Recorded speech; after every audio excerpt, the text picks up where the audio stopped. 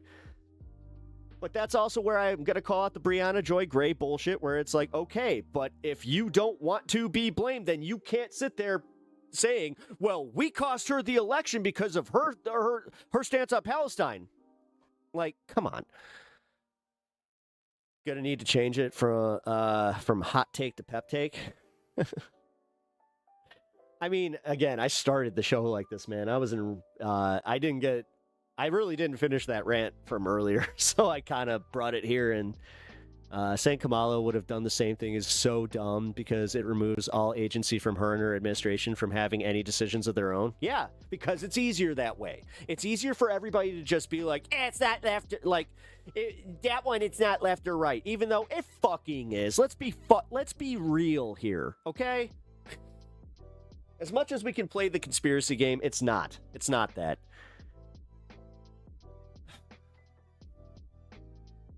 Deflection from the Trumpstein files? Yes.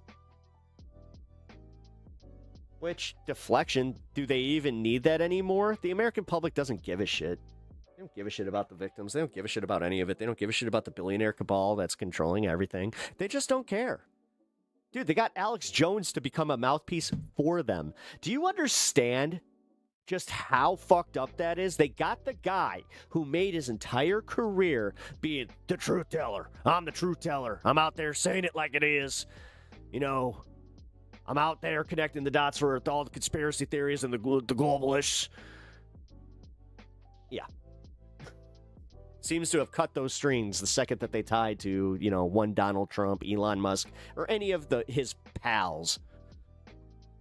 The average person just says they don't think anything will happen, so what use is it? What use is there in caring? Yeah. No, the average person does think like that, but that's also why the average person does suck. Get the fuck out of here, dude. How the fuck can I just ban all of these, buy some bots, buy some bots, buy some bots. Twitch! Get on your shit, bro! What the fuck? What is it about this? Why is this running rampant? Since I've been on this platform, what the actual hell? I'm gonna be the last fucking creator on Twitch without bots because I will not fucking tolerate this shit. Fuck. What happened at MOSQUE? Two kids got together, decided to go take out their racial grievances on the mosque. They didn't get inside, so they ended up shooting a security guard and two people in the parking lot who are still unnamed. Then they walked back to their car, and I guess finished themselves off. Yeah, Twitch can catch a half-second nip slip, but not overt bot advertising. Yeah. Yeah, it's almost like they get it. It's almost like it's okay because the. Gross. God, could you imagine if I was on Kick? It'd be so much worse.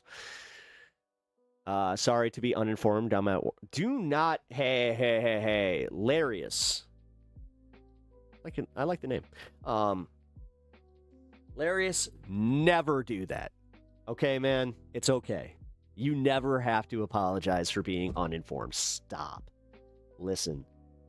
That you're here, you're curious. That's you got the entire thing knocked out right there. You do not need to beat yourself up. Please don't do that.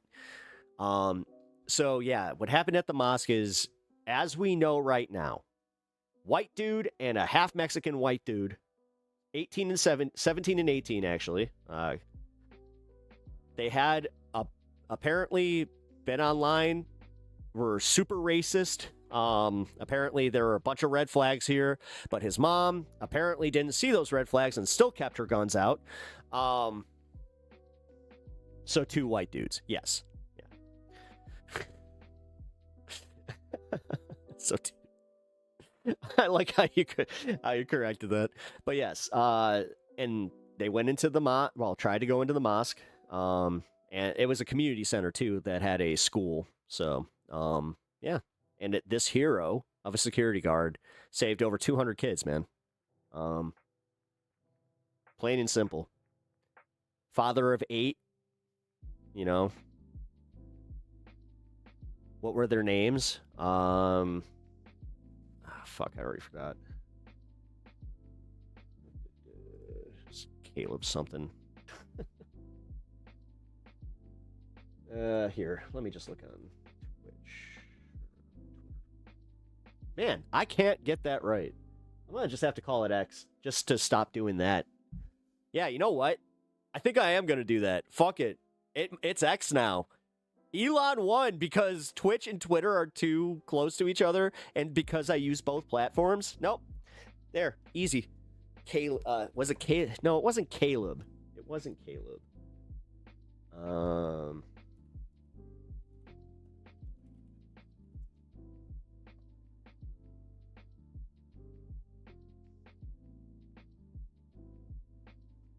It isn't racial pride. The manifesto, which I'm reading right now, is a total slop bucket of neo-Nazi accelerationism and misogynistic rants. It lionizes Brenton Tarrant, who murdered 51 people in a New Zealand mosque. Kane Clark.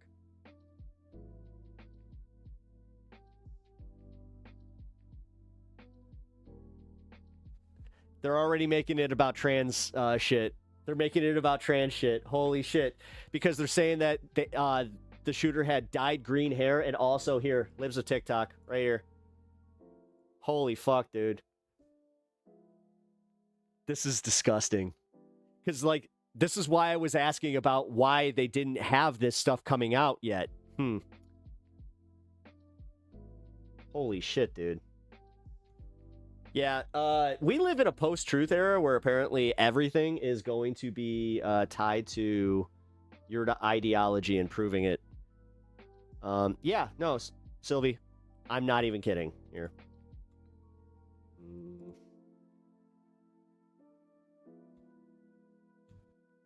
Ignore my identity.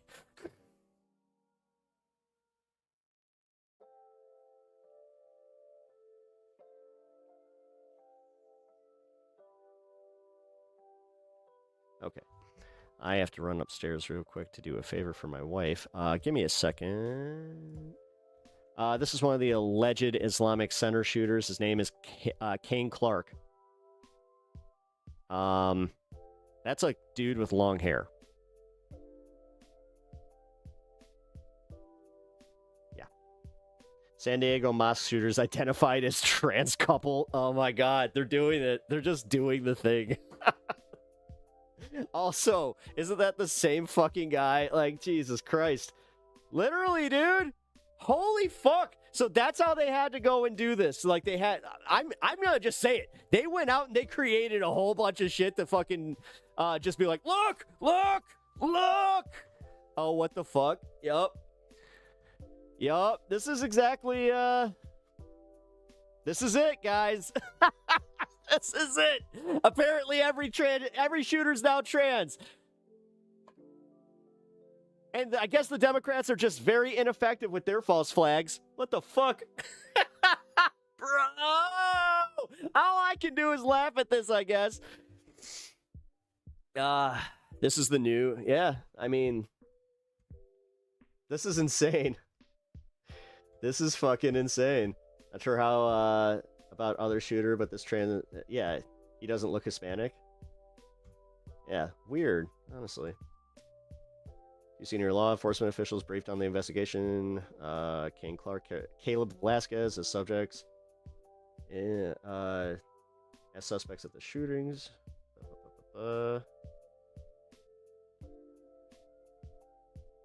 They both seem to be part of the wrestling team. What exactly is trans? Like, you know what? It's time to transvestigate fucking Laura Loomer. That's it. That's it. If this is the only way that it fucking gets to them, then I think it's time. We need to tell Laura Loomer that she needs to prove that she's a woman. Otherwise, she's the biggest grifter on the planet.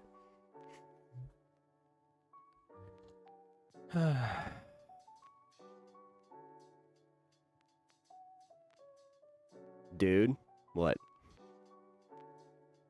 I don't know. What do you guys think? They want to bring out the fucking... Dude, if they thought that the left was mean before... Hey. Oh, just wait.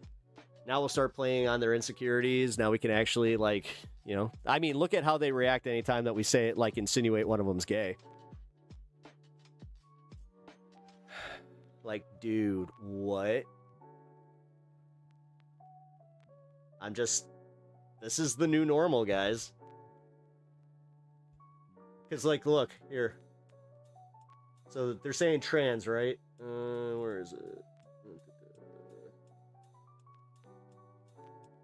Here, this is the New York Post article on it. Green-haired mosque shooting suspect would help elderly neighbors with groceries. Well, I mean, we know him fairly well, not real personally, but we're good neighbors. We were here when they moved in. They had the older son was, you know, small, and then she was pregnant and had the younger one, which I understand must be the one that there might be involved. Just absolutely unbelievable. I think they've been here close to about 20 years. Yeah. Yeah. Yeah. So yeah, green-haired mosque shooting suspect. I don't know what the green hair has to do with being trans. It's almost like they're doing the thing that they're trying to, like, go to, like, oh my God, look, dyed hair means that must mean leftist. I mean, look at online discourse. They literally say, like, the fucking blue-haired crowd. But also, okay, where's the manifesto? What's with the whole, like, so wait, I thought that the left community was also simultaneously part of, like, the Iranian sympathizers, and that we're Muslim sympathizers. Huh.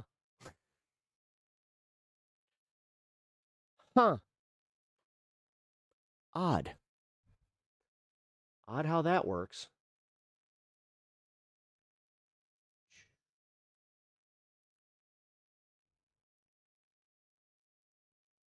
Here, let's just finish this.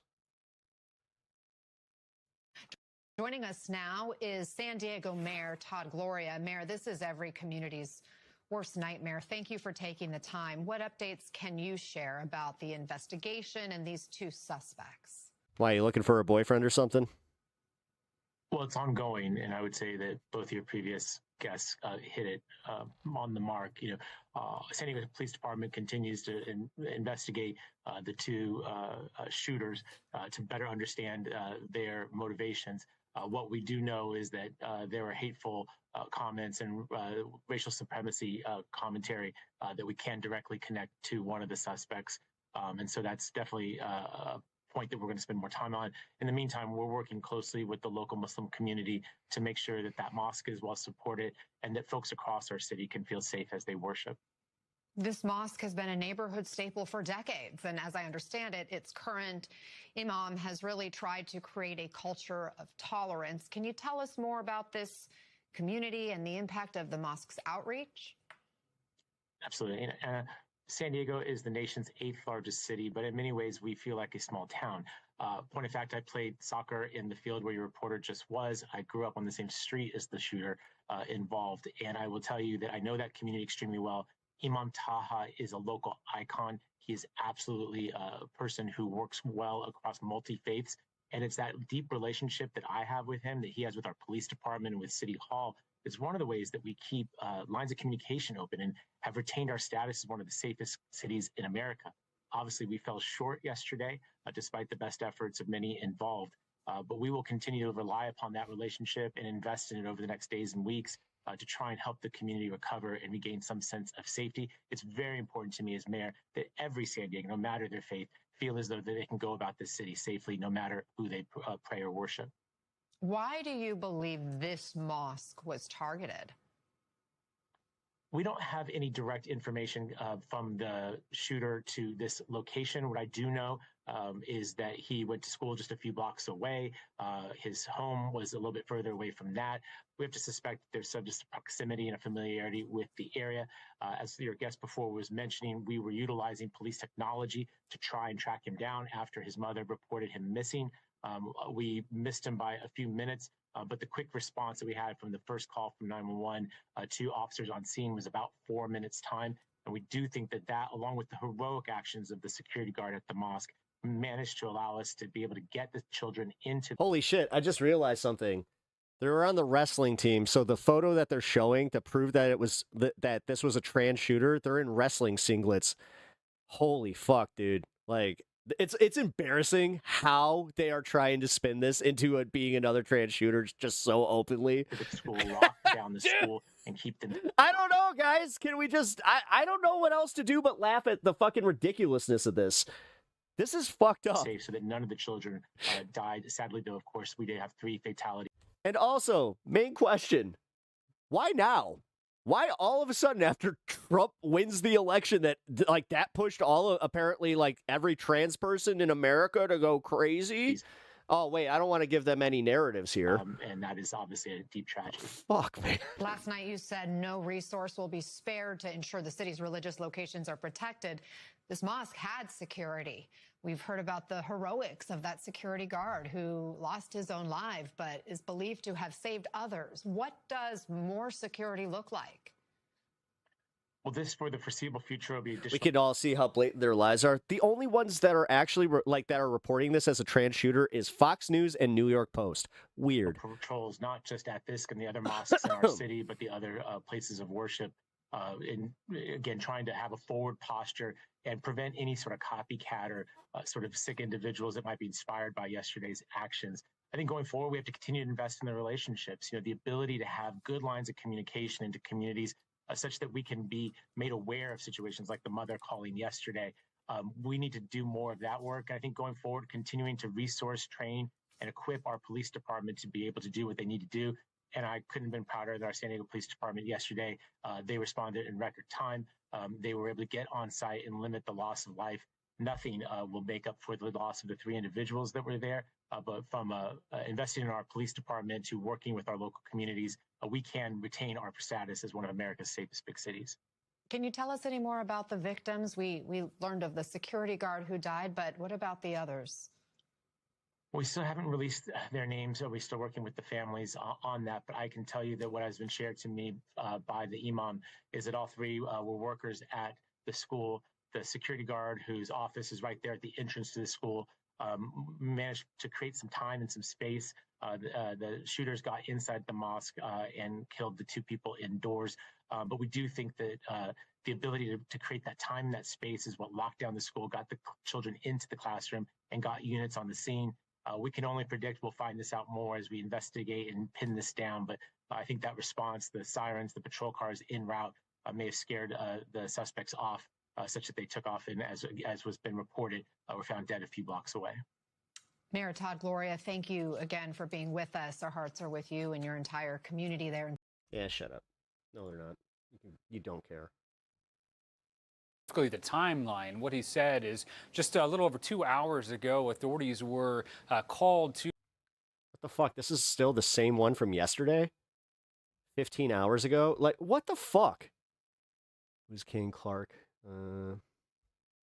One India News investigation.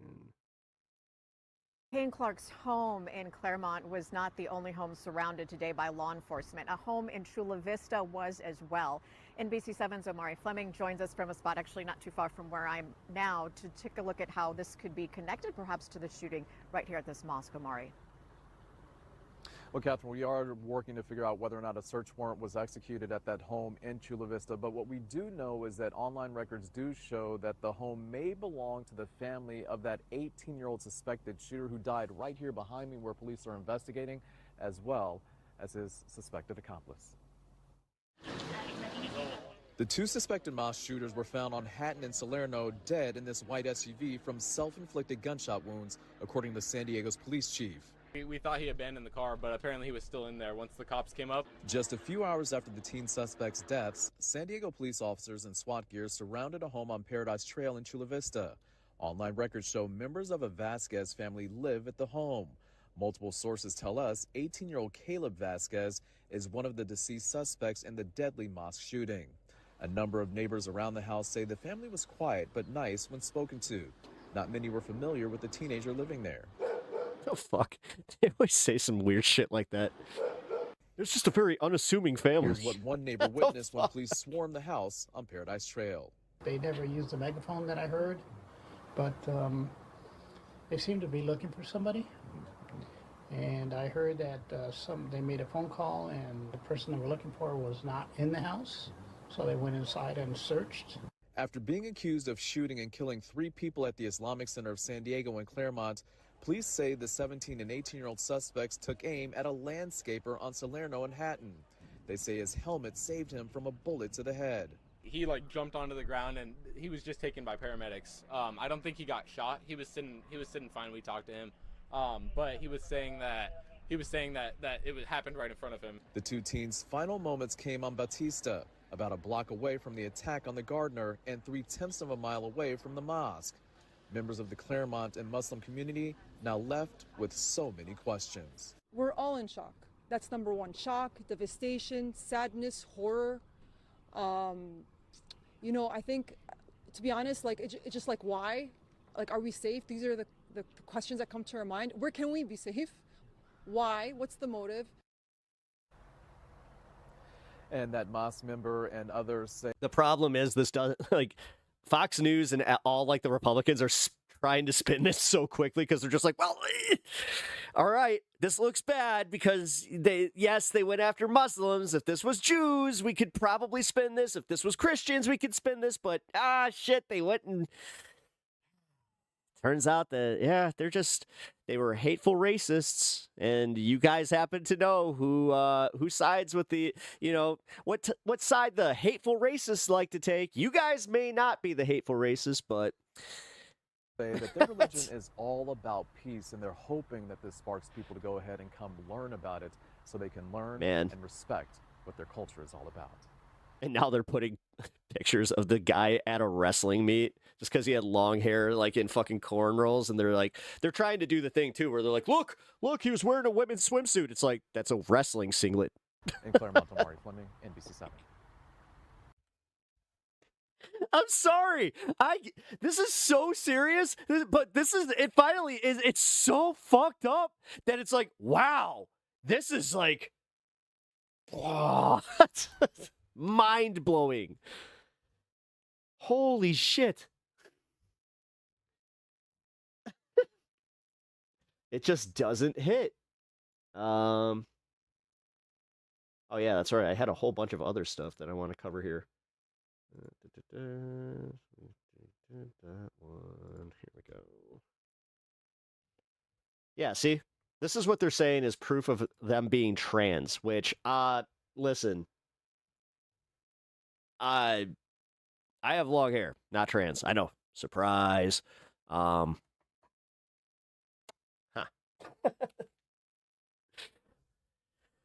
Hey, Pep. Good to see you. Hey, Reverend. How you doing? Welcome to the show, man. Glad to have you back. Why the damn landscaper? Sad on all ends, but why the damn landscaper? Kind of seems like they were firing at anybody that didn't have a certain amount of melanin, which is kind of weird. You know, I said this earlier, like where it was just like, yeah, is the last name Vasquez. It's like you'd think.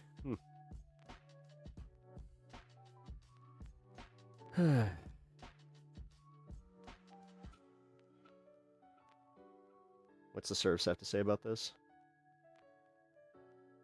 It isn't racial pride. The manifesto, which I'm reading right now, is a total slop bucket of neo-Nazi accelerationists and misogynistic rants and multiple sections that are completely unfinished. It lionizes Brent and Trent, and that's who murdered 50. Okay, yeah, we already read that, but yeah, but this is what they're putting out there. San Diego mosque shooters identified as trans couple. Not a single source outside of right-wing Twitter is saying that they were trans. And the New York Post saying that they had, well, one of them had green hair. Oh, yeah, no. This is, like I said, this is almost, it's, if it wasn't so tragic, it would be fucking hilarious. I mean, unfortunately, all I can do is just laugh at how disgusting everybody is, where, yeah. First thing we're doing is trying to be like, not my politics. That should tell you exactly where it is. But there's also the whole reason that the left are a little vigilant about this, because, yeah, it's fucking blatant.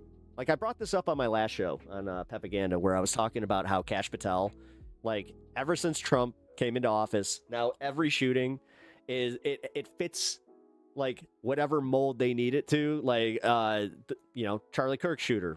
Transferry adjacent.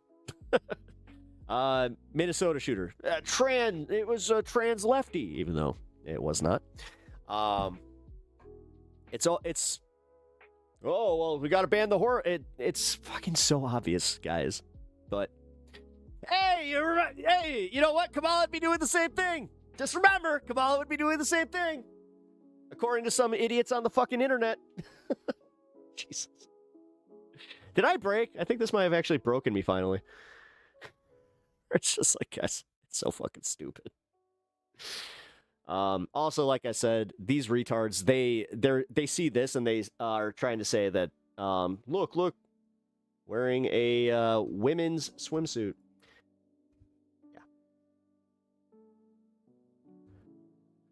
Yeah. Ugh. Yeah. Ugh. In my day, long hair meant you were a damn hippie. Well, I guess I'm living closer to your day there, my man. Because that's the reason I have my long hair. I literally got too lazy to get a haircut, and then I got used to having long hair, and now here I am. So that's how that worked. Also, I do kind of, wait. Holy cow. That is a stash and a half. Whoa. You did, D. Wow, that was a hell of a mustache. Calling that a women's swimsuit is weeb-brained? Yes, that's what that's what I'm saying. Like, this is also what, like, people that apparently just don't understand, you know, as much as they care about trans in sports, they don't know what a wrestling singlet is. Also, weird.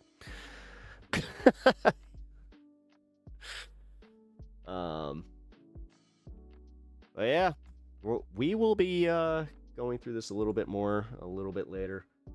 All right, let's do some random news for a minute. Yo, is that Godzilla in the background? That's awesome. That is Godzilla. That's my boy.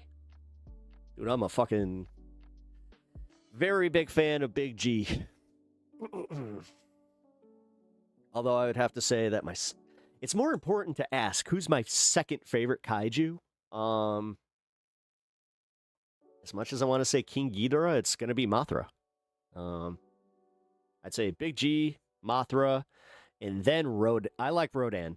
I've always liked Rodan. Even though Rodan gets murked in almost every movie he's in. Dude, he got murked in his own movie. Anyway. I'm not going to stun lock on Godzilla, but appreciate you appreciating the Godzilla. And yeah, hit that like and subscribe, man. Yeah, I cover politics and we cover some pretty heavy shit, but we also have fun here. Does the Mighty Morphin Power Rangers Megazord count as a kaiju? No. That is a tokusatsu robot. So if you are talking in the vein of Voltron, I would say that it's more in line with that, or like the Shogun Warriors, as we call them here in America. Gamera is friend to children. Gamera rules. I don't know. Like, Gamera used to be, yeah. Unfortunately, my first exposure to Gamera was Mystery Science Theater, and then I was just like, oh, so this is the funny kaiju. But then I realized, like, later that, yeah, he's actually got some decent movies. Yes, I am. Except I'm not. If this is balding, I think that you need to figure out what that is. But hey, you're back. Cool. You're still balding, and I'm still here. Get fucked. You're still a loser that doesn't have his own show. Yep. Keep trying. How much donations to shave your head? $200,000. Not even 100,000. $200,000, and then I'll shave my head. Usually I wouldn't even, like, give an answer for it because, yeah, I don't know, but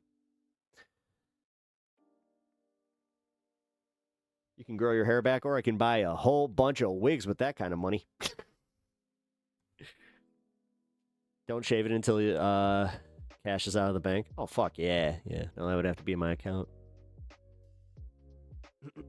All right, so, yeah, we went right into the heavy stories, which kind of upset the flow of everything. But you know what? I did kind of have a rant to begin the show with, and I can already tell you that there are going to be some people that ain't going to be happy with me. But that's just fine. This is important. It's the big trend right now. Restaurants going retro to try to bring customers into dining rooms. Bradley Blackburn got a taste of how they're putting nostalgia on the menu. Ew. In the hills of Tunkhannock, Pennsylvania, a familiar red roof catches the eye. Inside, the vinyl booths, Tiffany-style lamps, and yes, the salad bar. Oh, fuck off. Oh, no. Yeah, this is good marketing. Remember from decades ago. I mean, it's amazing the As long as they got an arcade machine. comments we have about they have the red cups. Yeah, the red cups. Yes, we do. Tim Sparks got his start working at a Pizza Hut that looked like this. He's now president of Dayland Corporation, which owns this franchise and more than 80 others around the country. They've redecorated many restaurants to rewind the clock. It looks exactly like the one that I remember from when I was a kid. Yeah, that's what we were after. Some Pizza Hut classics are now top-performing locations. Customers show up for a piece of their childhood. It just brings back memories. Yeah, no, honestly, oh, dude, they even got the art. To share with their own kids. When you finally find something that tastes how you genuinely remember it tasting, like, you can't let it go. Yeah. People come from Yeah, it's because they're also using the old ovens, I'm guessing. 2 and 3 hours away, and I'm not making that up. Yeah. More restaurants are serving up nostalgia. Franchises like Burger King actually did a good job, too. King and KFC Yeah. returned to old-school logos and packaging in Yeah. recent years. At Pizza Hut, they even brought back Pac-Man. Oh, there it is! Oh, I gotta go to Pennsylvania, apparently. Sparks? This is much more than a game. It's a mission to rebuild places where families can connect. If we could get them in here as a family, they do tend to put their phones down and actually have conversations and speak with each other. I'm not going to tell you I know how to fix the world, but I do think that family is a good place to start. He hopes to renovate more of his restaurants as long as he can find enough of those lamps. They're hard to get? Yeah, they're almost impossible to get. A familiar taste Well, cheers. Cheers, bro. Bringing people together. Just like I remember it. Yeah, because it's in the pan. Like, it's literally the fucking, like... Bradley Blackburn, Man, that's cool. Okay, so if you live in Pennsylvania, lucky you. Holy shit. Like, I want a Pizza Hut Classic. I don't think that there's a chance that we're going to get one, man. Like, if there's one thing I remember is, like, all the Pizza Huts closing. Now, what would be really funny is if somebody, like, came in and bought, like, the old Pizza Hut location. Because, like, I remember... Let's see... Yeah, I think they still have one in, like, St. Charles, Illinois. Last time I was there, I remember, like, pointing it out and being like, because it's a Mexican restaurant now. And I was like, oh, that'd be cool if, like, Pizza Hut came back and just, you know, rebought it. Burger King is on its last leg. I highly disagree with that. Burger King seems to be doing okay where I'm at. Like, we have one of the rebranded ones that, like, they went back to the old logo. They went back to the old, like, style of Whopper. Honestly, the Whoppers actually, like, they're fire now. Fire broiled. Oh, yeah, let's go. All right. Sheriff and farmers warn against crop thefts. Farming is a stressful enough business, and this year's cold temperatures and high winds have not helped. And there's another stressor now that's getting some attention this season, especially due to higher grocery prices. Because America's back in debt and back in the dumpster fire. Rising. Oh, dude, I never want to hear about the fucking deficit from a Republican ever again. Fuel costs and lower supplies. Target 8's Susan Samples with a warning for people who treat farmers' fields like their personal garden. Farmers have enough to worry about: weather, insects, the market, and, as it turns out, people who pull over roadside and pick farmers' crops. It's been happening for a long time, but now one West Michigan farmer and a sheriff want to change that. All right, so here's an example. You might think, who'd even notice a few missing stalks? Jason Meacham of High Acres Fruit Farm in Hartford, that's who. There are telltale signs, he says, when non-farmers help themselves. Well, because it's so tall. None of the harvesters pick asparagus this tall. All the harvesters pick low. So far, the problem is no worse than any other year, but there's some concern that could change with higher prices, from fuel to fresh produce, including asparagus, which has more than doubled in price at the store. I noticed it was $4.99 a pound, and that's expensive for a pound of asparagus. Sheriff Daniel Abbott is putting prospective produce thieves on notice. You could actually have a criminal record for going on a farmer's field and taking a handful of asparagus. Meacham says losing a pound here and there doesn't hurt financially, but morally. You know, the cars are full of kids, and they see mom and dad run out in the field and grab a handful. This guy sucks. Of asparagus, or they take. Dude, I don't know. Maybe have a little thing on the side there where, you know, you give them the option to buy it directly from you for a little bit, you know, or is this part of your contract where you can't do that because you're one of those guys? You know, a handful of apples off the tree, or grapes, or strawberries, or whatever it might be at the time. Wow, this is going to be a hard time for a lot of people. Yeah, the signs are all here. The economy's fucking crashing right in front of us, but the stock market couldn't be higher. And the kids see that. A better lesson, says Meacham, is to ask permission, which he says he would always grant. He's even helped out after confronting motherfucker. Apologies, my man. Illegal pickers. All right. We're just grabbing some. You know, our kids are hungry. You know, and so it makes you feel bad. And so for the most part, I was like, hey, all right, so I'll help them. But I mean, all in all, it's stealing, you know, and those are just the ones that I see. And I got neighbors calling me all the time, hey, there's people out in the asparagus field picking asparagus. Sheriff Abbott's message: if you pull over to pick what isn't yours, you could pick up a misdemeanor larceny charge, and that could get you up to 93 days in jail or a $500 fine. You've been warned. In Van Buren County, I'm Target 8 investigator Susan Samples. Her name is Susan Samples. Did she take some samples?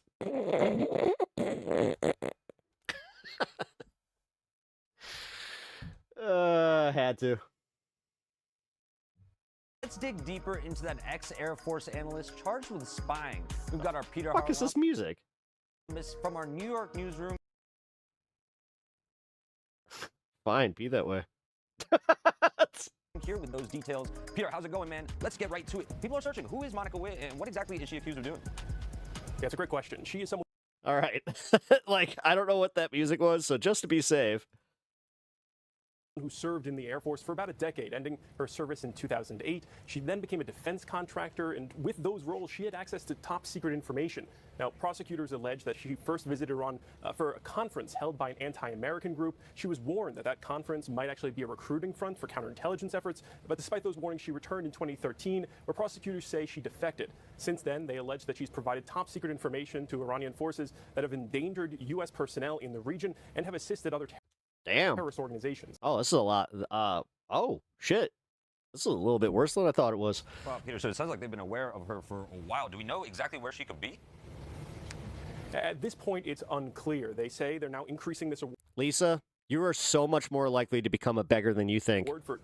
And honestly, with your attitude, I hope it happens. I literally put most of my energy today into Lisa Ann failing. I hope that something bad happens to you. $200,000, hoping that perhaps... Don't know what it is, and I'm not going to be very specific, but I hope that you don't theoretically get a very bad fucking case of anything or have something, you know, with your health happen that's not covered. Someone knows information. Oh, Lisa, you're going to die alone. About her. All they know is Shut that up. They believe she is in Iran somewhere. On top of that, the Seriously, the fact that you can't recognize what's happening, I don't care if you make $1 million, you're still a fuck up. FBI isn't really saying more about why now, but in a statement, the FBI agent in charge of the D.C. Counterintelligence Office said that in this critical time of Iranian history, they hope someone might know something about her that they could share. If that person comes forward, they're primed to get $200,000. Yeah, Peter, people are searching a ton about Monica's military background. What do we know about her time spent there? Yeah, there are a few really interesting things there in terms of her background. First, not only was she an intelligence expert. Your shitty attitude is what you did. For the Air Force. And you're getting exactly what you put out there. Kind of funny how that works. But this is the thing. You're not used to people matching your shitty energy, so... She also served as a special agent for the law enforcement branch within the Air Force itself. As part of that role, she had information related to counterintelligence. That includes kind of knowing the names and identities of people who might be operating undercover overseas.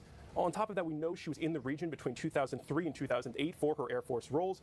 Prosecutors at this point say that she not only revealed the identity of one person who was serving in U.S. intelligence, but also details about a top secret intelligence gathering operation. The story's almost unbelievable. Peter, thank you so much. You don't know my chat and you're trying to be mean. Coming in here hot, saying that, what was your first comment here? Everybody owes everything to the beggars.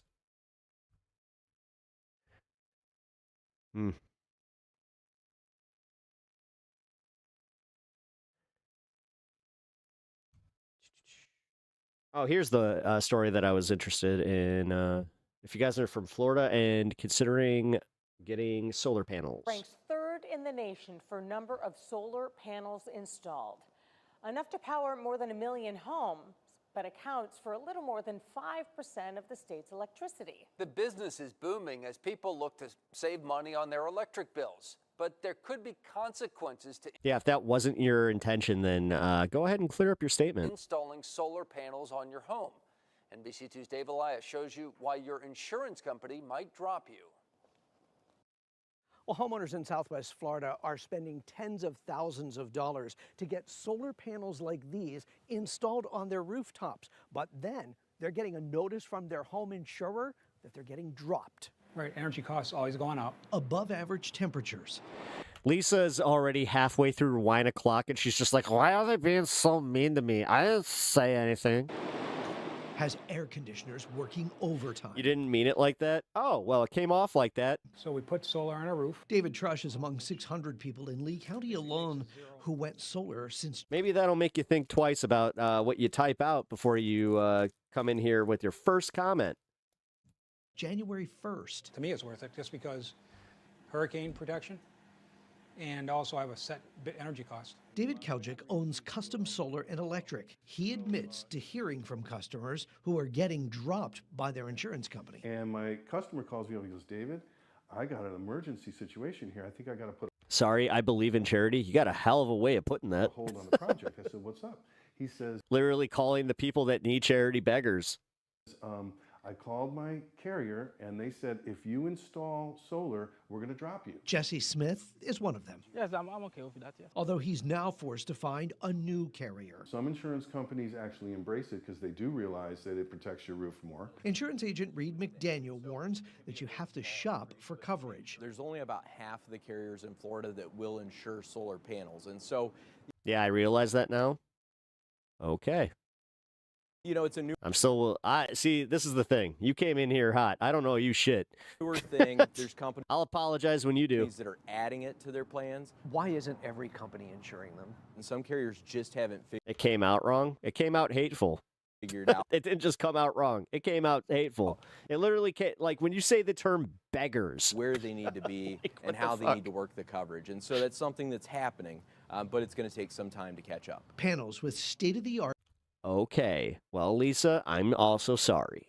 I apologize for coming at you, but you know what? Lesson learned. Battery backup can cost on average of $50,000 to $60,000. Appreciate your apology. You're welcome to stay. McDaniel warns against not insuring them. In some cases, what we've seen is people added solar panels but didn't notify their insurance agent.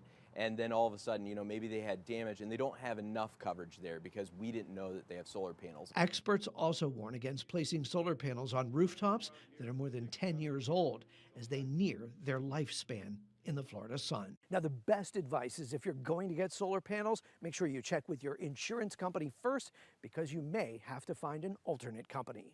In Fort Myers, Dave Elias, NBC2. That's kind of weird, the fact that, like, you're already having a hell of a time if you live in Florida trying to get insurance because of, like, your proximity to the coast and just, you know, oh, are you at, you know, a hurricane risk, excuse me. That sucks. All right, so this sucks. Like, this sucks so bad, but I hate to admit this. I laughed a little. Breaking news this morning in Midtown. Police say a woman was found dead after falling into an uncovered manhole. We know that manhole operated by Con Ed. Aziza Schuler has been live at the scene for us this morning, and she's got new details for us now. Aziza? Well, Chris and Cindy, I just want to point out the 3 manholes behind me are all covered. As Thank you, Lisa. Just have fun here. Enough hate in this crappy world. You know what? I think that's why I reacted the way I did, honestly. So yeah, Lisa, again, I sincerely do apologize if you felt like I was coming at you a little too as well as signs of repair to that middle one. But investigators say at least one of them was left open when the 56-year-old woman stepping out of her car here in Midtown on 52nd and 5th Avenue, somehow plunging into an open hole. All right, Lisa, now that we're cool, now you can do the real cool thing to offer your last bit of penance. Hit the like button and subscribe. You can double tap the screen. And this morning, her family is left devastated, trying to understand how something so unthinkable could happen. I spoke briefly with her daughter-in-law here at the scene this morning, and she was visibly shaking, telling me that this is still so fresh for their family and that there were no cones, no warning signs, no barriers around that manhole. Police say the woman fell into a Con Edison manhole right outside the car. Oh my God, the fact that like it was anywhere near where there was a car and it didn't have the the warning thing around it like this. Cartier store. That's insane. Around 11:19 last night. Officers Oh yeah, that family's got a lawsuit and a half. found her unconscious and unresponsive. She was taken to New York Presbyterian where she was pronounced unfortunately dead. She did not survive this. Con Edison sent us a statement saying in part 10 feet. 10 feet. So that means that she fell and she probably, like, on her way down, like, hit her head. Quote, we are... Because there's no way she fell, like, head first. Deeply saddened to confirm that a member of the public has died after falling into an open manhole. I'm sorry, that's the part that's like... We are actively investigating how this occurred. Our thoughts are with the individual's family, and safety remains our top priority. Now, the big question this morning, how does a manhole end up uncovered in one of New York... Do you think that she made a little cartoon noise? Jesus Christ, I really am the worst. I'm sorry. Oh my God. Sometimes I hate the fact that I could go there. Busiest areas, according to New York City requirements, manholes are supposed to be covered and protected. The worst. I'm the fucking worst. To prevent such a tragedy and other public hazard. So for right now, it's just Michelangelo on the bottom like, oh, I got her. I don't got her. We're still trying to learn more details. Dude, this lady died in a manhole. No. I'm sorry. About these circumstances, we will bring you the latest on air and online. I feel like I need to call this woman's family and apologize. We learn more. For now, live in Midtown, Aziza Schuler, CBS News, New York. Yeah, you wonder if someone took it. That's a hard thing just to take. I'm not sure if you've ever. Why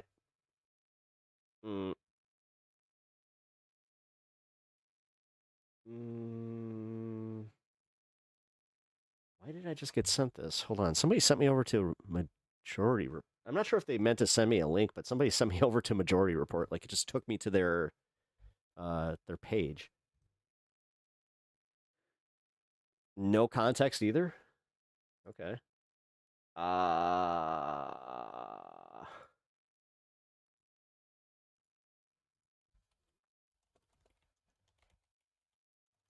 Sorry, guys. I do have to, like... Why? Why did you just send me the Majority Report? Now I'm, like, kind of freaked out. I'm like, what? Did I miss something on the Majority Report today that was important? What's going on? All right. San Diego shooting officials hold press briefing on Delhi mosque shooting. You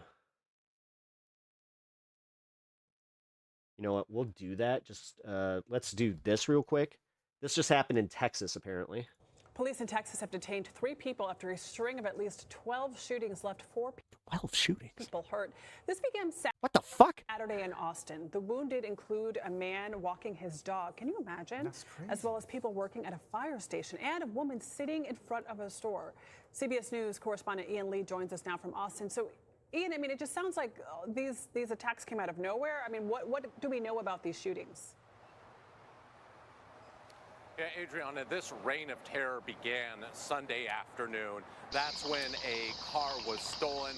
A gun was also stolen. Oh. Thank you, Rebecca. At Rebecca Green, Hey, 1827.20 There goes that Australian goal. dollars.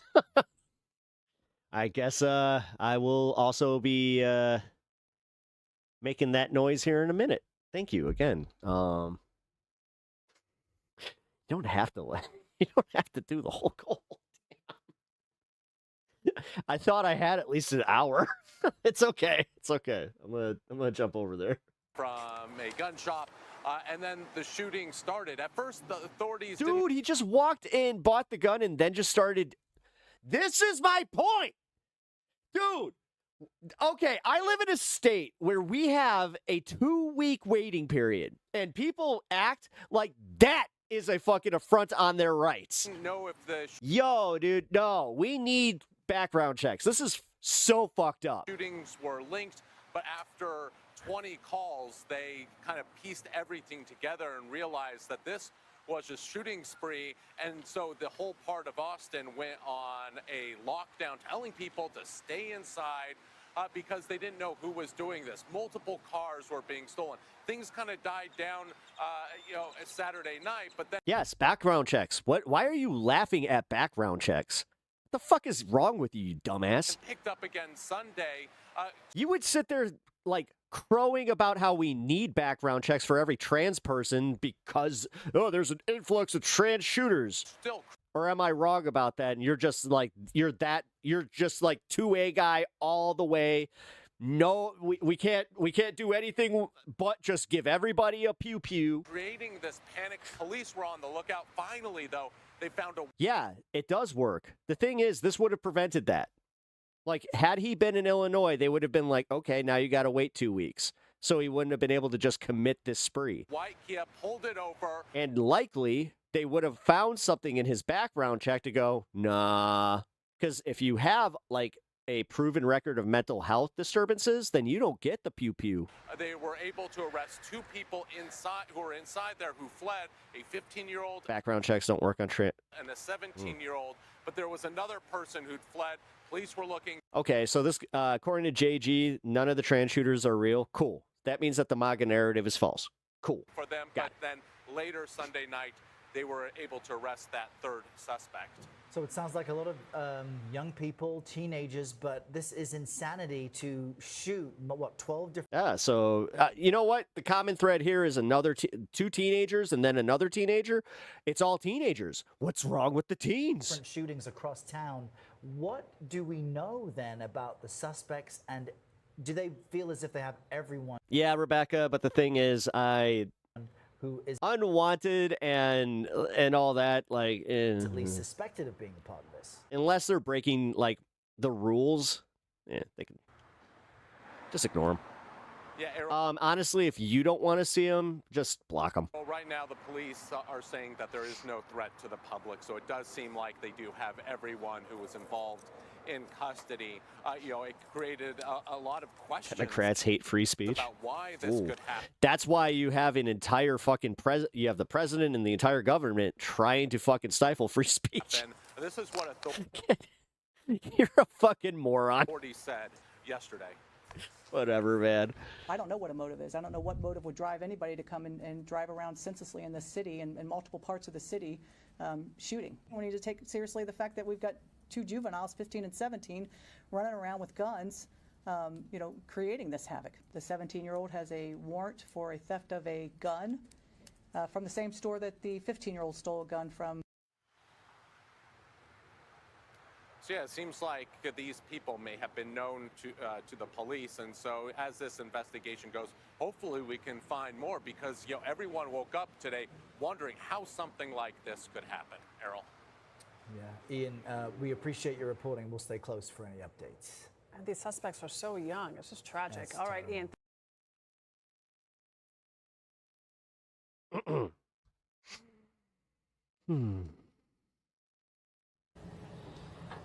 And ultimately deterred these 2 individuals from gaining access to the greater areas of the mosque where...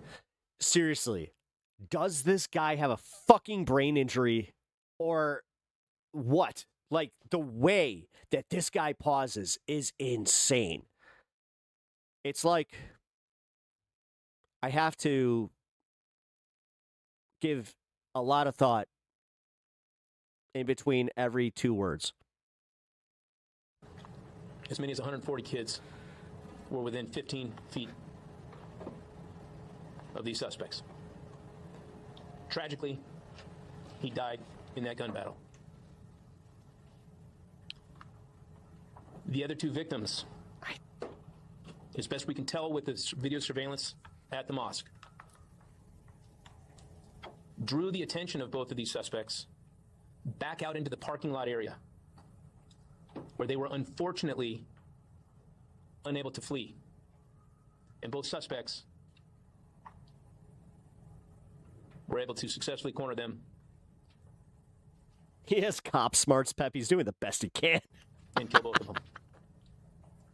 While both suspects were outside, the massive response that was seconds away undoubtedly pushed both of the suspects to run back to their vehicle and flee the parking lot. And I want to be very clear, all 3 of our victims did not die in vain. Without distracting the attention, without delaying the actions of these 2 individuals, without question, there would have been many more fatalities yesterday. Here with me to tell you a little bit about these 3 victims is Imam Taha. Which you will not hear from us today. He watched a YouTube video about how Mandela showed Obama how to use pauses for emphasis, but he's too stupid to do it. Is the names of these 2 suspects. Today is about our victims.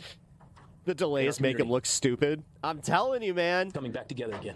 Yesterday, I brought this up because, like, I thought, like, maybe he was just trying to, like, make sure that he was careful with his words because he doesn't want to create a false narrative, which No, my theory is now he was given the narrative by the FBI or by the powers that be, and they were just like, don't fuck this up. And I have to say, the courage and the strength that... This isn't Texas. This is San Antonio. Imam Taha. Or San Diego. Has shown in the last 24 hours is beyond inspiring. And so with that, let me bring up Imam Taha to talk about our 3 victims. Thank you, Chief Wall. Excuse me if I get a little bit emotional. We call them our brothers in the community. We call them our martyrs and our heroes.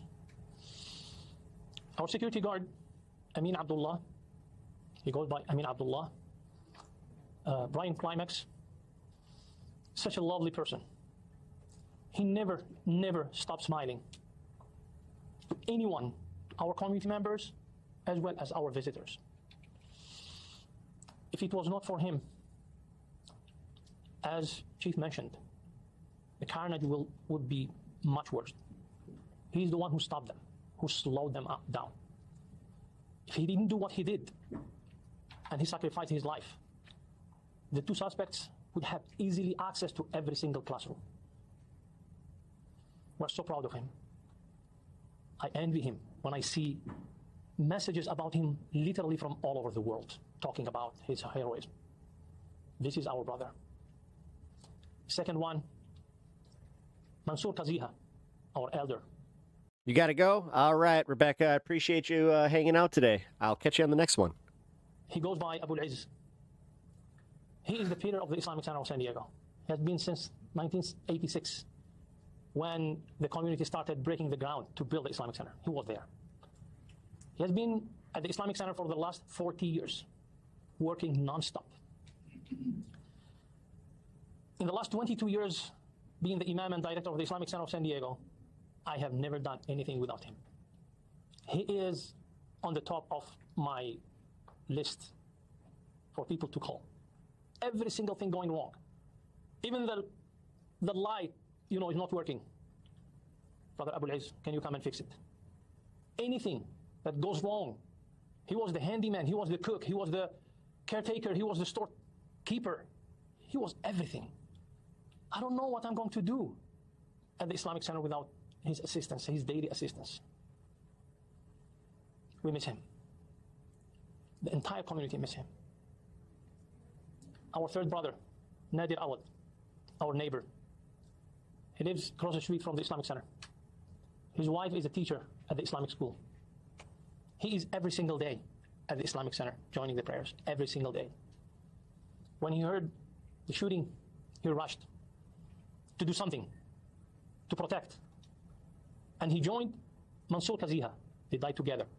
Mansour Kaziha was the first one who called 911, right before he was killed. And both of them, they tried to do something. They were hiding in the parking lot next to the kitchen. They tried to do something to protect. But unfortunately, they sacrificed their lives to protect the entire community inside the Islamic Center of San Diego. I was there. I was upstairs. And I heard everything. Yeah, it's looking more and more like these guys were crazy. Like they were fucked up. Like they were I hate to say this, but they were what school shooters usually are. Troubled. They, in their manifesto, mentioned the guy from New Zealand. I was hiding. Yeah. No, they were fucked up. Until the law enforcement came and escorted us outside the building. We have never, ever expected such thing to happen at the Islamic Center of San Diego.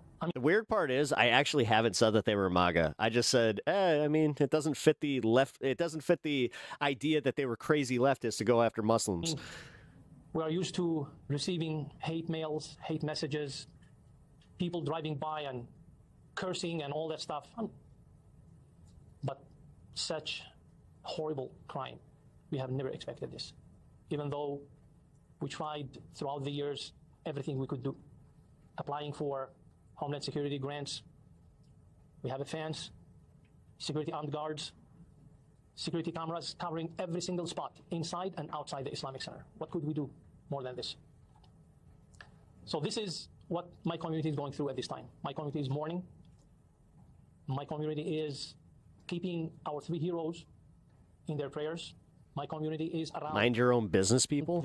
The thing is, like, okay, as much as I'm all about mind your own business, realistically, I mean, in the context of us talking about this, I'm not sure if that applies. Families trying to. Because I think too many people minded their own business. It sounds like their mother minded her own fucking business a little too much. Show support and sympathy.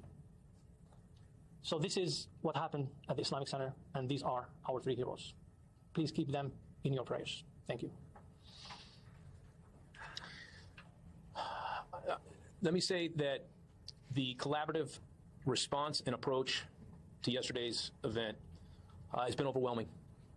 I know that we've had support from the U.S. Attorney's Office, from the Federal Bureau of Investigation, from the San Diego County District Attorney's Office, from every law enforcement agency here in San Diego County.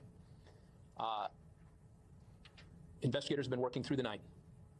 And here to talk about some of the details and things that we've developed over the last 24 hours is Special Agent in charge of the FBI here in San Diego, Mark Remley. Thank you all for coming. My name is Mark Remley. I am the Special Agent in charge of the FBI San Diego Field Office. First, I want to reiterate our deepest condolences to the victims and their families for the horrific incident they suffered yesterday. Violence for any reason will never be the answer. The victims who lost their lives yesterday were there to help others, be part of a community that came together in peace. Instead, they were confronted by teenagers who appeared to have been radicalized online to believe that they didn't belong because of how they looked or where they worshiped. They couldn't be more wrong. The FBI takes very seriously. That fucking chief of police keeps doing the. Any violence, and we refuse to give these subjects a platform to try to inflict their hateful beliefs onto others. We will not stand idly by and give their hate any credibility. We are thoroughly investigating this case to learn everything we can and will not stop until we get to the bottom of what happened and why. But we also want to learn how this happened and what we can do to stop future acts of violence. FBI personnel are working diligently on this case to uncover everything we can about the subjects. I want to thank all the employees of the FBI San Diego Field Office and the U.S. Attorney's Office who worked tirelessly throughout the night. Our SWAT team, our evidence response team, special agents, intelligence analysts, professional staff worked side by side with our San Diego Police Department to collect every piece of evidence and review every piece of information we have so far. Here's what I can share with you that we know at this time about the case. In coordination with the San Diego Police Department, we're currently conducting extensive interviews with the... Where's Cash Money? That's how I know that this isn't the narrative that the New York Post is trying to make it out to be. Subject's family and friends. We've executed 3 search warrants at residences associated with the subjects. During those searches, we found and seized numerous firearms from 2 of those locations, including numerous pistols, rifles, shotguns, ammunition, tactical gear, as well as electronics. So far in this again, I also like how, again, with Libs of TikTok and the New York Post trying to insinuate that this is a trans problem, not the weapon problem. We've seized over 30 guns and a crossbow. 30 guns and a fucking crossbow? What? What? Bro! We're continuing to process the information from all the locations, and we will provide more information when we're able to do so. In California? Also executed search warrants on the electronic devices the subjects had with them at the time of the incident, and we're in the process of The kid was 17. How does this track? Additional search warrants for additional devices. In the vehicle they used, we also identified writings and various ideologies outlining religious and racial beliefs of how the world they envisioned should look. These subjects did not discriminate on who they hated. And let me be very clear, to anyone that thinks that they can end the world through violence, they are sorely mistaken. The FBI, our law enforcement partners, and our community are much stronger than you think, and we will always serve on the right of good. I want to thank all of our law enforcement partners who responded to yesterday's shooting without hesitation. Truly, the quick work of the San Diego Police Department in tracking down the subject's vehicle and their instincts in intercepting the subjects helped keep a horrific situation from being far worse. We are grateful to all of our partners. We couldn't do it without them. We'll continue to work closely with all of our partners. They really weren't kidding about the whole several weapons being around the home thing, were they? This investigation until we get all the answers we all deserve. Again, we also want to thank the public for their patience, and we ask you to continue submitting information by calling 1-800-CALL-FBI or submitting any photos, digital evidence, or images you may have to fbi.gov/Islamic Center of San Diego shooting. Lastly, our victim specialists are available, and we're getting reinforcements from headquarters today to assist anyone in this community that was impacted by the shooting. This is in addition to the resources the San Diego Police Department and the District Attorney's Office are already making available. For that, I'll turn it over to the Chief. At the forefront of today's message and our collective direction moving forward is to bring this community back together again. And here, as the mayor and as a person that deeply cares about what is happening here in this city, Mayor Todd Gloria. Thank you, Chief. Thank you all for being here. Imam Taha, thank you so much for sharing your testimony and your witness and letting your fellow San Diegans know more about these three extraordinary men who, as you just heard, sacrificed their own lives in order to protect the children that were at that school and many others who could have otherwise been harmed by these two shooters.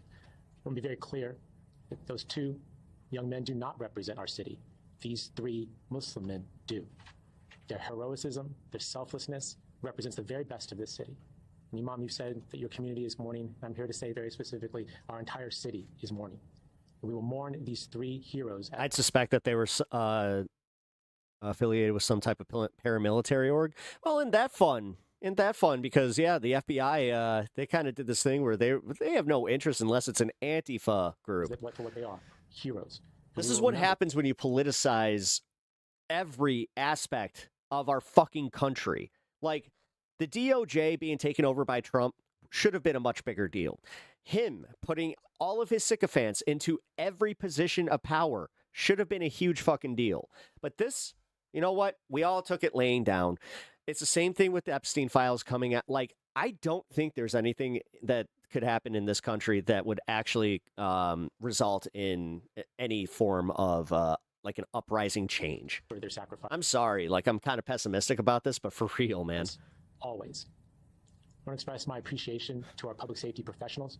Chief Wall, you... Like, honestly, I think he could cancel the elections, and all we would do is just go online and bitch about it. And your department have done an exceptional job. And I want the people of this city to know... I hope I'm wrong about that. ...are protected by the very best. We fund them, we train them, and we equip them to do their jobs. And you saw yesterday, they did their jobs, and they did it exceptionally well. Under Chief Wall's leadership, with the partnership of Sheriff Martinez and our District Attorney Stephan, as well as our partners at the state and federal level, what you see is a level of collaboration that you don't see anywhere else in this country. And that collaboration is what makes us one of the safest big cities in America. My hat's off to every officer who responded to that incident yesterday. I thank you for what you do. I have the utmost respect for what you do, and I thank you on behalf of all the residents of our city. Lastly, I would like to say to my fellow San Diegans, this is a time for us to come together. This pain is unimaginable. And for many of our community, specifically our Muslim brothers and sisters, they need our care, our comfort, our concern, and our support. And I, for one, am here to make... The FBI literally can't look into it? What are you talking about? They're out there doing it now. ...sure that they receive it. Charitable funds have been established through the Islamic Center of San Diego to help support the families of these three men. There'll be other ways to support them and to show your support in the coming days, and I ask folks to take advantage of those opportunities to show what we are, which is America's finest city, a place on the U.S.-Mexican border. I am very glad that this guy did get called out. Along the Pacific Rim, a place of extreme diversity, and all of us know that we were made better because of that diversity. Now is a time not to divide ourselves, as the two murderers yesterday are attempting to do, but instead to come together as one San Diego, and now more than ever, to express our solidarity with our Muslim brothers and sisters in this time of great need. I know that we will do this because we've done it before, we will do it again. And lastly, again, in memory of the three men that were lost yesterday, they represent the very best of the city. Let them always be remembered as the heroes that they are. Thank you. All right, that was good. We needed that coverage because honestly, plain and simple, they're fucking heroes. Like they did exactly what what we consider a hero to be, is they put themselves in front of those kids, and they lost their lives because of it, guys. Like, that's crazy. Like, I have to say, like, that is the ultimate form of selflessness and nothing but respect. And yeah. when they do eventually have the GoFundMes and all that for the families, and they also have all the information, I'll make sure to get that out to you guys, because I believe that this is one of those cases that's just like, no, this could have been so much worse. Do you understand how bad this could have been if they hadn't gotten shot? Oh my God, I hadn't heard that part. Yep. Like I said, there was a narrative already being crafted by people on the fucking right, like minutes after this came out. And that's why when I saw Libs of TikTok, they found his wrestling picture, long hair. Then again, just, God forbid you have long hair, green hair, just hair in general. Let's be real. Eventually, we're going to have a country that looks like fucking THX, whatever the fucking that George Lucas movie. Yeah.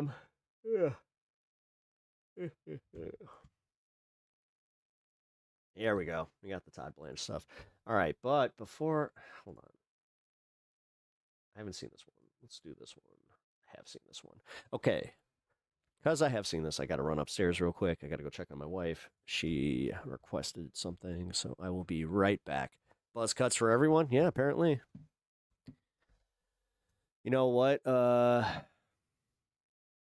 you know about the Cankle strain? Oh, shit. Did I spell Cankle wrong? I think I spelled it right. I ran it through spell check. It didn't catch it, so. Ben Holland. Thank you, Mr. Chairman. Mr. Attorney General, this is an I'll be right back. outrageous, unprecedented slush fund that you set up. Simple question. Will individuals who assaulted Capitol Hill police officers be eligible for this fund? Well, as it makes plain, anybody is just let me know if they're eligible for the fund. As was made plain yesterday, anybody in this country is eligible to apply if they believe they were a victim of weaponization. Mr. Attorney General, let me ask you this. Are there going to be rules that say that if you've assaulted a Capitol Hill police officer or committed a violent crime, you will not be eligible? Why not make that a rule? I expect that, because I'm not one of the commissioners setting up the rules, I expect that there will be rules. You're appointing 4 of the 5 members, aren't you, Mr. Attorney General? Pardon me? You're appointing 4 of the 5 members. I am appointing all 5 members. You can certainly set up the rules. I would hope you would make a rule that anyone convicted of assaulting a police officer of a violent crime is simply not eligible. They should not apply. Well, let me ask you this, because you compared it to the Keepseagle case. But I think you know full well that in that case, the settlement agreement was approved by a federal judge, including the payments to people who were not originally parties to the lawsuit. No federal judge has approved this fund, have they, Mr. Attorney General? No federal judge did approve this. So that's a big difference between this case and the case that you compared it to. No, it's not. Did a judge sign off on this case? No. A judge did sign off on the other one. Yes, but your question was whether it's a big difference. It's not. Of course it is, because that allows for an independent person to look at it rather than the There was no independence. There was no independence. There was a single commissioner. A judge signed off on it. A judge had nothing to do with deciding the money. There was a judge who looked at it and signed off on it. So to compare that case to this one is incredibly deceptive. Let me ask you this about the Epstein case, because as we speak, many Epstein survivors are in New York. They're reading portions of the Epstein files about the abuse that they suffered. Otherwise, they might have been here with us today.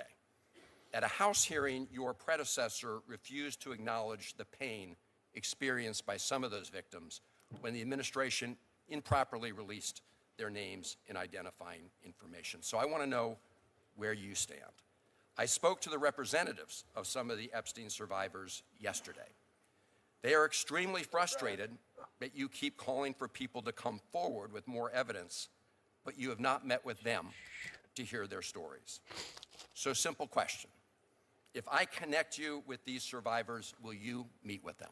Absolutely, and what you just said is false. I have met with them. I've met with many of the lawyers for the survivors of victims, as did Attorney General Bondi. So whoever told you that, unfortunately, gave you bad information. Okay. But I would encourage them. I would encourage them to reach out to the Department of Justice, because like we do every single day, we absolutely care for victims, and we absolutely want to hear from them and their lawyers. Well, I've been told directly from their representatives. They've not had a chance, at least this group, to meet with you. So Did they represent that they asked? So I'm glad to hear that. Did they represent they asked for a meeting? Can I ask you to commit that the Justice Department will not recommend a pardon for anyone named in the Epstein files? Can you repeat that question? I'm sorry. I didn't hear what you said. Can you commit that the Justice Department, you, the acting Attorney General, will not recommend a pardon for people named in the Epstein files? When you say people named, there's tens of thousands, hundreds of thousands of, quote, people named. How about Ghislaine Maxwell? Can you commit that you will? Yes, I can commit to that, of course. Okay. Let me go back to this slush fund. He's such a little kid. Because there's How in the also fuck an individual does he have such ineffectual who, after being just pardoned by dipshits? the president, went on to molest 2 children. And that person actually tried to buy the silence of these children by saying that he would pay them some of the funds that he was hoping to get from your slush fund. Can you commit to making the rules so that that person is not eligible for a payout under this fund? Well, you're obviously lying in your question because there's no way that this person committed to that. The slush fund, as you call it, which is not, didn't exist. I'm certainly but I not can lying. commit. Mr. Attorney General, don't ever do that again. I am reporting what again? what he said. He said on the expectation that he hoped to get some of the funds from a payout. He's been From hearing the, what you we've said all from been the hearing. slush fund. No, and the thing is, he brought it back. Like he actually, Van Hollen brought the receipts on his next follow-up. Senator, and that didn't exist when he said that. This is the fund that the president and all of you have been Only one in here, telegraphing man.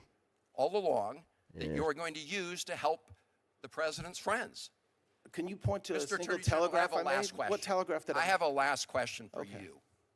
Do you know that it is a criminal offense to lie to Congress? I am very well aware of that. I'm glad to hear that. Thank you. Is this the second one? This hearing in just a moment. Anticipating getting payments from the. So Mr. Blanche, in response to Senator Coons saying that Capitol Hill police officers were worried that people who assaulted them on January 6th might benefit from a slush fund, you said that couldn't be true because it hadn't been set up. I didn't say it couldn't be true, Senator. I didn't say it couldn't be true. I said it was surprising it was true. Okay. No, you didn't. We just watched it. So you said that couldn't be true because it wasn't set up yet. Those were your exact words. it is very possible that people have been anticipating getting payments from the administration, people who were part of the attack on the Capitol on January 6th, right? You're asking me to speculate on the possibility of something? Have you not heard of anybody anticipating getting payments from that? No, I haven't. Okay. I don't know what that All right, means, all right. actually.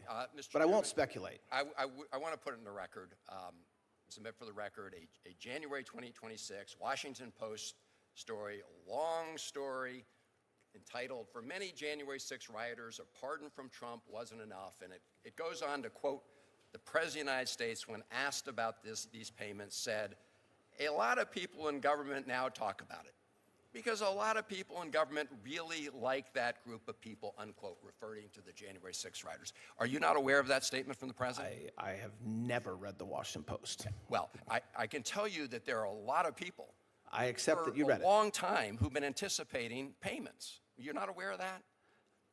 That, fact, when I you're asked- telling me there's a lot of people that were anticipating payments? Yes. No.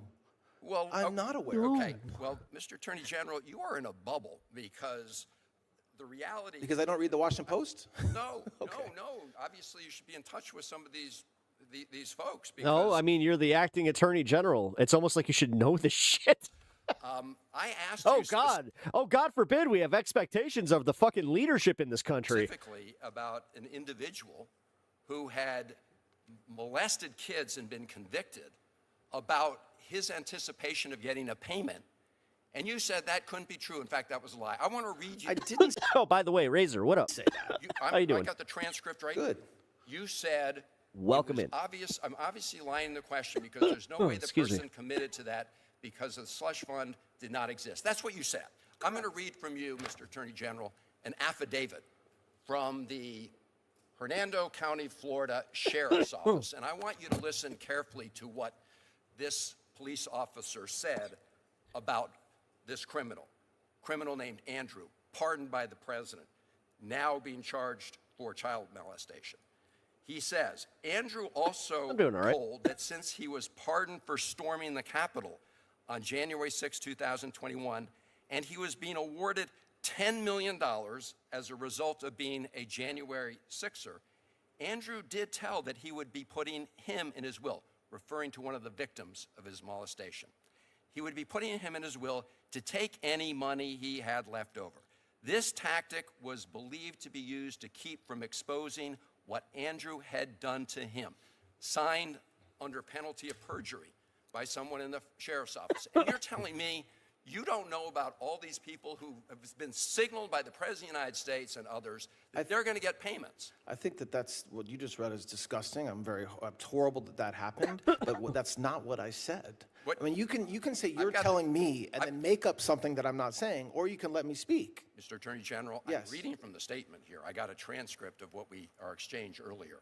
And you essentially said, well, you're obviously lying in your question because there's no way this person committed to that because the slush fund of which you called it did not exist, just as you suggested. Right, and it's true that even the affidavit that you just read said that he would be awarded this criminal suggested he'd be awarded $10 million. Now you're playing absolute word games. I am not playing a word game. Of course you are, because people words matter. Words matter. So if you're going to quote me accurately. Mr. Chairman, I'd like to put in the record, January 6 rider pardoned by Trump was sentenced to life in prison for child abuse. Pardoned Capitol Hill rider tried to bribe child sex victim with promise of January 6 payout. And I will close with this, Mr. You can't tell us today that this individual would not be eligible for a payout from this fund. I find that obscene. And I'm going to ask you one last time. The fact that any of them are. You keep comparing this case. Honestly, I think that there's going to be a huge push to not pay federal taxes soon. To the Keep Eagle case. In that case, as you've admitted, a judge... The fact that they're paying out people that fucking did an insurrection on the Capitol. Yeah. Ultimately signed off. I'm asking you, makes a lot of sense. Proceed with this fund, will you have a federal judge sign off on it? I didn't compare the cases. What I said is the commission that we set up yesterday is nearly... Just a reminder, if any of you guys live in America, we're all on the hook for this. Identical to the commission. It's our tax money going into the pockets of people that went and committed violence on the fucking Capitol and against the Capitol Police. That was set up. But sure. During Keep Eagle. They were targeted because they're the victims. They're the real victims. So please, you repeatedly put words. But also, just remember, all of us can apply for this, so every single one of us should apply for it. No. And then you say, oh, I'm playing wordsmith. Words matter. Mr. General, so if you... They do matter. You said they were... I'm not even kidding. I'm going to get the website for everybody to go and apply. Look, the transcript will speak for itself. It will. But you compared in your own release. In the Department of Justice own release, you compared it to this case. And in this case, a judge signed... My final question I am comparing will you agree, as they did in that case, that before you proceed with this fund, a federal judge will sign off and approve it? Will you agree to that? Federal judge. So there's no mechanism. Actually, there is a federal judge presiding over this case. The case was dismissed by the judge last night. Yeah, because you moved to create this fund. I didn't move. I did not move. The settlement result, Mr. Attorney General, come on. So let me. Man, he sure doesn't do a lot of shit for being in charge. So you're not going to submit this proposal to any federal judge or independent. There is no judge. Any independent authority What does that mean? An independent authority? It means not somebody who's getting to pick 5 of the members who was the president's former personal attorney. That would be somebody who would be independent. I'm the acting attorney general, okay? The fact that I used to be President Trump's lawyer is just a fact, but I'm the acting... Yeah, it's also called a conflict of interest. Attorney general. So don't say the president's former personal lawyer will do something. Your personal lawyer! The acting attorney general will do something. Mr. Attorney General, you are acting today like the president's personal attorney, and that's the whole problem. You have a whole banner of his face hanging over the Department of Justice, and you and everybody else walks under it. And you are acting like you're his current personal attorney. Mr. Chairman, I have no further questions. Yeah. Don't exactly have a lot of faith in and anything actually, and anybody that actually committed crimes getting persecuted or prosecuted. Yeah, but I guarantee they're going to be, I mean, dude, they're looking at James Comey. Like, yeah, dude, they're going after his political opponents. It's all fucking bullshit. When we subpoena phone records, we do not want the bad guys to know that we did it because we're still investigating. Trump is a fixer for the Russian imperial mafia, allegedly. But the idea that that could be done to a United States senator and that it would be okay for a prosecutor to just do it, not even a scintilla of evidence anybody did anything wrong, and then not provide notice to is in some ways the worst form of abuse by the Department of Justice. Well, in fact, there's a constitutional ban, and I think a first-year law student should know that. You know, when AT&T was requested to provide the same records, they saw the constitutional problem. They stopped. Verizon was willingly handing over my records and those of other my colleagues. And I just asked myself, what was the purpose? What was the motivation for them to violate my constitutional rights? Was it because they wanted to make friends with the FCC, maybe Ms. Venkatesh, to get an appointment sometime later? I don't know. Was it because of this frontier acquisition that they had in mind? I don't know, but we need to get to the bottom of it. Thank you. Thank you, Mr. Chairman. You're welcome. Senator Gillibrand. Thank you, Mr. Attorney General, Acting Attorney General, for being here. Thank you. I've listened to your testimony today, and I have a concern about your focus. New York City was the site of the last major terrorist attack against the United States at 9/11. We benefit greatly from what you've mentioned, this whole of government approach, where we integrate CIA, NSA, DOD, FBI, DOJ, all integrated seamlessly, NYPD, to keep our city safe. It's one of the biggest cities in the country. It's one of the most dynamic cities in the country, and our public safety is paramount.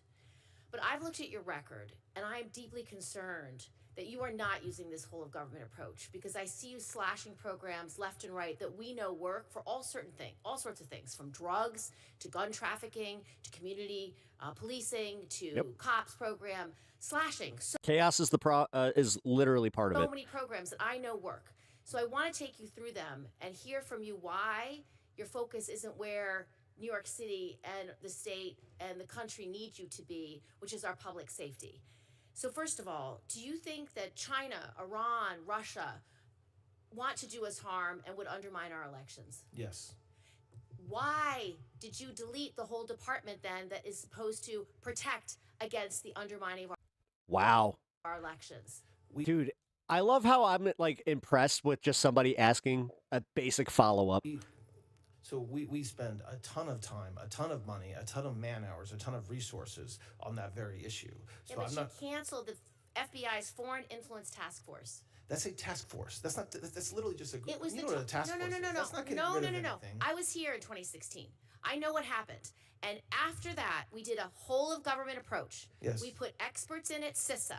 We put experts in at the FBI, and we put experts in at the Department of Defense. Together, whole of government approach, they went state by state by state to make sure that our electoral infrastructure was sound. However, your department and this administration has aggressively fired all the people that were put in charge of this. So they were the people at the FBI in charge of it. So why have you dismissed those operations? Where that failed, there were no state and local involved. It was all just a bunch of federal people, mostly out of Washington, D.C., okay? And the FBI agents were all Washington, D.C. The way they were agents, not... How did this guy defend Trump on anything?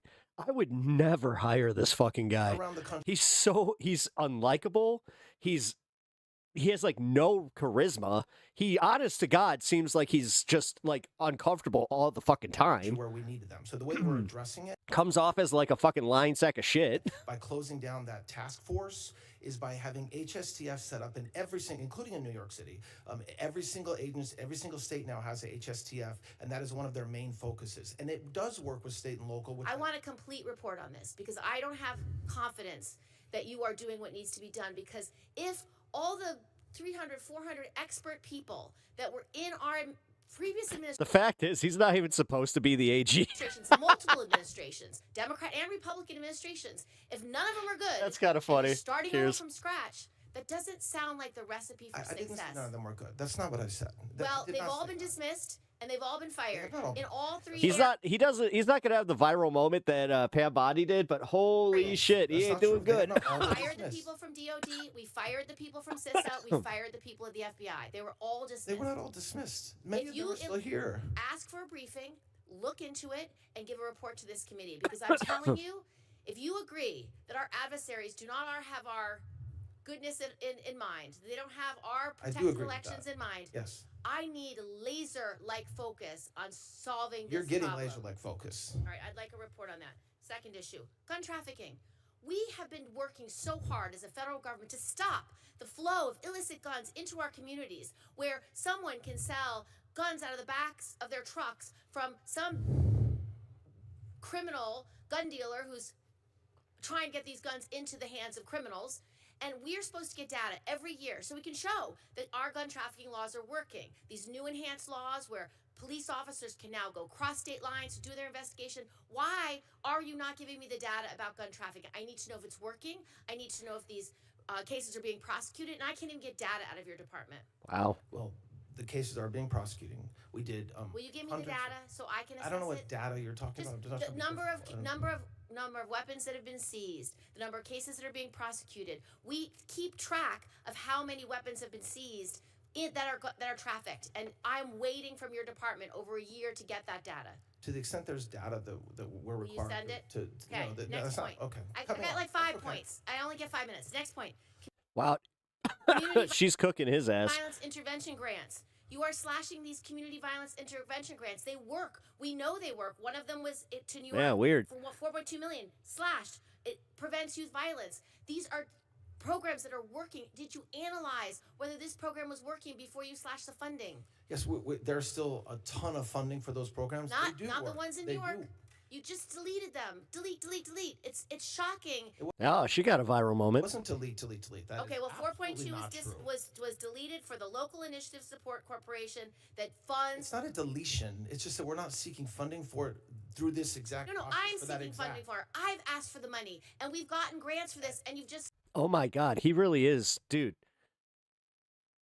I know that we say this a lot, but it is almost comical how fucking unqualified everybody in their position of government is. Suspended this Like, holy fucking shit. grant program. I'm happy to work with you to make sure we're spending the grant money in the right way. I don't have any more time, but there's a community-oriented policing grant cuts as well. The COPS funds. The sad part is most of these people weren't even actually like good at anything before this. These are all Nepo babies. Police officers in our community. Like, as I said, this guy, I have no idea how he's a lawyer. Policing development micro grants, they benefit from it. How he De-escalation passed the training bar grants, is a programs that work. it's just Our police officers need complete it, mindfuck. And then drugs. We have an anti-heroin and methamphetamine task force, and we need to be funded, and it's not being funded. So I just It is Brain being did the same funded. thing that mine Absolutely. does sometimes. There's a different amount of funding, but it is being funded. No, you've eliminated funding for both the anti-heroin, anti-methamphetamine task force. I'm sorry. Which is the task force that stops the trafficking of heroin, fentanyl, and the very long word I can't pronounce. I mean, Senator, there's nothing more important to President Trump and to this Department of Justice than combating the illegal flow of narcotics. So to the extent that there is a particular funding revenue stream that is not being funded the same way, I commit to you that it is of the highest priority to combat drug trafficking. Last is the Public Safety Officer Benefit Program. You say, we just had Police Week, you say you stand with law enforcement. When you do not support this program and when these funds are not getting back to the loved ones who have lost TUI admin. their police officer loved one, it is not right. I need you to focus on this. I need you to get this right. We're committed. Thank you, Senator. He's like, thank God that's over.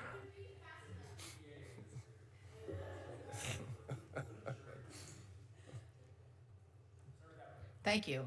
Thank you, Acting Attorney General. Thank you for being here. Thank you. I want to talk about the ATS National Tracing Center. Yeah, right. All right, let's get to some of the Thomas Massey stuff. It's kind of boring. I'm just going to be honest. It's so fucking boring. This guy barely wants to fight for his own position.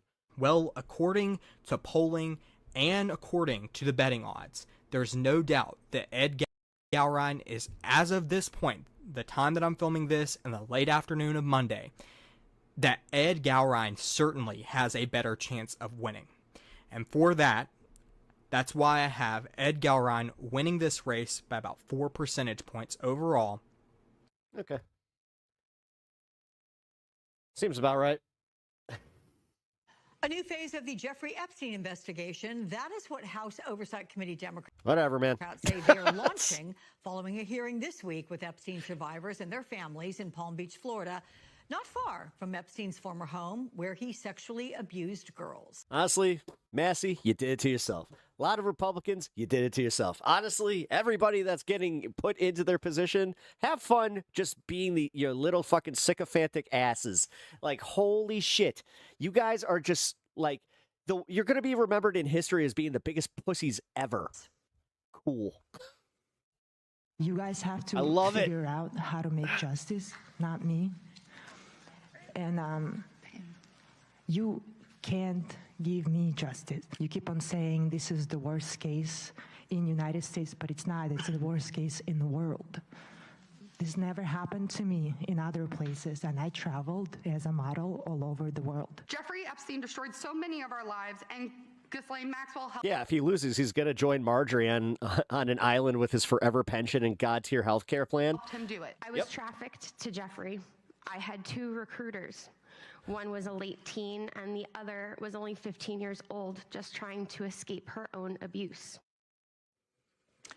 Joining me now, Virginia Congressman Suhas Subramaniam. He serves on the Oversight, Science, and Ethics Committees. Look, I'll be candid. I watched you along with me as those women were testifying. We're shaking our head, almost in disbelief that we're dealing with this. But you have this hearing, which is the first time some of these survivors, particularly that first one, Rosa, have come forward. What new did you learn from their testimony? One, for me personally, I think many of the other committee members, it reminded us of why this investigation is so important. One, because, Jeffrey Epstein, Ghislaine Maxwell, really just... By the way, I hope that this one, the one in the green with the butterfly, I hope that it worked out, her whole, putting her whole faith into Trump, and, she backed him during the, the campaign. It's fucking insane that she was just like, no, I'm a Trump supporter, and I believe that he's going to do the right thing. Ruin the lives of so many girls. And she's wearing the fell for it again hat. In Palm Beach and across the world. And Palm Beach is where it started, which is why we had that hearing. But, the damage that it did. And second, how the government, whether it's law enforcement or the justice system, like over and over again, they disappointed and undermined these survivors when they tried to share their stories, when they tried to name names. They were almost on the side of perpetrators at times. And so it reminded us why we're doing this investigation, why people don't trust government, and why at times we need to continue pushing forward. Bro, dude, they're all in the pockets of the billionaires. You're in the pockets of the billionaires. Literally, this entire network that's reporting on this is in the pockets of a billionaire who also probably has some interest in not seeing whether, even if they're not in it, the people around them. Ranking member. Although, I don't know. I'm just waiting for that one dude that's just like, you got nothing on me. I'll buy up all your assets. Robert Garcia released a new report claiming the non-prosecution agreement negotiated by former Florida U.S. Attorney Alex Acosta, that's what allowed Epstein to, quote, continue and expand his trafficking operation. Cool. So what is in this report that the public hasn't seen before? We interviewed Alex Acosta as well, and he blamed everyone else but himself. But the reality is there's people like Alex Acosta who made Jeffrey Epstein, gave him the ability to continue his crimes. And we're interviewing other people, too, who are involved in Epstein's enterprises or who are in the Epstein files. And we're going to continue this investigation. The Republicans have shut down the Oversight Committee. They won't let us have official hearings anymore because they're afraid we'll try to subpoena more Epstein-related witnesses. And they're also trying to shut down the investigation altogether, saying that there's nothing to see here. And so is the DOJ as well. So, we are trying to shine light on everything that is out there and put out reports to the people about what we've heard from the witnesses. Good.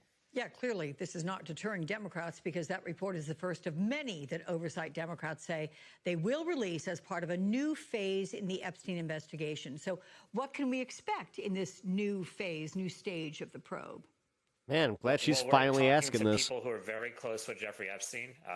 And so we're also talking to the prison guard who was looking after Epstein when he committed suicide.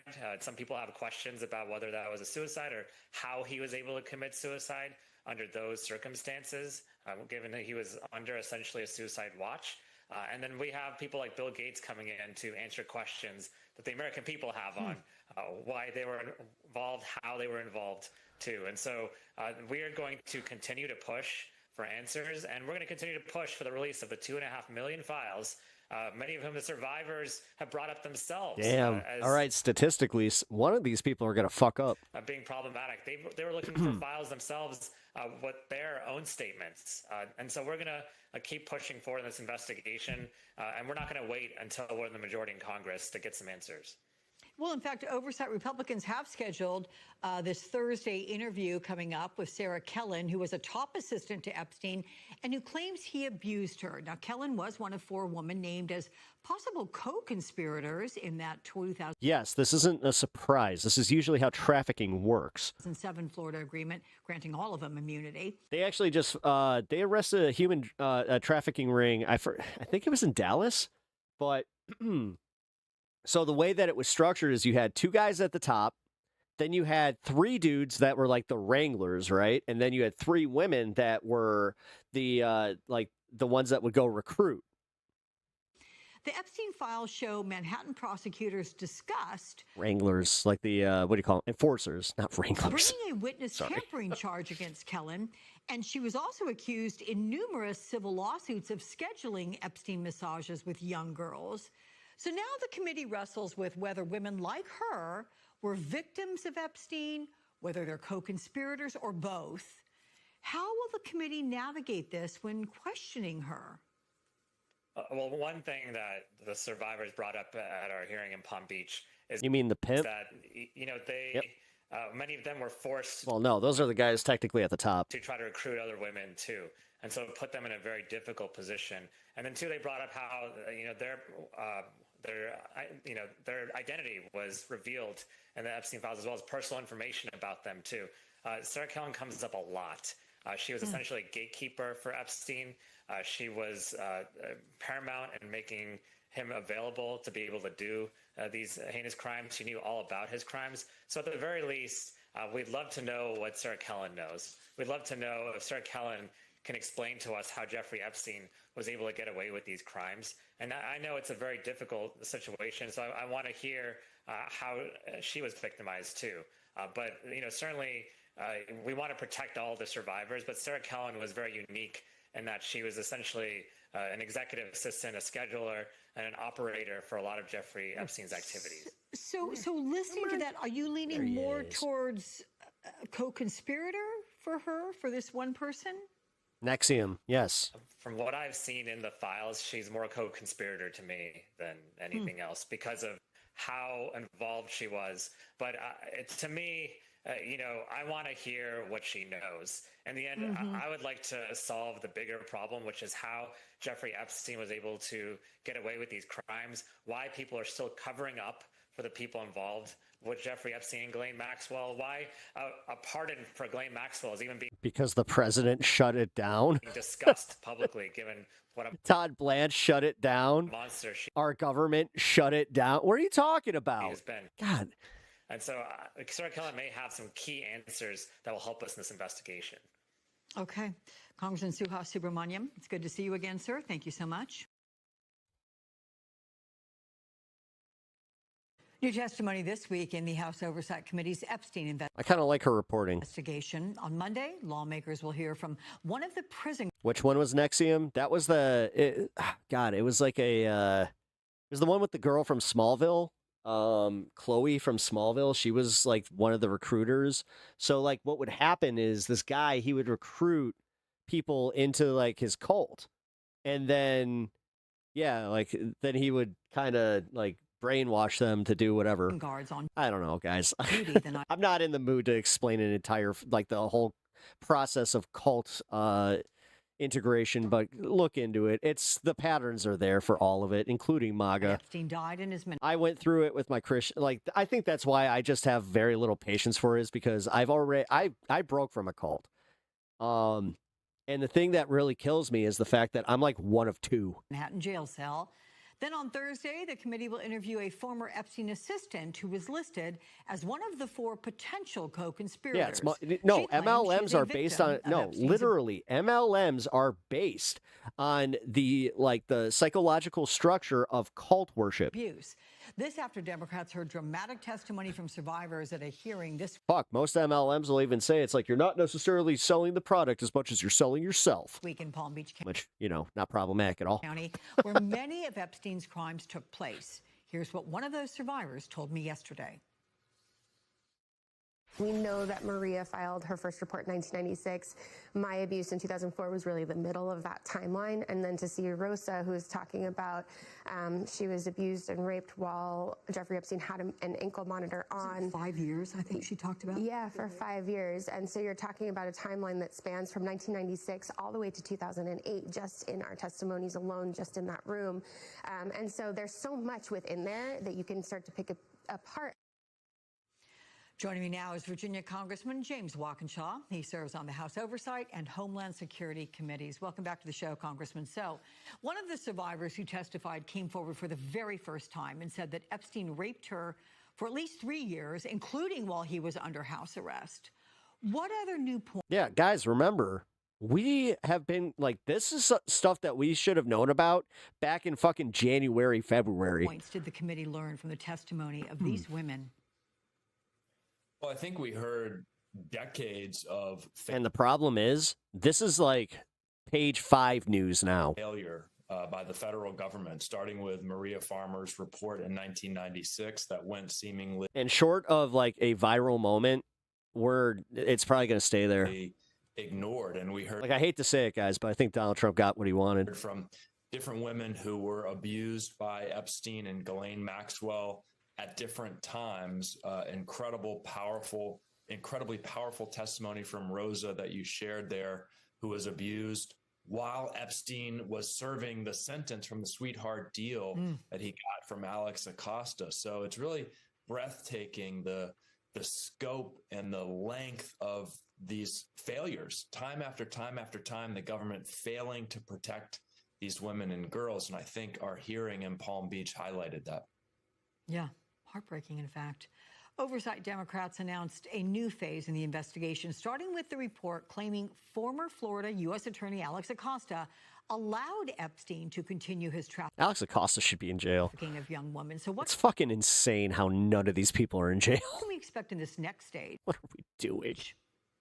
Well, I think what we released in that report was a demonstration of the way that after getting the sweetheart deal, while he was allowed to continue raping and abusing women and girls, Epstein then really took his trafficking ring global and started to recruit more girls and women from across the globe. So that sweetheart deal from Acosta had far-reaching implications. As you noted before this segment, we have a series of depositions and transcribed interviews starting tomorrow with Tova Noel, one of the prison guards. We're going to have Pam Bondi on the 29th, one of the potential co-conspirators, Bill Gates, Leon Black, a lot of meaningful depositions and interviews coming up. And look, our goal ultimately is accountability, so that anyone who was involved in these crimes or had knowledge of them is held accountable.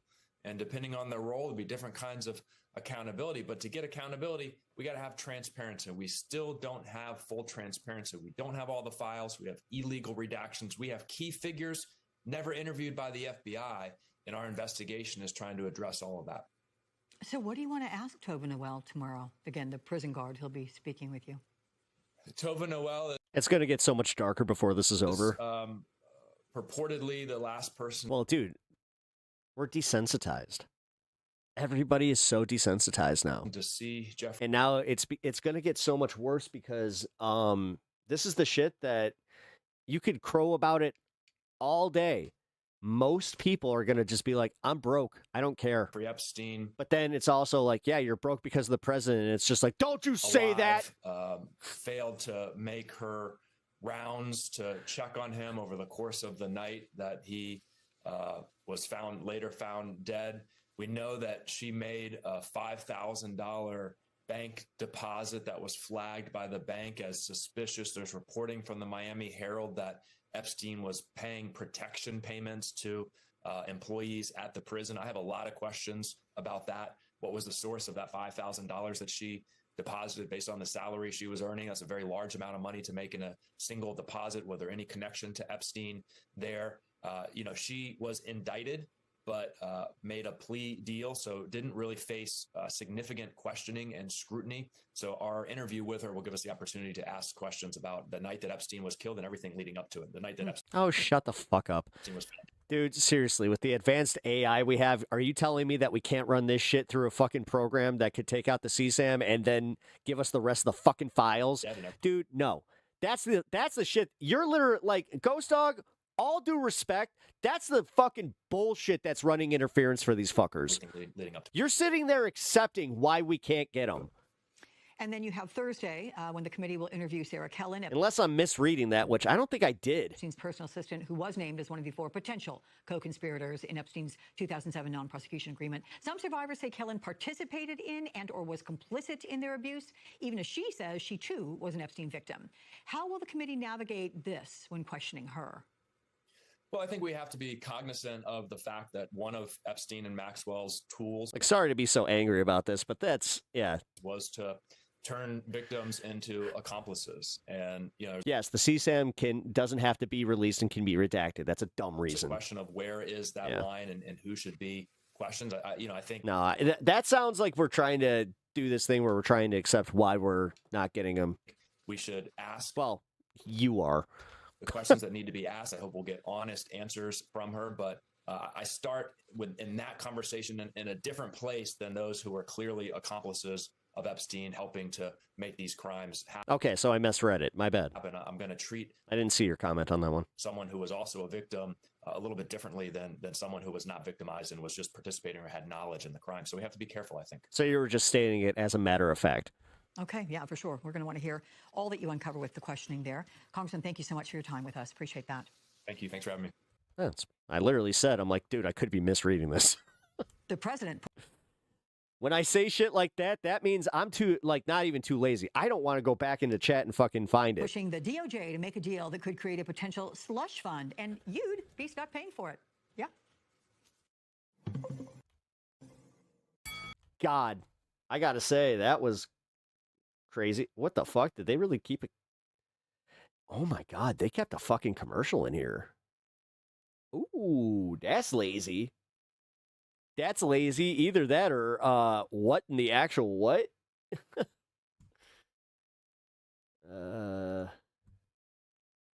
New today, a French prosecutor investigating Jeffrey Epstein's alleged sex trafficking network tells French media around 10 new suspected survivors have come forward. The Paris prosecutor says they are among 20 who fucking France out here doing the work that we can't. Contacted authorities during a probe into potential Epstein abuse in France or involved That is lazy. French accomplices. The widening investigation But I would be just as lazy. into the late sex traffickers' crimes comes after House Oversight Democrats held an unofficial field hearing this week in West Palm Beach, Florida, with emotional Thanks, DA. What up, dude? testimony from Epstein survivors, including I also appreciate the call out. Rosa, Yeah, a wrong. model from Uzbekistan who described being abused while Epstein was under house arrest and had never spoken out publicly before. I spoke yesterday with Epstein survivor Danielle Bensky, who also testified. It was incredible to hear Rosa's testimony. I think she's opening doors for a whole new community of survivors that we really haven't seen come Man, that must have been a good before. hit. My cat was just like, whoa. We know that there are a lot of victims and survivors that have come from other countries whose visas were fast-tracked, and we just haven't been able to really you hear like those to smoke? stories yet. So Yeah. I think her bravery was so like tremendous to smoke? in stepping forward and bringing that information to light.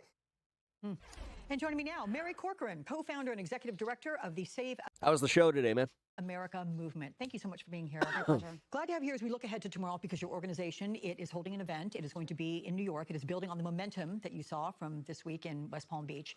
What exactly are you planning tomorrow? So we are doing a 24-hour Epstein Files filibuster. Wow. So we will be reading from the Epstein Files for 24 hours straight. We have 10, Nice. at least 10 survivors that are joining us. They will be opening and closing the filibuster. And the idea is that we want to stop time. We want to give voice and space to this testimony and bring eyeballs back to this story.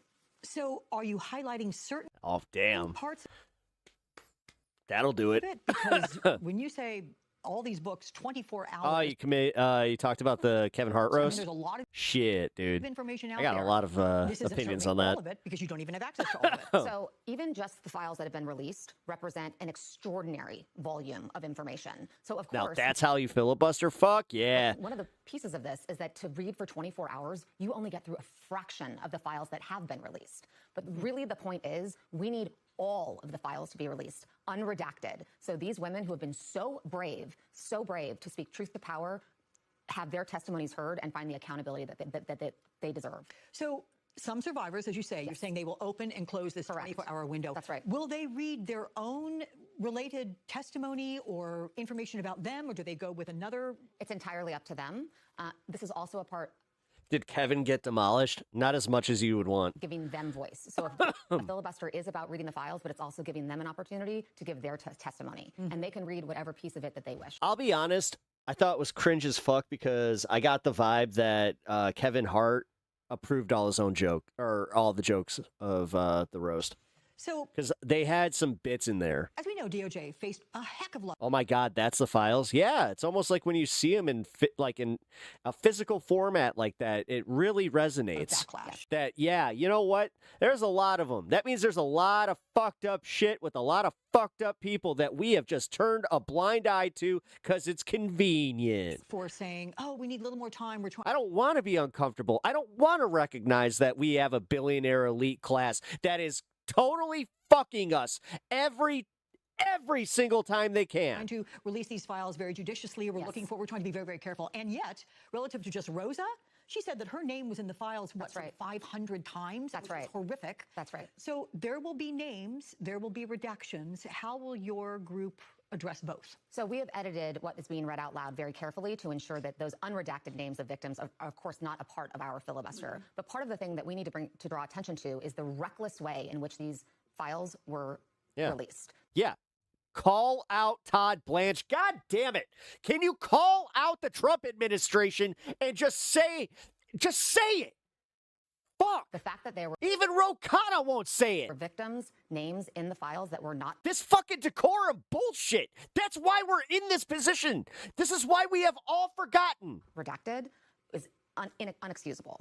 Sorry, and we man. need to This is bring eyeballs to that story as well. Yeah. Let's put it this way. If this was one of my family members, I don't think I'd be able to keep my composure. Well, I'm sure you're going to. I hope you get a lot of sleep tonight. It's going to be long, but a very worthwhile 24 hours. Thank you, Mary Corcoran, for coming and talking. Good luck Pleasure. tomorrow. Thank you. Jesus. All right, here's another piece of fun news from the Trump administration. New DHS unit targeting green card holders. Let's talk about a little bit of this new reporting. Got to make sure we got some space for the gold card holders. Specifically going after green card holders. How is the administration trying to justify that according to the reporting? So this is something that they've actually done previously earlier this year with people who had been settled as refugees, saying, well, we're now going to go back and reopen your case because we think there might have been fraud here. We think it might have been, improvidently granted. So we're going to re-vet it. In this case, honestly, we're looking at a fairly, if you can see, we're looking at a fairly small scope of things, right? Like this is not something where everyone who has a green card in the United States is going to be hauled back in for an interview, is going to be hauled into detention. What's really remarkable, of course, is that you're putting an entire unit out just to target 50 people, right? That it's about the resources that they're spending on that as opposed to processing the green card applications that USCIS, which is responsible for, adjudicating these applications, currently has. It's an expression of them trying to use the legal immigration system to have there be fewer legal immigrants. So what is the goal here? Is it the number? If the number is fewer legal immigrants, I guess you just answered that question pretty clearly. There's 50 or so that they're trying to go after, but by putting all of that effort onto that cause specifically and ignoring the people who are applying, you automatically lower the number of immigrants. Is this going to be a better strategy for this administration? They had been going after people on the street, was not working.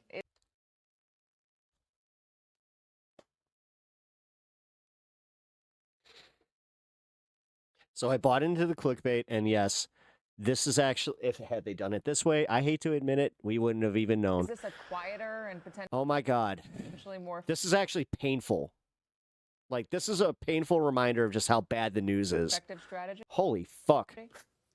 I mean, they're doing both at once, right? This is the agency that's responsible for, for looking at immigration just made my head applications hurt. is different from ICE, the agency which is doing the enforcement. So they can, in theory, do both. Of course, both of these have something of the same thing at root, which is it doesn't matter if you have legal status in the United States. We're going to arrest you first. We're going to treat you as a suspect first and ask questions later. And that feeling that people who have all their papers. Wait. Oh my God, do they really have me about to fucking do this? Holy shit, this is actually gonna happen. I'm about to fucking play devil's advocate, for ICE. What? But 50 green card holders. I'm sorry, but that sounds like they are actually targeting people that I might have committed a crime, and they're actually going after them because they are the ones that, like, technically they were saying they were going to deport in the first place. In order. Oh my God, that was like painful. Like, I feel like I need to vomit after Who that. actually do have legal status, that doesn't protect them from being swept up What did I miss about the clickbait? by ICE or having their. It's about how they said new DHS rule. Here it says new DHS unit targeting green card holders. I mean, they got me. Status questioned by the government. It's that kind of insecurity that is really a problem for immigrants trying to make decisions about how safe they feel in the U.S.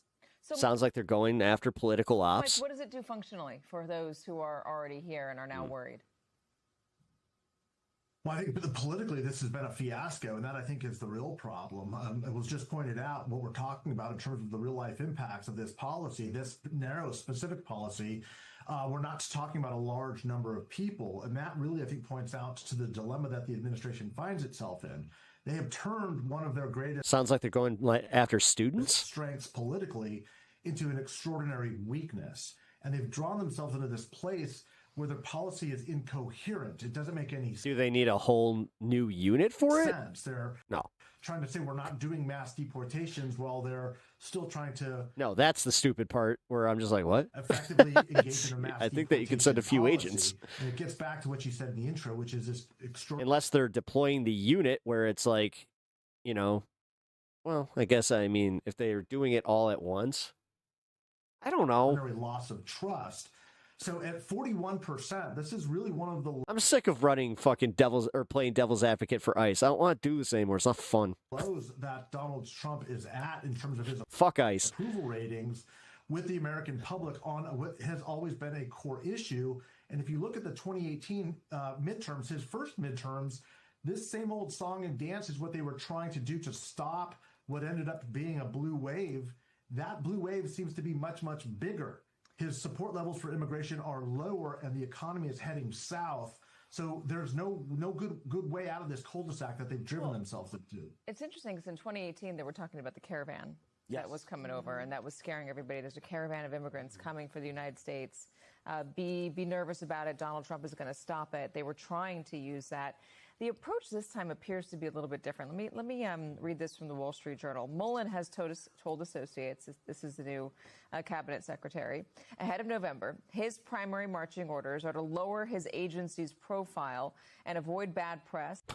So the issue. It's literally just like, hey, you guys, can you just like not be assholes? Of immigration recedes in the public consciousness, according to people familiar with them. They're literally trying to. They saw the polling and they were just like, guys, team meeting. It turns out that going in there and acting like you have your own personal Gestapo isn't exactly a great idea. So, what I need you to do is, can we Gestapo a little quieter? Matter. Polls show voter approval of Trump's handling of immigration to have declined, and the president has told advisors that some of the previous team's moves went too far.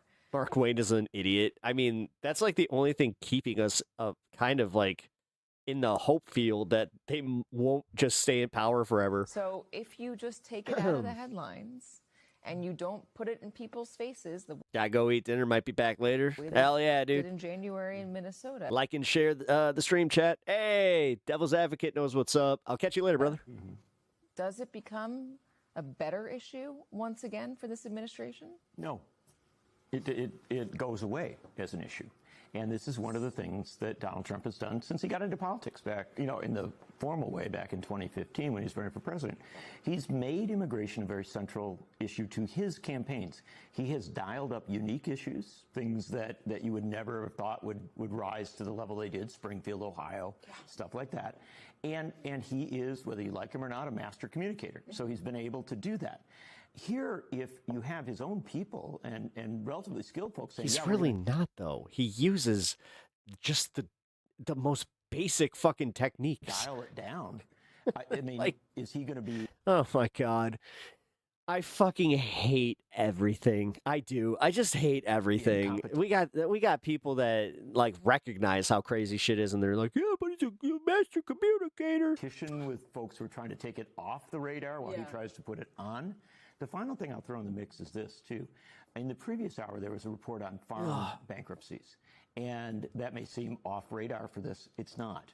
In a lot of rural America, the concern about immigration policy, the sense that it could rise up at some point, or I might need to go to 420 early and become another flashpoint, has become a real challenge for farmers and other folks who do rely quite I've already done 2 hours today. I was like, why does the stream already feel so long? often on immigrants to Like, help I them very rarely have do this. their work.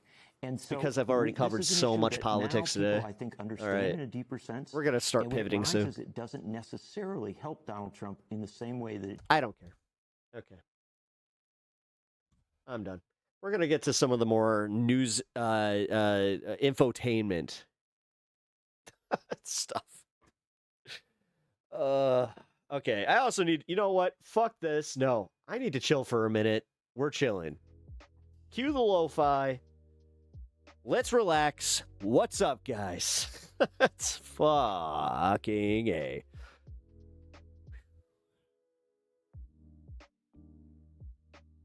Yeah, it's coming to terms with the Epstein stuff, the shootings, the fact that they're now saying that it's trans shooters, even though there's no evidence that they were trans shooters. That's it. No, it's No, it's the news. Okay. Wow, this actually did it. This was like, I kind of came to terms with, today was a lot. Holy shit. Met several Rhodes Scholars, and they're all the same. Meaning? Wait, Hell Pep? What's up? Ugh. You're taking your controller apart at the moment? Are you trying to fix your drift? Because I got that. I have like three. Yeah, I have 3 PlayStation controllers that all have stick drift. Like, yeah. You want to talk about the biggest like fucking scam? Yeah, we're gonna just make it so that they all do this. We're not gonna change any of the design at all, but we will offer a upgrade option that you can change out the sticks. So if they start drifting, you can change them out. Capitalism. Isn't it awesome? Isn't it awesome? You guys remember like growing up in the 90s where like if you got something like and it was broken, then you could just like go replace it? Yeah. GameStop, I worked there, and we used to have a pretty awesome return policy, and also just a cool like swap out policy, because it didn't cost us anything to swap out broken controllers. So yeah. Cost the manufacturer, sure, but whatever. You know what? I know what I'm going to do. We're going to play Operation Epic Fury in a minute. Well, in a little bit. Let's see. I think that's what we'll do for the like fun half, because for Operation Epic Furious, I want to see just how far we can get. I want to know, like, because apparently I did miss something, and there is a way to get to some of those other parts, but will we figure it out? I don't know. What up, Robert? How's it going? God damn, dude. I don't know what's going on. You know what? Maybe it's my attitude. I don't know. Maybe. Damn. Just kind of got that like weird, just today. Nice, a pep adventure time. Yeah, we'll do that. As I said in a little bit, like I still got show to get to. I want to do this breaking points thing. I want to do this MAGA voter thing.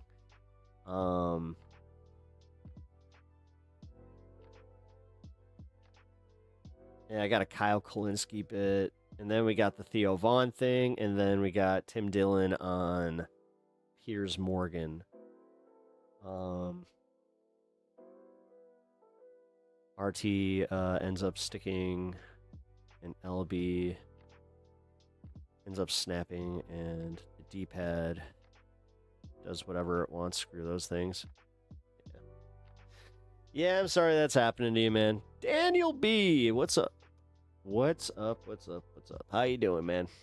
Welcome to the stream. Got some awesome topics and clips. Yeah. No, we do. I got some pretty awesome stuff coming up. I just need a break. Like, damn, dude, covering Epstein shit is just like, that's just fucking soul destroying. Oh my God. Hearing, and then you got the new testimony from the woman that was being abused for 5 years straight while he was on house arrest. Like, what the fuck? Yes. And actually, oh, I forgot your name already. Damn it. Where are you? Lisa Ann. Yeah, Lisa, actually, you kind of brought up a good point about how we're not focusing enough on it. Oh, shit. Hold on. There we go. Okay, cool. Almost had a problem there. Anyway, just trying to make my D-pad stiffer for Pokemon and Zelda. Nice. Yeah, I'm kind of lucky. I don't know. I got the Nintendo controller for that, so or the Switch 1 controller for that. The Switch 2 controller is great. There is, like, I don't know why they made it smaller, but yeah. Jesus Christ. Yo, Betty White. Usually I'd be a little bit more in the mood for playful banter. Right now I'm just kind of like, wow, hard reset. Just fucking A. There was a lot. That was a lot.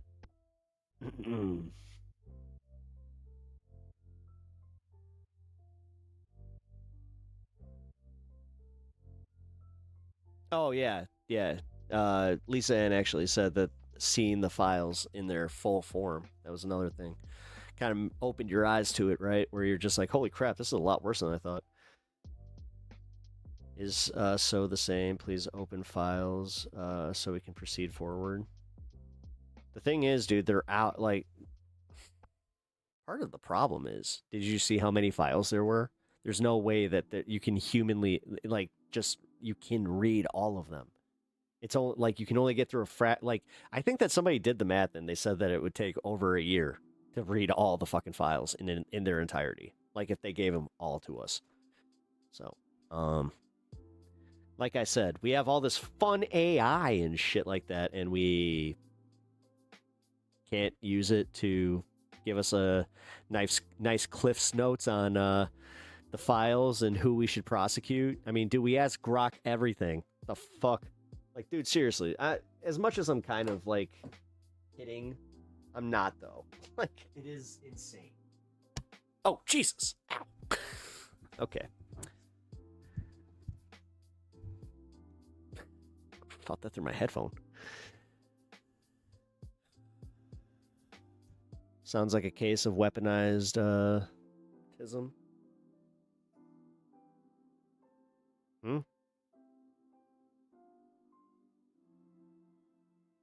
Yeah, not Trump's part.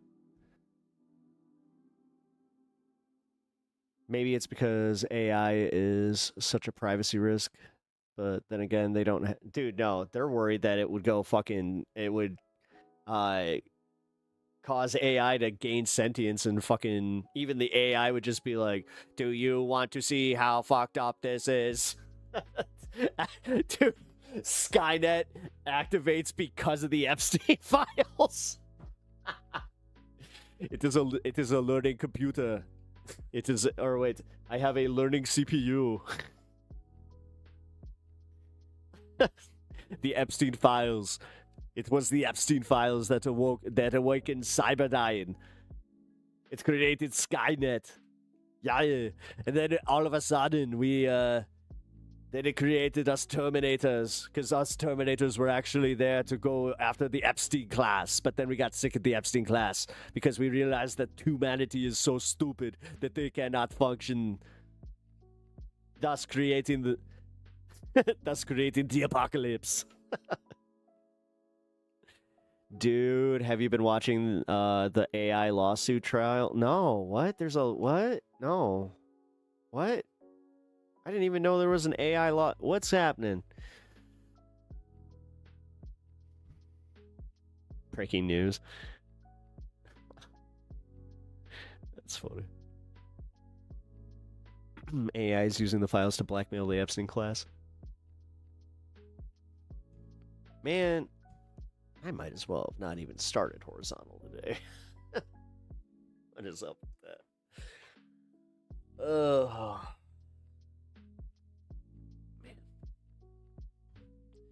Yeah, I hate to do this, but I think I need to go, like, get a cup of coffee or something. Like, today has been a lot, guys. Like, a lot. Musk is suing the skinny guy? Oh, Jesus. All right. Well, here, let's get back to this thing. Let's get back to the breaking points. All right, yeah, this is actually fun. MAGA mom to Emily, Trump abandoned me. So Emily takes a lot of calls through the radio show that she does, and she's always flagging for us some of the interesting comments there. She does a radio show? She's been noting recently a lot of conservative, Republican, triple Trump voters who are calling in and saying they're very upset. They feel, in the words of this one woman who called in yesterday, betrayed by Trump. Let's go ahead and take a listen to what one caller had to say.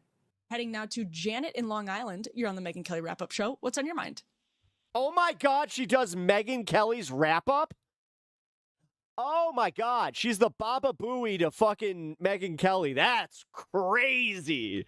I'm still abandoned. I'm a Trump diehard. Baba Booey. Howard Stern's penis. Baba Booey, Baba Booey. I'm 68. My husband's 69. We're never going to stop working. He's a contract electrician. We built our house.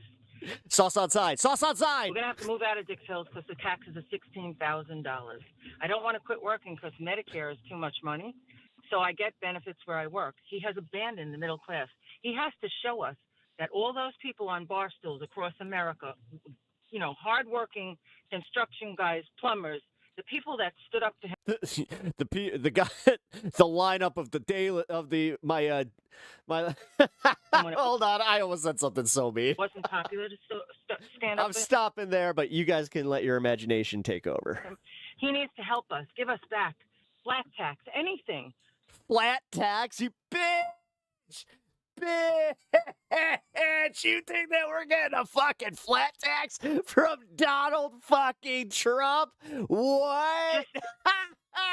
Oh my God! Make our life easier.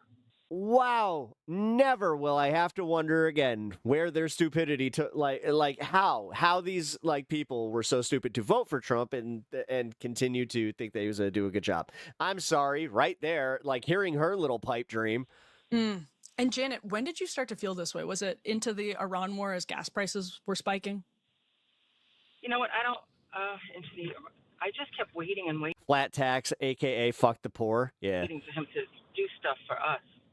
Mm-hmm. I feel like he's listening to the wrong people. And yeah, when he started that war, I didn't sign up for it. When I had my first boy, I'm a girl. I'm one of 5 girls. And when I had my son, the first thing I just popped my head up and said, "Oh my God, he could be drafted."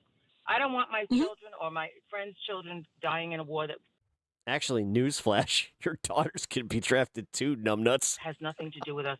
It's time. Wait, did she not know that mandatory conscription is literally anybody? Like, no, honey. Back to the American people that stood Oh, up for God. Trump when nobody stood up for Trump. When he came down that escalator, when you shouted, "He has my voice." He knows exactly how I feel, but he's abandoned us. And Janet, I have one more. I love him. And I have one more question. Are you sort of a Republican, conservative? Are you independent who just really likes Trump? Where do where do you sort of find yourself on the political spectrum? I would say I like truth. Right now, I'm a registered Republican, conservative. I don't like all those riots in all parts of the country. I don't like the how lax the what would you call it, legal system is. I want rules, regulations. Actually, shit. I am wrong. I am wrong about that. Hold on. Okay, I have to issue a retraction here. I spoke too soon. Women are not part of the mandatory conscription. Because without them, there is chaos. And Man, and I thought we were an equal opportunity country. We got some work to do. want feedback given to the people that stood up to him forever. And I don't want a war. I don't want my money going towards a war. I don't want me having to pay for gas. So somebody, in Iran, I don't know what it has to do with the American people. It's frustrating. Yep. I don't want to give up on him. I think he's the best thing that ever happened to America. But I'm starting to get really sad and betrayed. Very interesting. Yeah. Very interesting to hear that. She says she feels abandoned. She feels betrayed.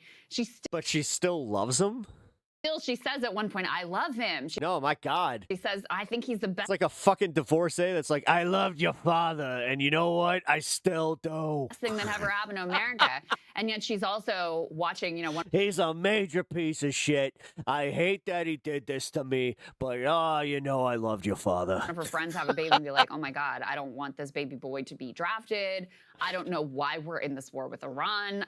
He's not doing anything for the people that helped to elect him." So pretty interesting to see even someone who clearly was committed to him, feeling this kind of way and calling in to express it. So when I see a 35-year-old who's like, "I've broken with Trump," I'm like, yeah, we'll see, right? Because for me, it's what we were talking about yesterday with the Thomas Massey vote. This is the bedrock of the Republican coalition. Like boomer grandmas, people like this, who are like, "I love her." They just sit there and sit in a trance when they watch Jesse Waters on Fox News.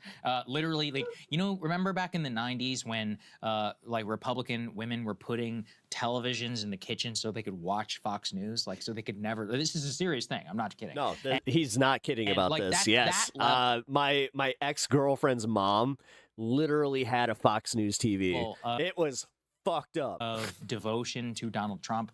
That's why There are only 2 things that ever played on that: Price is Right and Fox News. Bet against his control over the Republican Party.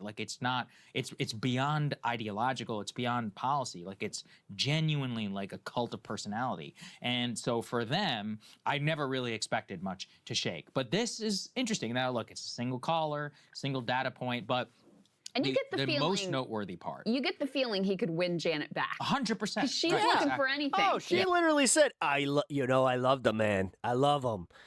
And he's like me. He's like a New Yorker. If he gets out of the war and he sells her some deal on... Tells it like it is. Sounds just like my ex-husband. But God bless his soul. Fox News, she'll be like, "See, I was right about him. He's still the greatest thing that ever happened to America." Janet is still winnable for you, President Trump. Right. But you got to get out of the war. So win back Janet. I do think, if cracks like that are where things begin, that's where... You're so sick of being pushed headlines about the ballroom. The thing is, honestly, it is outrageous and it's insane that he's still he stood in front of the fucking thing while it's getting built. Began to get in the basement, the beautiful basement.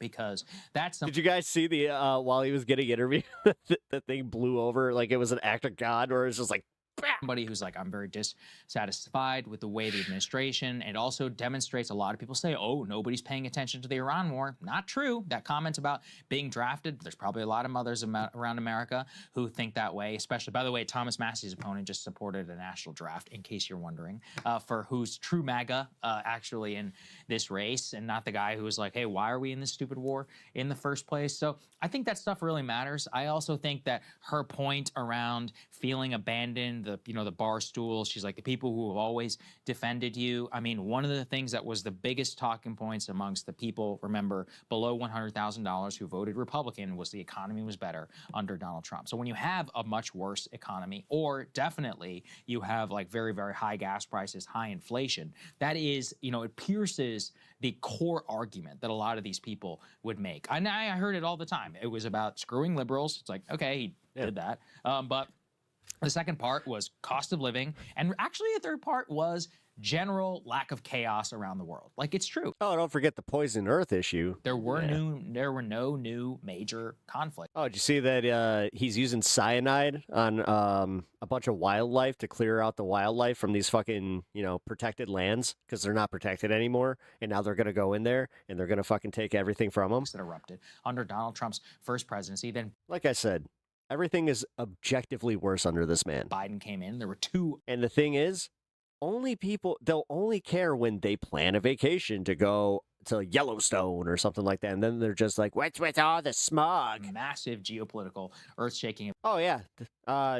Events. And then when Trump came. Just another thing to add to the fucking shit that is Donald Trump. I mean, not only are those two still going, You'll be back? but he All did right. a third I'll see you in a by minute. choice. For literally I'll be no here. reason whatsoever. So that does begin to pierce the veil of a Yeah, lot of and the majesty, evicting the bison. Yeah. the stuff around the first term that people built up in their heads, Culling. especially under the chaos of Biden. Yeah, Long Island All of them. is where Yeah, no, and the thing is, nobody knows about it. she lives. That's That is high- like MAGA town. Yeah, but it's also a place whatever, that's man. relatively high cost of living. Yeah. So she's certainly going to be feeling the crunch, and I bet gas prices are quite high there, et cetera. So in any case, It's kind of bad to like kind of actively just be like, I kind of hope that like the world just shakes us off like fleas. let's take a look at the numbers that back up some of what Janet is seeing and feeling out there. Let's put this up on the screen. This from the New York Times, Siena.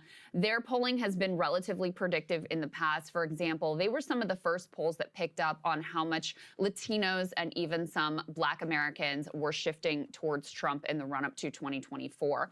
In any case, his approval is sinking dramatically here.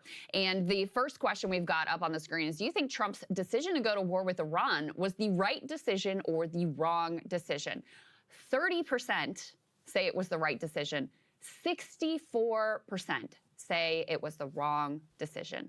2/3 of Americans. And let me tell you something, folks, this is very different from previous wars. Typically, Americans get right on board with the latest war that they are being sold. This is very, very different. The Iraq War favorability numbers at this point in the war were sky high. There was a loud, vocal anti-war minority, but it was a decided minority of the country. Just to keep this up, with Democrats, it's just basically unanimous. That probably won't surprise you. Only 5% say that it was the right decision. 93% say it was the wrong decision. Look at the numbers, though, with independents. Yeah, the thing is, the Iraq war didn't take the economy that the way this did.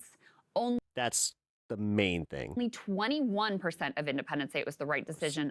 73% of independents say this was the wrong decision. And with Republicans, they overwhelmingly support it. 70% are on board. But, for Trump, with Republicans to have 22% saying it was the wrong decision, that is a, notable minority. That's not nothing. Normally with his decisions among Republicans, who at this point, if you're a Republican, you are a MAGA Republican, normally when he makes a decision, basically everybody gets on board with it on the Republican camp. So that is a notable minority there of the coalition that is unhappy with this. Let's go ahead and put B2 up on the screen. We can see some of the numbers inside of this poll. So Trump's approval rating now is at 37%. That is a decline of 3 points from the previous poll, and it is the lowest approval rating that this. No, why is it always 37? That's bullshit, Crystal. It's always 37% with this guy. I've heard 33% from some other polls. I've heard 39% in other polls. Why? You're saying that he was at 40% the last time that he got fucking polled by Sienna? This particular like. What the fuck, man? Poll. This is why everybody thinks polls are bullshit. Has found for him in either term. So hitting a new record low for him. Also very noteworthy, you can look on the right side of the screen, you've got his net approval on key issues. Underwater on everything. Underwater 15 points on immigration, 31 points on the economy, 31 points on what they describe as the Israel-Palestinian conflict, 32 points underwater on cost of living, and 34 points underwater on his handling of the war in Iran. Oh, cheers. And then also very noteworthy as we head into the midterms, let's take a look at the congressional generic ballot here. It has Democrats up by 11 points. And if you narrow the field, if you narrow the universe of voters here to those who are most likely to vote in the fall, the Democratic lead expands to 14 points. Now, that would be a greater... We've seen a lot of shellackings in midterms, both for Democrats and Republicans over the course of our, adulthood and covering politics. From 2010, 2018 was obviously a big win for Democrats. We have never seen an 11 or certainly a 14-point landslide. That would be extraordinary even in modern terms where we have these big wave elections. And it does line up with what we're seeing in special elections across the country. Yay, let's hope that holds. And with the number of Democrats who are turning up to vote in places like Georgia and even places like Texas. So, that's why I think it could be credible, even though the numbers are quite extraordinary. Yeah, I mean, sticking with all these polls, we talked about D plus 11. It would be insane. That's 2008 levels of madness, where Democratic senators are in Louisiana. That's and the thing is, it can happen. Well, it happened in my lifetime. There's polling that has it's one of the Vindman brothers who's running for Senate in Florida. Oh my God. There's polling that has him up. There's polling that has David Jolly, who's a former actually was a Republican member of Congress. We switched to the Democratic Party. He's running for governor. There's polling that has him up in Florida. Right. Now, if you're talking about D plus 11 or D plus 14, those are the sort of things that are actually in play. Exactly, and that's why you can't rule any of this stuff out. Like back in 2008, where you had insane outcomes. It was a little different because it was before the whole during the Blue Dog Democrat era, but there were also people like Tom Perriello and others. They had no business who were winning and becoming Democrats. Now, also in 2010, there were a lot of Republicans who had no business winning either, but were lifted because of the tide of a lot of the anti-Obama sentiment. So that's what it really looks. You mean racism? Like a landslide. Like there will be wins in places that we can't even predict for real here on the show. That's where everything. I remember those days. Again, man. Chris Rock made a movie about how it was so unlikely that a black dude would become president that that was the entire premise of the movie. Everything really is on the table as a comedy. And I think if we put B3 up here on the screen, just to reiterate, what we were talking about is I think that this minus 31 on the economy is the central story. At the end of the day, that is the number one thing that people will be thinking about on top of cost of living. Now, last time, the only counter to what I say is that this was similar to some of the numbers that Biden had. It's actually lower. Look at that cost of living, minus 42. The thing is that it was similar to what Biden. Remember, people were not happy with Biden over the economy. But Biden got saved by the Supreme Court in 2022 on Roe versus Wade. So that is the last that, it's possible to have some sort of black swan style event. We can't predict it. I don't really know what it would be. Maybe honestly, the thing is, you can't really predict any of this shit. Like a great victory, quote unquote, in Iran celebration, and gas goes down by $2 a gallon. I mean, I don't think this is possible at all. I'm just even that. I don't think is going to rescue him at this point. I'm not sure. I mean, I think it would be better, obviously, if it were all the way down. I don't personally see a way out of it, and it's proven now that stock markets can be at all-time highs. That's irrelevant. It doesn't really matter. What needs to matter is on inflation and on gas. And so outside of a serious, major cultural flashpoint, which goes right and really saves them, I don't see a way out of this. The economy and cost of living. I mean, it seems like he's doing everything to make it even worse. Because think about it, Biden would have sunk if it wasn't for Roe versus Wade. It actually would have been a complete shellacking. The only reason they held on was because of... That's actually God damn it, that's a good point. All of the fury around abortion. Yeah, it was the extreme Supreme Court. We were essentially fighting against the Supreme Court on that one. Even that dissipated by 2024. It was a real flash in the pan kind of style moment. Well, the other thing that Democrats have going for them is they have gained so much. Because they didn't run on it. They ran mostly on like the economy. With the type of vote. Which, again, was not the right thing to focus on. That always Really show up wasn't. in midterms. And I think that was the other piece that really saved them in that midterm election. And then it ended up, being kind of disastrous because that was what solidified Biden's position and everybody rallied around him. And then there wasn't a primary and then he couldn't talk. And you guys all know what happens from there. We end up with Kamala with no democratic process and the whole thing ends up being a disaster. So it probably would have been good for the Democrats ultimately if they had taken some beating in the midterms. It would have been a bit of a reality check. But in any case, it's neither here nor there at this point. CNN's Harry Enton was weighing in on just putting in context how historically bad these poll numbers are for Trump. Because even though, yes, Biden's numbers at this point were also pretty grim, after he withdrew from Afghanistan, that's when his poll numbers really took a dive. And then, the economic concerns mounted and it became increasingly apparent just how feeble. I guess breaking news, Massey lost. He was at that point, and he never recovered from there. These numbers are worse than anything that Biden saw during his. It's official that. Oh, now it's official. Wait. We need to wait for the last fucking stand, like the last Republican standing, to be ousted before we accepted that? No way. His term, including on the issues. Think cost of living minus. Man, 42. I'm mean today. I'm sorry, guys. I just kind of realized that I've popped off at a few of you, and it was about 20-some% who said that Trump was doing a good job on cost of living. That means that the Janets of the world, some people who are in, not just that voted for him, but at the core of his coalition are saying this for cost of living, he's not doing a good job. That is quite extraordinary. Let's go ahead and take a listen to Harry Enton putting this in some historical context. Majority of Americans are against this war, and regardless of what exactly he did mean, the context matters, but also here's what also matters. Democrats love that comment. They're going to cut it and put it in so many ads before the midterm elections. My goodness gracious, it's a dopey comment from that perspective. And more than that, we're talking about 79% of Americans disapprove of Donald Trump on gas prices. That is the highest percentage that any president has had disapproving them on gas prices in any question I could possibly find. We're talking about when we're talking about inflation, right? We're talking about the worst polls ever for any president belong to Donald John Trump. That's worse. He's doing worse than Carter. He's doing worse than Joe Biden did in his last term. When you put it all together, you just go, man alive, man, what are you doing? And he makes a good point there, too, about that comment that Trump made and doubled down on about, I don't think about Americans' financial situation at all. The fact he said that out loud is insane. I mean, he's right. That is going to be repeated over and over again, as it should, because I think he's telling the truth. I don't think that factors in for him. I think he's worried about some of the politics. I think he's looking at the markets. I think he's feeling some pressure. But at the end of the day, is he thinking about you going to the gas pump and looking at the bill and going, oh my God, I don't know if I can keep doing it? No, he's not thinking about that. He's right. He's not thinking about that at all. No, it's not even. Whatever. This guy has to run against a Democratic challenger, which, a deep red district doesn't mean shit right now. If the prices are as bad as they are in November, there's a good chance that district could flip.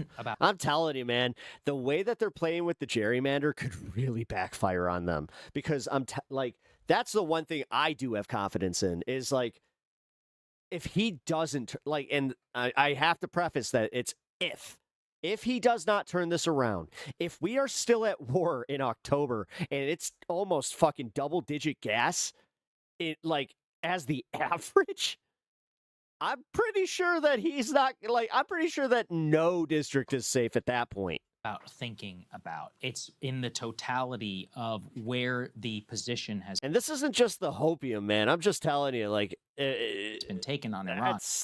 Which is that it's all about him. He's playing with fire there, man. It's also, I keep thinking this is really important. Biden and Carter didn't suffer as badly because objectively, it wasn't 100% their fault. Carter did not cause the Iranian Revolution. Now, they didn't know it was going to happen, and that's a failure. It's a scandal for sure, like with the CIA. But they did not cause the Iranian Revolution. Like, they did not cause the Arab countries to boycott the United States, right? Like, they were not directly involved in doing that. Biden, for all of his faults, did not say, yeah, go ahead, Putin, invade Ukraine. Like, Putin Why do we all keep talking like he's running again? Because we've already been fucking conditioned to think that he is, that he's not leaving. And you have a lot of fucking Republicans that are now coming around to the idea that, yeah, you know what? It's not just like, we don't give a shit that it's unconstitutional, because the Constitution, we use it to wipe our ass. Sanctions BS in the first place. That's on Biden, in my opinion. But Putin's price hike was enough for a lot of brain dead Americans to say, okay, it's not our fault. You know, First Amendment, really, it's that best piece. You don't get any skid marks. Or it's not his fault, right? This one, like, it's literally your fault. Like, it's your fault. Yeah. You did this. Is that reset the counter? It was here, and now it's here. You decided to invade and created this entire mess. That's part of the reason why it's nearly as bad as Iraq. And I remember reading, a lot of the post-analyses of Iraq, and one of my favorite biographers, I actually got to talk to him before he died, Gene Edward Smith, and he said Iraq is the worst foreign policy mistake in the history of the United States at the time, prior Iran. And I was like, how could you say that? And he's like, look, with Vietnam, like, we got dragged in, but it was never as much of an explicit war of choice. Wars of choice, he told me, are always in a completely different category than being dragged in, or morasses of international situations which get you pulled in. And so for Trump, like, to choose this war and then to have such an explicit signpost that we've now all seen, it's almost 3 months. We're 10 days away from a 3-month anniversary of this entire thing. Yeah. That's a quarter of a year. It gone, evaporated. All of this oil.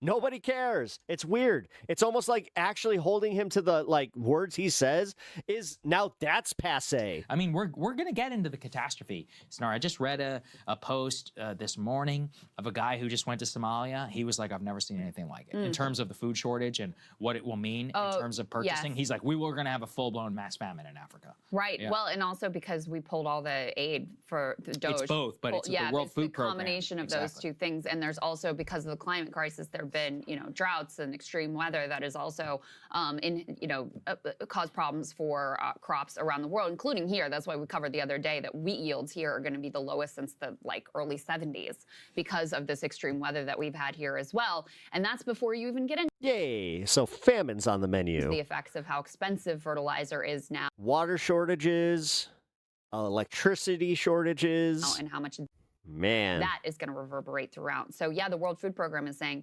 somewhere around 43 million people could be It's AutoMod. It's not me. It's Twitch that's doing it to you. pushed into acute hunger because of this confluence of horrible events, the leading edge of which now is this war of choice with Iran. And people know, no one is out there like, gee, I wonder why gas prices are going so high. Everyone knows why they are paying what they're paying at the pump. Yes. It is no mystery. There's not some confluence of it. No, it's because Trump decided to do this really dumb thing that we did not want. That's why prices are high, and it allowed it. Everyone knows that.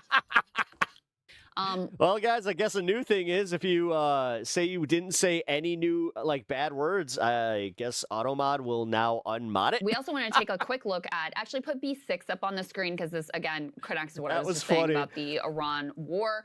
58%. No, I'll be honest. I think AutoMod, it seems like they're doing something over on Twitch. So if you guys are over on Twitch and if you experience the AutoMod, not even in just my chat, there's a good chance that it is glitching. In this poll for the I'll tell Institute you what, for I've noticed a few of them where I'm like, why did it flag that? It just flagged turd. Affairs, the Eurasia Group. 58% of Americans disapprove of Trump's handling of the war with Iran. I think that's actually a little bit better than numbers were for the New York Times, but still quite bad. But let's look at this one. 79% of Americans say the war has affected their cost of living at least some. More than half, 62%, say it's become harder to pay the bills in the past 6 months. 80% of Americans know they are seeing the way that this war has affected their cost of living. 80% of Americans. Yeah, we kind of deserve it. And everyone. I'm not even kidding about this part. We do deserve this as a nation. If we do not have a fucking a breaking point, then we're just supposed to accept that it's like, oh, so they can fuck us no matter what. Everyone knows that Trump and Trump alone Zero is going to have at least 37% of the country that's just like, harder, daddy. made this decision. Maybe they're telling us, oh, Israel dragged him into it, whatever. But at the end of the day, No, it literally, she called JD a turd. Like, she called JD Vance a turd, and that's what flagged it. It said, do not trust JD Vance. He's a turd tool. the big boy Or two. that made the decision, and the blame lies at his feet. Last piece here, which is just interesting to take note of the way that public opinion has shifted so extraordinarily on our dynamic with Israel. Let's put B5 up on the screen. This is also from that New York Times Siena poll. So they asked this question: in the dispute between Israel and the Palestinians, which side do you sympathize with more, Israel or the Palestinians? Palestinians actually narrowly, but still very significant, beat out Israel 37% to 35%, and the rest say they don't know, or they both equally effective. Gosh darn frickin' Effectively. That is such a sea change, I cannot even tell you. I mean, it has never. You're crying now. You're just like, which one was it? Palestinians have never come anywhere close to the sympathy Americans have had for Israel because of the overwhelming propaganda that we have been fed here, and just the assumption, Israel's our ally, they're the good guys, period, end of story. Now, dig in here by party. Democrats, forget about it. It's overwhelming. 57% say Palestinians, only 17% say Israel. Independents, it's also quite significant edge for Palestinians, 44% versus Israel, 29%. For Republicans, though, and this is what we were talking about yesterday and our concerns about Thomas Massie and whether he'll be able to pull off his primary victory today, it is still quite overwhelmingly in favor of Israel. And so I think that's why Marjorie Taylor Greene doesn't mean dick. I think this is an important reality check in terms of how much the shift has really occurred within the Republican Party. You've got 66% of Republicans saying that they sympathize more with Israel, and only 9% saying they sympathize more with Palestinians. So still overwhelmingly, the Republican Party is a pro-Israel party. That doesn't mean there hasn't been significant splintering and some factions, especially I would say online factions, that have taken a very different view of things. The Tucker Carlsons of the world, the Marjorie Taylor Greenes of the world, et cetera. But still, if you look at the party as a whole, a party that is dominated by older voters, they still have the traditional view of Israel and still stand with our alliance and want to send them weapons and all those sorts of things. It is purely generational, and that is the most important thing. On Republicans, is 66% support. Yeah. Helium and sulfuric acid shortages. This will have the ability to collapse parts of the global economy. Farmers in my area could not spray their crops. Fuel shortages in many areas. Don't forget the fertilizer shortages. And like you just said about the helium, that's going to essentially make it impossible to get an MRI. Of Israel is almost entirely backstopped by. Hassan just floated the idea of a real Tucker Carlson presidential bid. Terrifying. Fine. I don't care anymore. I don't care. I'll try my best, but I'm not going to live my fucking life in fear that the idiots will continue to always win. I'll just accept that they're always going to win, because apparently that's just how it goes. Overwhelming. Smart people apparently overthink themselves into an early grave. Support amongst older voters. For everybody who's younger, sub 40 or 50, it's either 50-50, and once you get to the 18 to 35, it's like basically non-existent, especially whenever it comes to Palestine and Israel.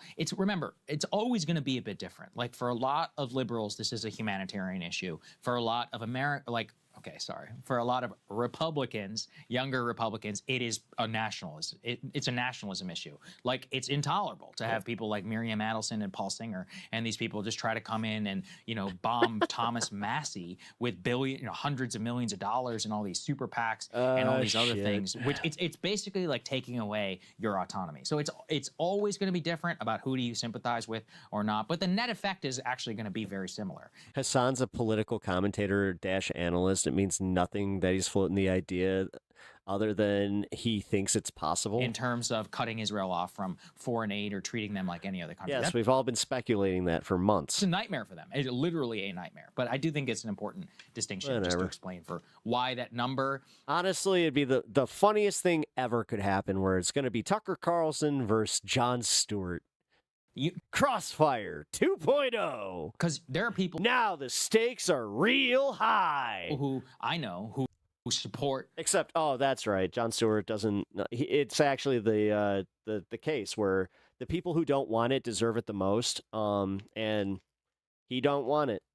And honestly, that kind of does like for him to have that kind of, I hate to say, power, and not fucking recognize it or just not use it to actually benefit the planet, kind of makes me rethink things. Or sympathize with Israel, but are like, listen, even if I... Or I could just be a jackass that's just like, Jon Stewart has a real chance, but then it's like he has only got 2%. Sympathize. Like, I can't be having you. People write my laws in Georgia. Honestly, I literally got texts that I need to on BDS do something about this because apparently fair, my but I mood would is not say, great. look, unfortunately, I think Laura Loomer is closer to the average Republican voter than like Marjorie Taylor Greene. No question. In terms of I her don't- views, in that's- terms of her Islamophobia, Fucking duh! in terms of her, lockstep, we got You to guys support Israel just no woke matter up to what. that? I think that is, more reflective of where the Republican base is at this point, because it is a party that's dominated by like boomer Fox News, Facebook. Yes, Idiocracy. Can we stop with the idiocracy shit?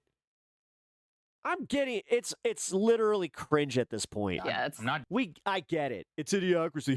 Gatorade. denying the truth. It's true. I'm more talking about it to the extent that there's a generational split, and you were to ask a younger. Yes, we are slowly going to degrade into actually being idiocracy. At some point, we're going to have some chud streamer going out there fucking prime, yeah. A Republican why they don't support Israel. Sorry. You will get a very different answer. It's cringe but true. It's just that it's overused. Actually, than necessarily if you were to go to some Gaza pink hair protest. And like I said, I'm going to go grab something so I'm a little less cranky. In a totally different universe from where they are, and that's fine. I don't care. I'm just explaining how that would manifest itself in some polling and what the future of that may look like. Yes, I completely agree that it comes from a very different place. All right, let's go ahead and talk about the Americans' view for graphical. Brr. Like I know, Sylvie. That's why I said I'm cranky. I guess I'm literally just cranky because I'm just like, I get it. But no, for real. Hey, Poplar Creek, no shit. I used to go bowling there. So these people have shown the world that their position for years it was a big concert park, and they had like a shopping center. I think it's still there. Has been, I got mine, fuck you. And now that they're the ones looking at losing theirs, it's do half a wow, caffeine. This isn't right. Ooh, I got it. I know exactly what to get. Here, I already watched this, so I will be right back. Tom's a rad ass guy. I'll make sure to share his stuff. Just Sounds like somebody's having the day they voted for. Not a socialist, but everybody deserves a right for health care. That's socialism. And you need... Wait.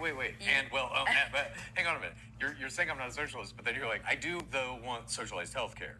That's socialism. I don't know if that's called socialism. It is. Everybody needs to have the right to have a doctor and be taken care of and have an advocate that helps you figure this out, because there are none here. There are none.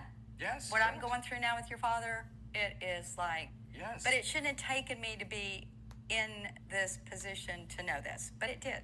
Okay, So I'm and that's here. fine. And I think that's a very common thing with most MAGA people. It's hard for you to look outside your immediate life to find empathy for anybody in a situation that you yourself are not personally in. Right. You are in that now. You are seeing firsthand that the medical system in America has nothing to do with doctors or patients. It is completely run by insurance companies. Insurance companies. That They is make correct. every decision. That is correct. So, like Dad right now, Bob, for those watching the show, he's in a rehab facility trying to get better, to get back on his feet. And the decision about how long he should stay in this place is not made by the doctor, is not made by the patient. It is made only by the insurance company, who has a bottom line about profits. That's all that matters. That's how the entire American medical system is run right now. And we will be kicked out of the rehab facility next week sometime. Yeah. Yeah, you will be. Because that's the system that you fucking people have voted for 60 fucking years. Because that system is protected by the Republicans you keep electing year after year, election cycle after election cycle. So now here you are, after what, 50, 60, I don't know how old you are, years of shitting on everybody else around you. These people need to be kicked out. These people aren't American. These people aren't this. These people aren't that. Fuck them. Fuck them. I don't give a shit what they have. I don't give a shit what they have. Now, after, 60 fucking years of that, your husband's the one at a rehab facility. You're the one getting kicked out of that rehab facility by the insurance company. And now you're going to sit here and go, yeah, this really isn't right. No fucking shit. It hasn't been right for fucking years, yet you keep voting for it. You keep voting for the politicians that keep it. And now you want everybody to have empathy for you now that your back is up against the wall. Yeah, I'll be honest, the necessary conversation. No. It's becoming a whole lot less necessary. Sorry. Fresh out. Gather your husband, take him home, and figure it the fuck out. Oh, you got pierogies for dinner? Ooh. Out on your own. Thank you, Tom. The same thing you would have said to a million other people over the course of the last 5 or 6 decades who would be facing the exact same thing. Don't give a shit that he's getting kicked out. Go home. Imagine Tom and Pep having a smoke sesh. Figure it out yourself. That's actually not too far out of the realm of possibility. And by doing so, make room for somebody who hasn't voted for this shit over and over again. Somebody that deserves that health care. Tom, did you say Bob doesn't deserve? You're goddamn right I did. You're goddamn right. Take him home, figure it out, go bankrupt, don't fucking care. He doesn't even give a fuck about his own family. Why should any of us give a fuck about him? I didn't realize that's how the recommended looks on the channel now. When you do vertical streams, I might have to fix that on my stuff because I don't like that. Election night, I don't care. Massey lost. We get it.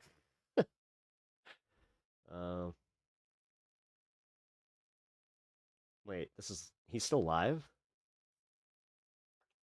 Will Massey run for president? He's not gonna win. Oh shit! That one guy wasn't too far off. William Bowser says, will he run as a Republican?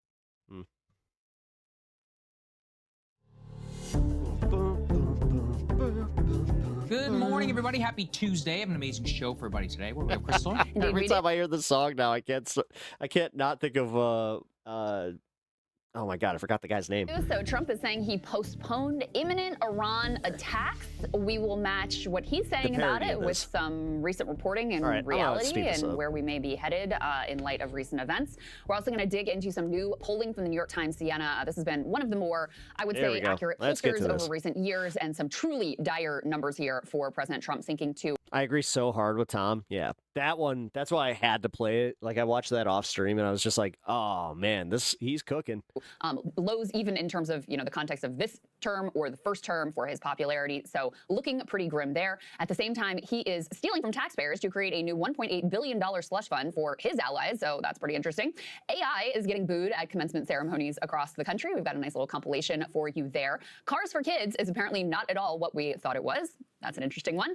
And a congressional candidate, Chris Rabb, is going to join us. It's actually election day in Pennsylvania and a number of other states across the country. This Philly congressional district has been hotly contested. AIPAC has been funneling money in. There are 3 Democratic contenders of very blue seats, so it's going to be whoever wins the Democratic nomination who ends up being the congressman there. We've had Chris Rabb on once before, and so he is going to take a little bit. I really hate how we say that shit. Of time out of his busy election day schedule to update us on the race and what he thinks is going on there. Thank you to everybody who has been right or not, because does she understand that she's technically kind of playing into like this idea that it doesn't matter if I vote or not? Subscribing to our YouTube channel. We deeply appreciate it. Way to contribute. We also have a huge announcement. Let's put it up here on the screen. We have now, after many requests, an official Instagram channel. I don't know how I feel about my face looming so large there in the graphic. I hope people are watching this on mobile because it's a lot of our faces. Focus on the middle part of that, which is our new Instagram handle. It is breakingpoints.yt. You can search it, and there will, of course, be a link down I hate Instagram. In the description. So if you want to go ahead and follow some of the clips of the show or to be able to share it. Yeah, you know where you can't find me? Instagram. With people. We toyed with this on and off for several years, but we said, you know what? We're living in a clip world. You want a Pep Talks free space? Go to Instagram. As well, get with the times. Go ahead and follow our Instagram handle. And if people often are like, oh, I want to share a clip or something like that, here you go. And we will have multiple clips from the show per day that are available there on on our official Instagram. So go ahead and check it out. And then, of course, if you're listening to this on a podcast, please share an episode with a friend. It really helps other people find the show, and rate us 5 stars if you're able to. Let's go ahead and start with this imminent attack on Iran. Let's go ahead and put this up here on the screen. This was from Donald Trump. Oh my God, can he fucking TLDR his bullshit? To hold off on our planned military attack of the Islamic Republic of Iran. This is, you want to know how I know he has frontal lobe dementia? His novels, which was scheduled for tomorrow. It's just run-on sentences with this guy. In that serious negotiations are now taking place, and that, in their opinion, as great leaders and allies, a deal will be made. And this is all dictated, acceptable to the United States of America, as well as all countries in the Middle East and beyond. This deal will include, importantly, does he not know the youth? Like, come on, man. They respond a lot better to shorter titles and shit. I have instructed Secretary of War Pete Hegseth and the United States military will not be doing the scheduled attack of Iran tomorrow, but have further instructed them to be prepared to move forward with a large, full-scale assault of Iran on a moment's notice. I can tell you that there were rumblings here in Washington from many people, including myself, that we had heard that we were going back to war with Iran. As usual, all the caveats were there. That's why I didn't put out anything until it was confirmed, and the caveat proved correct. I do think, though, that one of the reasons why this was called off is in no way why Donald Trump is saying it. The truth is, the actual truth is about what's being said to Donald Trump inside of the White House Situation Room as he itches his way out of this escalation trap, because he's, he can escalate or he can pull back. And with the escalation, though, comes the continued risk of all of the munitions depletion, of all of the potential, airmen getting shot down. And I actually think that that latter part from this New York Times report is really important. It fits with everything that we've talked about here. So let's go ahead and put A6, please, on the screen. So here is from a new excerpt from the New York Times. They say, Iran has used the months-long ceasefire with the United States to dig out scores of bomb ballistic missile sites, move mobile missile launchers, and despite significant losses, adjust its tactics for any resumption of strikes. Now, they say many of Iran's ballistic missiles were deployed from deep underground caves and carved out granite mountains. As a result, the United States fucking say it. Largely bombed the portals of the sites, collapsing and burying them, but not. I have been saying that there was no way we got even close to what they have, because they have been using those mountains, and they've been using that 47 years to fucking really armor up. What the fuck? Dude, we were in Iraq for 20 fucking years! Destroying them. They have now dug out a significant number. Iranian commanders, possibly with Russian help, studied the flight patterns of American fighter jets and bombers. The official warned that the downing of the F-15 jet last month and the just when I thought that we were going to kind of calm down a little bit. Ground fire that struck an F-35 revealed American flight tactics. Got reminded, oh, that's right. This is going to be a forever war. Too predictable. He's not going to make a deal. The only way we get out of this is if he concedes. He fucked up.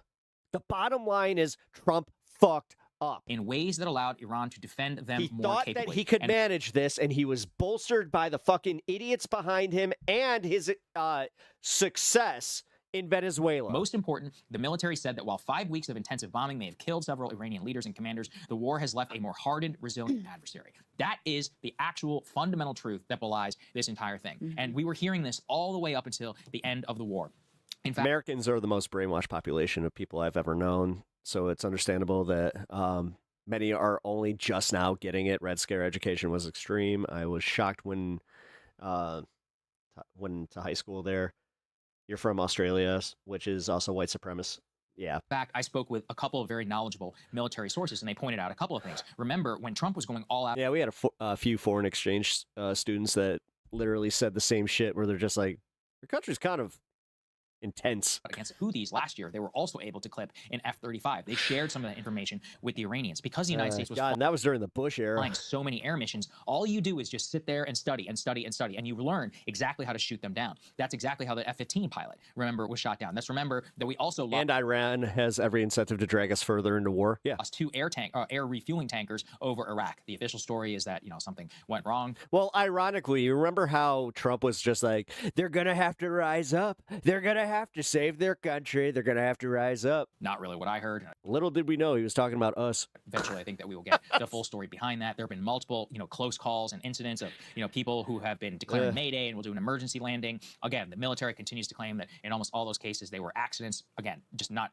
the truth. Whenever we see people literally get shot down in some crazy rescue mission that has to be mounted. By the way, where are those pilots? How come we've never, the hero strange, pilots. isn't it? I haven't heard anything else about that. Haven't heard a word. I don't know. Just from my, we learned a lot about the Bin Laden raid after that. Basically had the names of the shooters and everybody within a year or something like that. The most high profile. Yeah, you know what we didn't have? Proof that he actually died. Or the commander and all that. And on this one, nothing. Yeah, absolutely. It's a bunch of fucking, the word of some SEAL Team 6 members. Now, so far. So I think that part also coupled. Who totally didn't go on to make a career, like how they didn't use that moment as like a career move, like a stepping stone. Reporting from the Wall Street Journal. We don't have Make it yet movies for about them. Show, but they're basically saying that the Gulf allies, when they were asked off the record, they're like, dude, we have no idea what he's talking about. We didn't even know there was going to be an imminent. Shit, you guys realize that without the Bin Laden thing and SEAL Team 6 and all that shit, that we wouldn't have gotten that one movie that Chris Pratt was in where he played the guy, and we wouldn't have had Guardians of the Galaxy, because that was the movie that apparently got him scouted for Guardians of the Galaxy.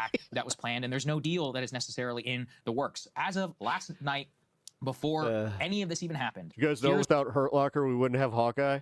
Where things were. A2, let's put it up here. This was the last official dispatch from Barack Ravid. Iran's new offer is insufficient, risks war resumption. That was the latest offer that was made behind the scenes. And at a certain point, don't we all just need to stop denying the reality of these fake transmissions, which are allegedly happening behind the scenes? I actually think almost all of this is playing out in public. It is all playing out in public. The stuff that's behind closed doors is him manipulating the markets, and literally, it's as short as just hold on. What's the time frame? I got to make sure I send a few text messages out. From what I understand, the Iranians are so bewildered by the constant claims of them making offers that they haven't made that many of the details of their offers and proposals get leaked almost immediately, just to signpost of this is where we actually are, to stop the United States or Trump from trying to twist from where things actually. So that's where things stand. We're going to attack. I'm playing 5D chess. I'm making them tell us exactly what they're going to do, because I keep telling you what they're going to do, and they're like, "Nuh-uh, liar."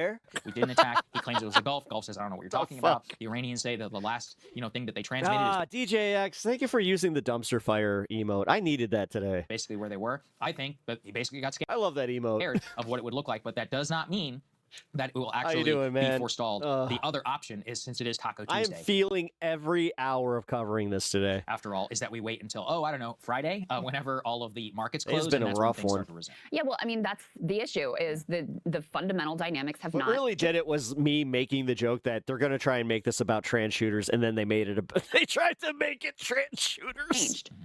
I still can't get over this. We live in such a dumb fucking timeline. The status quo is a disaster. Iran's oil wells are not going to explode. We cannot withstand, and the global economy cannot withstand, the continued closure of the Strait of Hormuz. So that the status quo is not sustainable. Coming to some sort of... I'm still looking forward to when they catch up. When you can read it on their faces that this is affecting them. Deal. Trump basically having to take and hold an L doesn't look like something he is ready to do, or something that he is constitutionally capable of doing, even though that is unfortunately the best option that is available to him at this point. That's what I You said. can see from the bullets that have been released from the U.S. and from the bullets that have been released by the Iranians in terms of their negotiating positions, they don't have agreement on a single point, and they're light years away from each other on basically every really consequential point. So that seems really unlikely. The singlet. And then you've got the other possibility, which is resumption of war, which yesterday looked very much like we were headed in the primary. Thomas Massey lost. That direction imminently before Trump put out this post. And I absolutely agree that what looks like happened here was not our allies coming in and being like, sir, we're so close to a deal. Let's just continue negotiating, as indicated by the fact they told the Wall Street Journal, we literally have no idea what he's talking about here, that he got more information from the military. They insisted to him, this is not going to go well for you. And I also think it's really noteworthy. You're talking about the whole pilot rescue thing and whatever happened there. And we still really don't know why they were there over Iranian territory to begin with, what the actual story is of what was happening, whether there were other plans that were laid there that they had to, abandon. By the way, 22 minutes. But the fact remains that after that rescue mission, Then that fun was half. basically Yeah. the end of the active hostilities against Iran, of the bombing campaign against Iran. And I maintain that it's because whatever went down there, it was a wake-up call for Trump of how much of a disaster further bombing campaigns, and certainly something like a ground invasion, some sort of escalatory move, could ultimately be for the U.S. So this reporting from the New York Times that our own military is saying to him, look, these guys have learned. It won't be like before. They will be able to continue to strike. They have most of their missile capabilities remaining, and they have gotten smarter about how to target our air assets. That, to me, lines up with the sequence of events that we have ultimately seen, and not whatever he says here about, oh, it was our allies that really begged us, and so I gave in. Yeah. The other thing to say, though, is that that doesn't mean that we are out of the woods, because the options on the table are all still impossible. And he's still going to have the Israelis pushing, he's still going to have the neocons pushing, and he's still going to have his own ego to protect.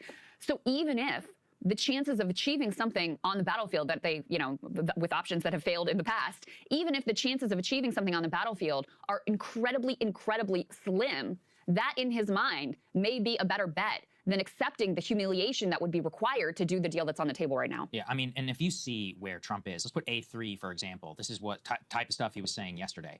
If Iran surrenders, admits their navy is gone, resting at the bottom of the sea, their air force is no longer with us, their entire military walks out of Tehran, weapons dropped and hands held high, each shouting, I surrender, while wildly waving the representative white flag, and if their entire remaining leadership signs all documents of surrender and admit their defeat to the great power and force of the magnificent USA, the New York Times, the China Street Journal, corrupt and now irrelevant CNN, and all members of the fake news media will headline that Iran had a masterful and brilliant victory over the United States of America. It wasn't even close. The Democrats and media have totally lost their way. They have absolutely gone crazy. But I actually think this is a very important insight. God. Because I'm right back to fucking longing for the days of Biden, where I didn't have to read just dumb bullshit like this. It fits with the Trump. It's just so fucking dumb. Interview out of the China summit, which he did. This doesn't, dude, this isn't strength. Look, he uses funny words. Fox News, where he basically said, look, I don't care that much about the cool. I don't care that much about the nuclear. We're still about to,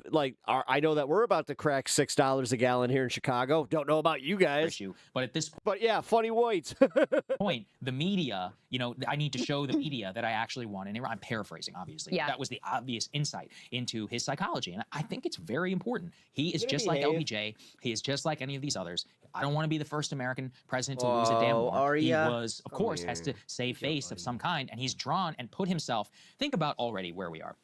On day one of the war, it was, we have killed the Ayatollah. You need to rise up and take back your country. And then it started moving, more. And then a total and complete surrender. We want regime change. That's what we want. Unconditional surrender. They must give up all of their nuclear program. To then we're negotiating literally with the same scions of the regime. We have the Ayatollah who we replaced with the son of the murdered Ayatollah who we turned into a martyr. And then, as they point out in the New York Times story, a more resilient command. It actually turns out we killed all the old people who were kind of doddering and a little bit more risk averse, and that the new people, they don't even want this ceasefire. Many of the senior members of the IRGC, they want to go back to war. That's why a lot of there's been, remember, all those miscommunications where the diplomats would say one thing, the IRGC is like, nope, that's not true. They are not giving up control over the Straits of Hormuz. They are definitely not going to give in on a lot of the things that the administration wants, in terms of sanctions relief. Don't forget, yesterday, Iran launched a new portal for Bitcoin transaction on the Straits of Hormuz with a toll system and a way to make payment. We don't yet know how many people are taking advantage of that. And all the while, the U.S. gas price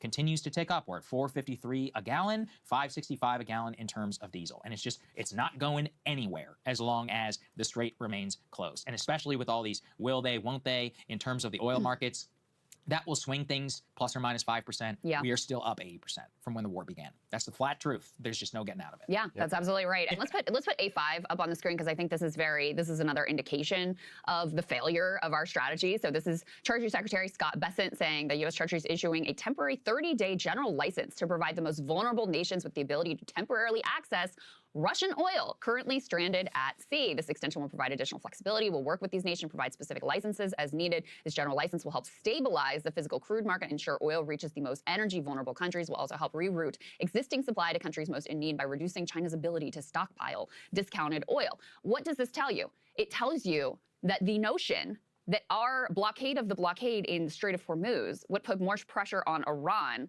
than it put on us and the rest of the world was not true.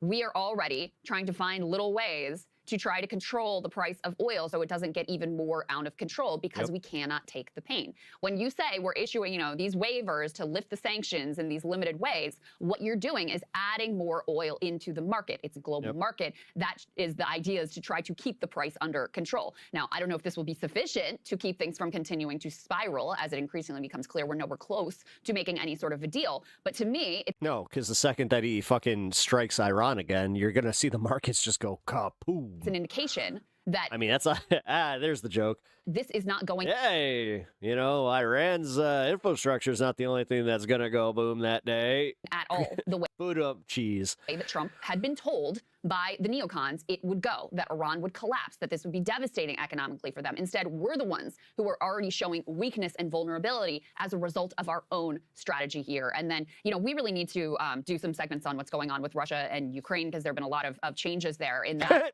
Markets will go war, a lot of, you know, changes in the dynamics in that war.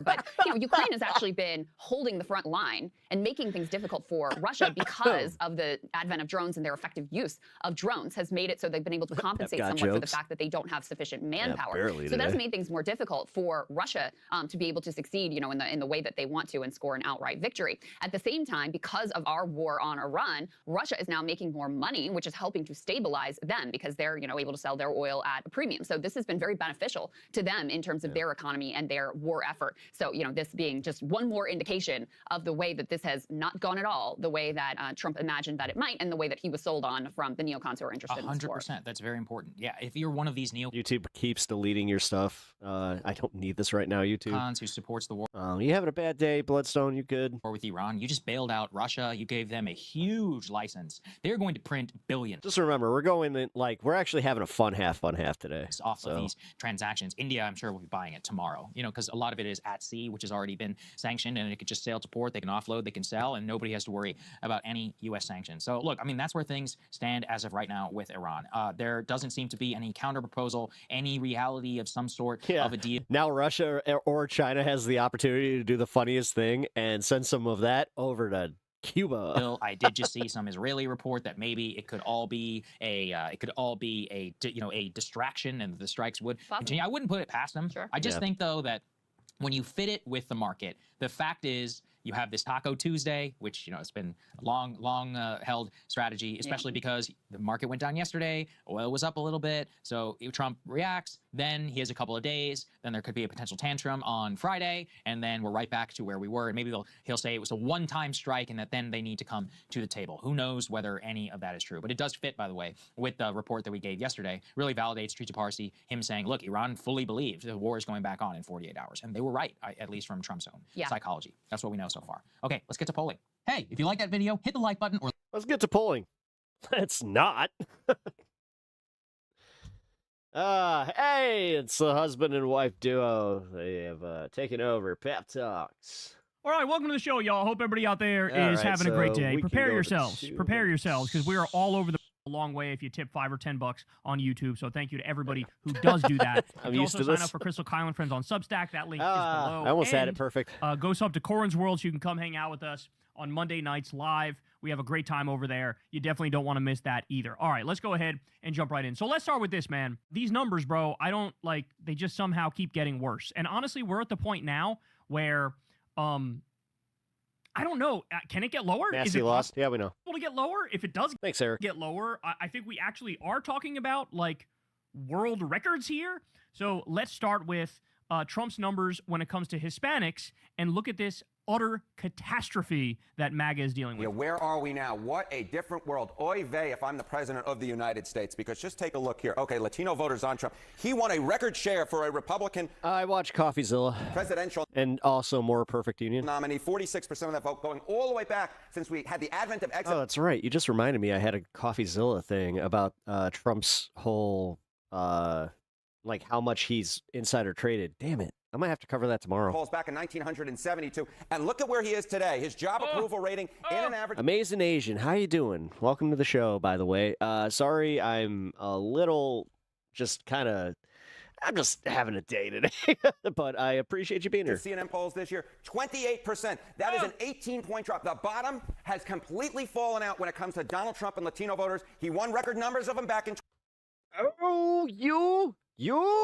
Okay, hold on, guys. I need to show you the culprit because he did it again. He fucking did it again. This little shit right here just farted right here. Look, he's on my lap. Shit. There we go. Look at him. All cozy. Look at him. He's snoozing, and he fucking farted. 2024. Let me just pause to point out. He won record. And his farts, I don't know what it is about this cat, man. He's got worse farts than my fucking Labrador used to have. Numbers of them for a Republican in modern history, right? That's what that 46 number is. Now he's at 28 skis, y'all. 28. They have abandoned him with the most dislike of what he is doing so far. Just 28%, a drop of 18 points. Now, among Latinos, it was Latino men who were driving this movement toward him in 2024. Where are they now? Yeah, you think that this movement is a lot? What about Latino men? Oh, my goodness gracious. Okay, Latino male voters. In the 2024 election versus Kamala Harris, look at this. Trump won him by 10 points. Look at the net approval rating now. Minus 41 points. That is a movement of 51 points, a shift away from the President of the United States. Latino male voters supercharged that record performance that Donald Trump had with Latino voters, and they... Hey, you know what they're saying? Adios, Trump. Like Latino women, Latinas are moving against the President of the United States, minus 41 points again. But, oh, geez. The bottom has just completely fallen out. And, of course, when you look across that political map, there are so many races that will be involving a lot of Latino voters. And when you see numbers like this, I just go, uh-oh, if I am a Oh, no, I go, ay. Republican running. Or ay caramba. For Congress. Bro, let me tell you right now, and somebody said this on Twitter. I thought it was exactly right. This is going to be wild because the numbers coming in Texas in the midterms, this could be a bloodbath for Republicans because there's a lot of Latinos in Texas. Oh, my God. And, you know, then you have to start to fear not only Trump trying to rig the midterms, but also Greg Abbott is a fucking psychopath. The right-wing Governor Hot Wheels in Texas, he's a psycho. And I wouldn't for a second put it by him to send the Texas National Guard and make some false claim of fraud and basically try to steal it in Texas because these numbers are apocalyptic. It's stuff like this that got Trump over the hump in 2024. And now all of those groups are gonzo. Independents are totally gone. Latinos are totally gone. Young voters are totally gone. Independents, I mean, oh my God, independents have... ran away at 1,000 miles an hour. I mean, it is astonishing. They all turned into Usain Bolt or Gout, okay? Like, it is crazy what we're witnessing here. A drop of 51 points. Talk about one of those races in just a moment, but wait, there's more before that, which is, look, this new CNN poll this week talked about just how people have enormous concerns about the economy. I mean, minus 41, I'd expect that to kind of show up in the, the daily life voting kind of thing. And enormous disapproval of the president on it. What are Latinos saying about that? Yeah, okay, I'm going to take 2 for 1 here. It's a 2 for 1 special here on a Friday, or mid-Friday morning, I guess. Latino voters on Trump and the economy. Look, one of the big reasons why Donald Trump put in that record performance with Latinos back in 2024 was because the issue of the economy. They trusted Donald Trump by a 3-point margin against Kamala Harris. But look at his net approval rating on the economy now. Johnny B said it best over there. Look at that. Minus 46 points. That's, again, another near 50-point movement against the President of the United States on the number one issue. No wonder the bottom has fallen out with Latino voters and Latino men in particular. And you're talking about one of those races, right, Johnny B? One of those races. Why don't we go to Texas, right? The chance that the Dems win the Texas Senate race. Of course, yeah, it's almost like they're in a certain tax bracket that James Tellerick are going to be that. You guys have gone out of your way to kind of fuck over, but Democratic nominee. Look at this. In January, could have seen this coming. He had a 19% chance of winning. Look at where we are now. A 45% chance of winning. That number is up through the roof. And part of the reason that number is up through the roof is because a lot of Latino voters turn against President Trump, and it could be that they turn against Republican nominees for Congress and for the United States Senate. They also chose Ken Paxton, which he got some fucking baggage. Damn, son. We also have this national poll by CBS. Trump's approval rating, 37%. Disapproval, 63%. In the CBS poll, this is the lowest second-term approval that he's had. Remember, guys, CBS is now a hack organization run by Barry Weiss, owned by the Ellisons. Zionist MAGA hacks is what they are. Even in their poll, 37% support for Trump. Trump's net approval on key issues. On immigration, minus 14. Iran, minus 32. That's a new low. Economy, minus 34, a new low. Inflation, minus 46. That's a new low. So Trump's overall approval of inflation is down at 27%. Okay? I told you guys, I'm waiting for that 29%, 28% banger for a national poll, a national approval rating. But the fact of the matter is, we've actually seen it already and then some when it comes to specific issues like inflation. He is about to get clobbered, y'all. Clobbered. Okay, CBS YouGov poll. Is your income keeping up with inflation? Yes, it is. 23%. Only 23%.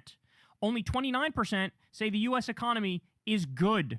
Only 29% say that. These are astonishingly low numbers, okay? Still not done, though. Trump approval trends among white non-college voters. For those of you who don't know, this is the Republican bread and butter. Yeah, this is like your day ones. Yeah. These are the ones that hold you down, man. Like, Yep. this is like, if you lose them, you lost everything. It's like losing white evangelicals as a Republican. Ready? So the approval was 68% in February. That's plus 36. The approval. Remember, people, these ex-Trumpers didn't stop supporting him because he's an awful person and unfit for the position. It's the gas and cost of the living. That's it. All superficial. Yep. Approval now, 46%. So he's a -8 with a group. That's why, like, okay, so in a perfect world, obviously Bernie would win, but let's just put this in context for Biden, just because it happened. Had he actually gotten rid of student loan debts successfully, had he actually raised minimum wages, had he extended the child tax credit, excuse me, and also had he moved to expand on Obamacare, I think that, the Democrats would have had a much stronger position. Which is, and it's obvious, like, there was obstruction there because of the way that he lost the midterms. Which, like, his most hard. It's almost like it's a fucking wave. Core demographic group that follows him and goes wherever the fuck he wants them to go. That is devastating. You got to make yourself so popular that it's fucking undeniable. That's what worked for FDR, Man, devastating. All right. He kind of gave people stuff. And reasons. Approval trends. Ready? Among independents, in February of 2025, Trump was -2.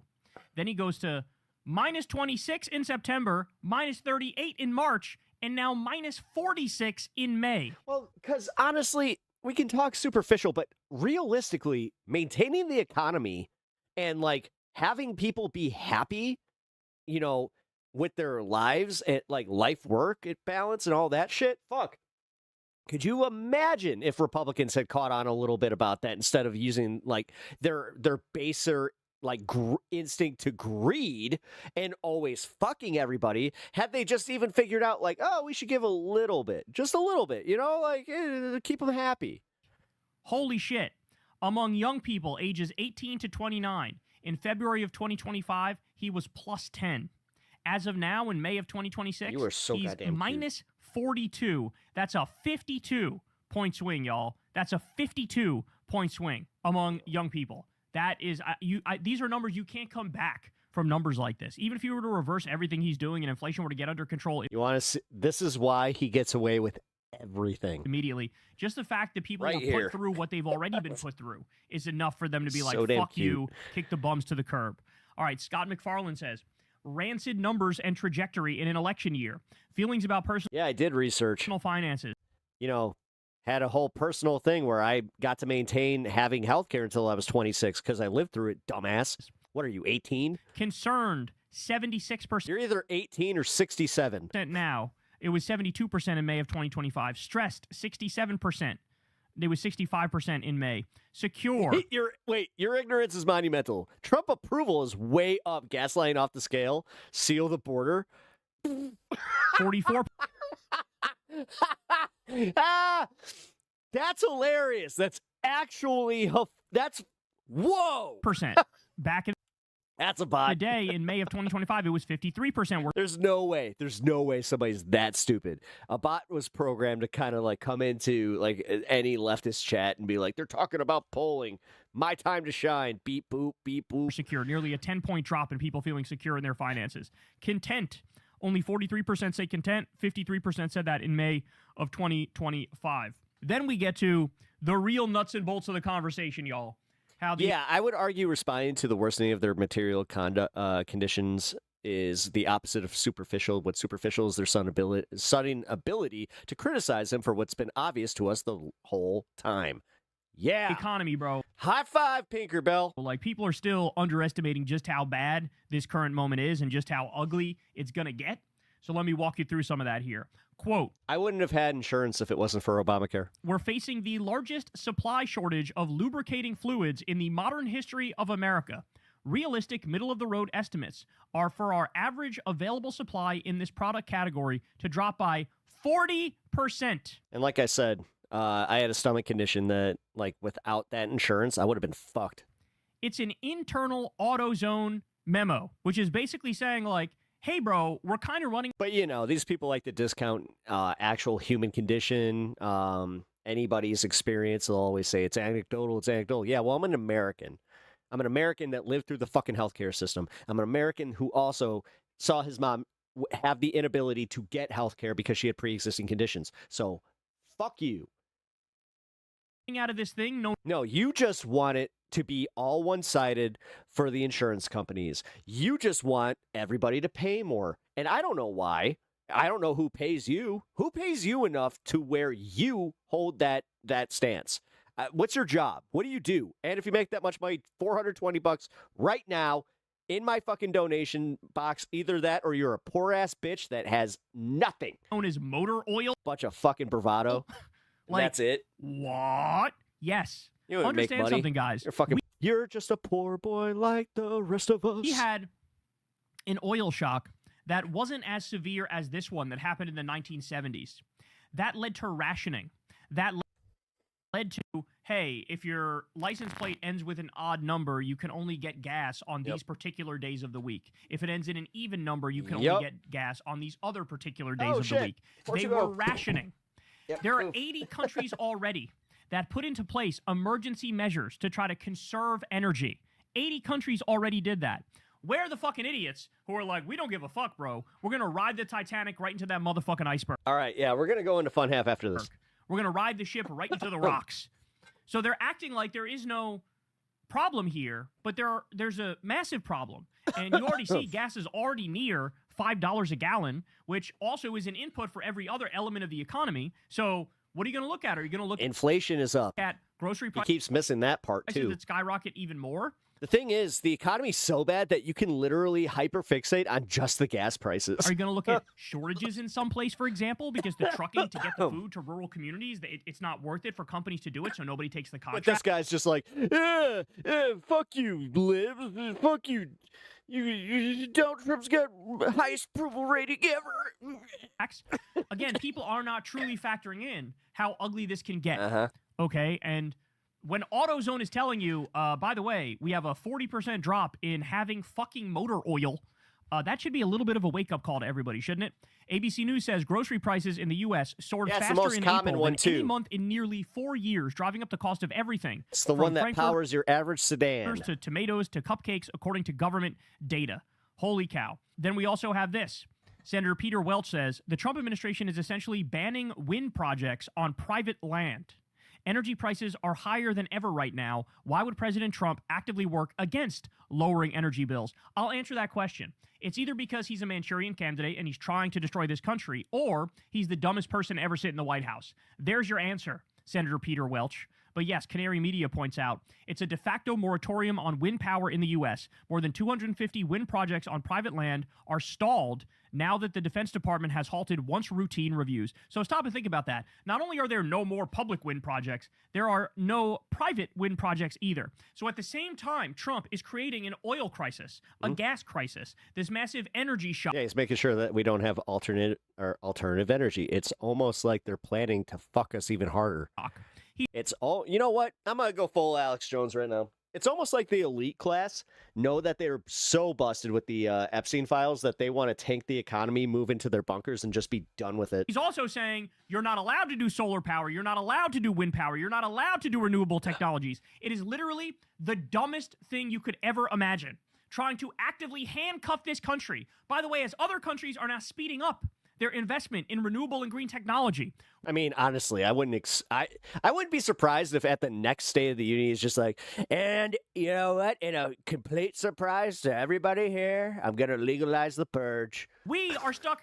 It's basically like we're doubling down on the horse and buggy at the same time the automobile was just released. That's what we're doing. We're doubling down on the Morse code machine at the same time the telephone just came around. That's what Trump is doing. That's how fucking stupid this disgusting, gelatinous, pedophile, rapist, con man criminal is. Yep. Every decision is wrong. Like, literally every decision is wrong and stupid and dumb. Yeah. All right, how about this? Well, no, he's also got dementia. Like, honestly, as much as the fucking I've had it crowd kind of beat that one into the ground. As family homelessness hits record highs, school districts are offering parking lots as safe sites for students and their families to sleep at night. Ladies and gentlemen, Elon Musk is projected to become a trillionaire in the near future. Let me repeat that. $10 trillion is what he plans on dying with. Elon Musk is projected to become a trillionaire in the near future as family homelessness is hitting a record high and people are sleeping in school parking lots. This is a broken system. This is a broken economy. But you know what? Maybe it's not. Yeah, the rich want to get rid of the poor so bad, but the poor are seen as such a burden and too expensive to take care of by the oligarchs. Yep. Maybe this is exactly how... It's almost like we can write them out of the economy and we can start supporting ourselves. How capitalism... It's almost like we could, there's this Bitcoin thing that, like, if anybody had principles, they would do this thing where they lock, or like, I don't know, where's Anonymous? Where's the hackers? This is all digital currency. How come they're not fucking over the billionaires and Robin Hooding everything? It's almost like they're full of shit, too. Maybe the answer is to tax the fuck out of the billionaires and soon-to-be trillionaires and take that money and you redistribute. And you give people... look, the Democrats. He knows how to parrot what the president says. Housing. You give people education. You're still paying for gas, too, motherfucker. And your energy bills are going up, too. You give people health care. No matter what, you're paying more. At a Have decent fun. life. Right now, the income and wealth inequality is worse than Nobody cares. Every American hates him. The fucking Gilded Age. Except for the idiots like you that suck his dick. And we're all sitting around with our thumbs up our asses like there's nothing we can do I'm sorry your father didn't love you enough. about it. There's a lot we can do about it. And guess what? The Trump crime family, the criminal regime, they're in the midst of kicking 18 million people off Medicaid and tripling your health insurance premium. They're actively making your life harder every single step of the way. People are homeless, and the billionaires All right, beep boop, bitch. You're out of here. Bye. are getting richer and richer and richer, and they don't give a fuck about you. If anything, they're trying to make it so you lose whatever job you do have because they want AI to completely and utterly take over. So then we also have this. The Trump-Vance administration has quietly lifted restrictions on M44 cyanide traps. These are essentially cyanide bombs that indiscriminately kill anyone or anything that interacts with them, not just pests. In one case, the Department of Agriculture planted a bomb near the home of an Idaho family. The 14-year-old boy and his dog found it and accidentally triggered it. It killed his dog and severely injured him. Biden's Bureau of Land Management banned their use in 2023. The Trump-Vance administration is bringing them back. You could not dream up a more cartoonishly evil White House than this, and the icing on the cake is how it has integrated themes like protecting the homeland into its propaganda when it is quite literally poisoning the homeland in more ways than one. So there's an article on it right here. Trump administration lifts ban on cyanide bombs. Yeah, remember he did asbestos too. That kill animals. Okay, but that's not it though. The Trump administration is repealing a rule that prevents power plants from releasing hundreds of millions of gallons of... Yeah, hey, Julian, you're never going to have to deal with that, but this is stuff that's going to directly impact you. Have fun living in New Flint, America. Toxic mercury and arsenic into drinking water. He was going to make America healthy again. I guess that was all a farce, too. They are quite literally green lighting... But, Julian, how much? How much are you willing to pay in gas for freedom? When are you going to get mad at them? The poison... Or will you ever get mad at them? Will you pay $10 a gallon and still be like, nope, this is for freedom? Of our drinking water, ladies and gentlemen, we have rolled the clock back. Oh, wait. I just realized that you're joking. To a primitive system of government. This is an anarcho-capitalist regime.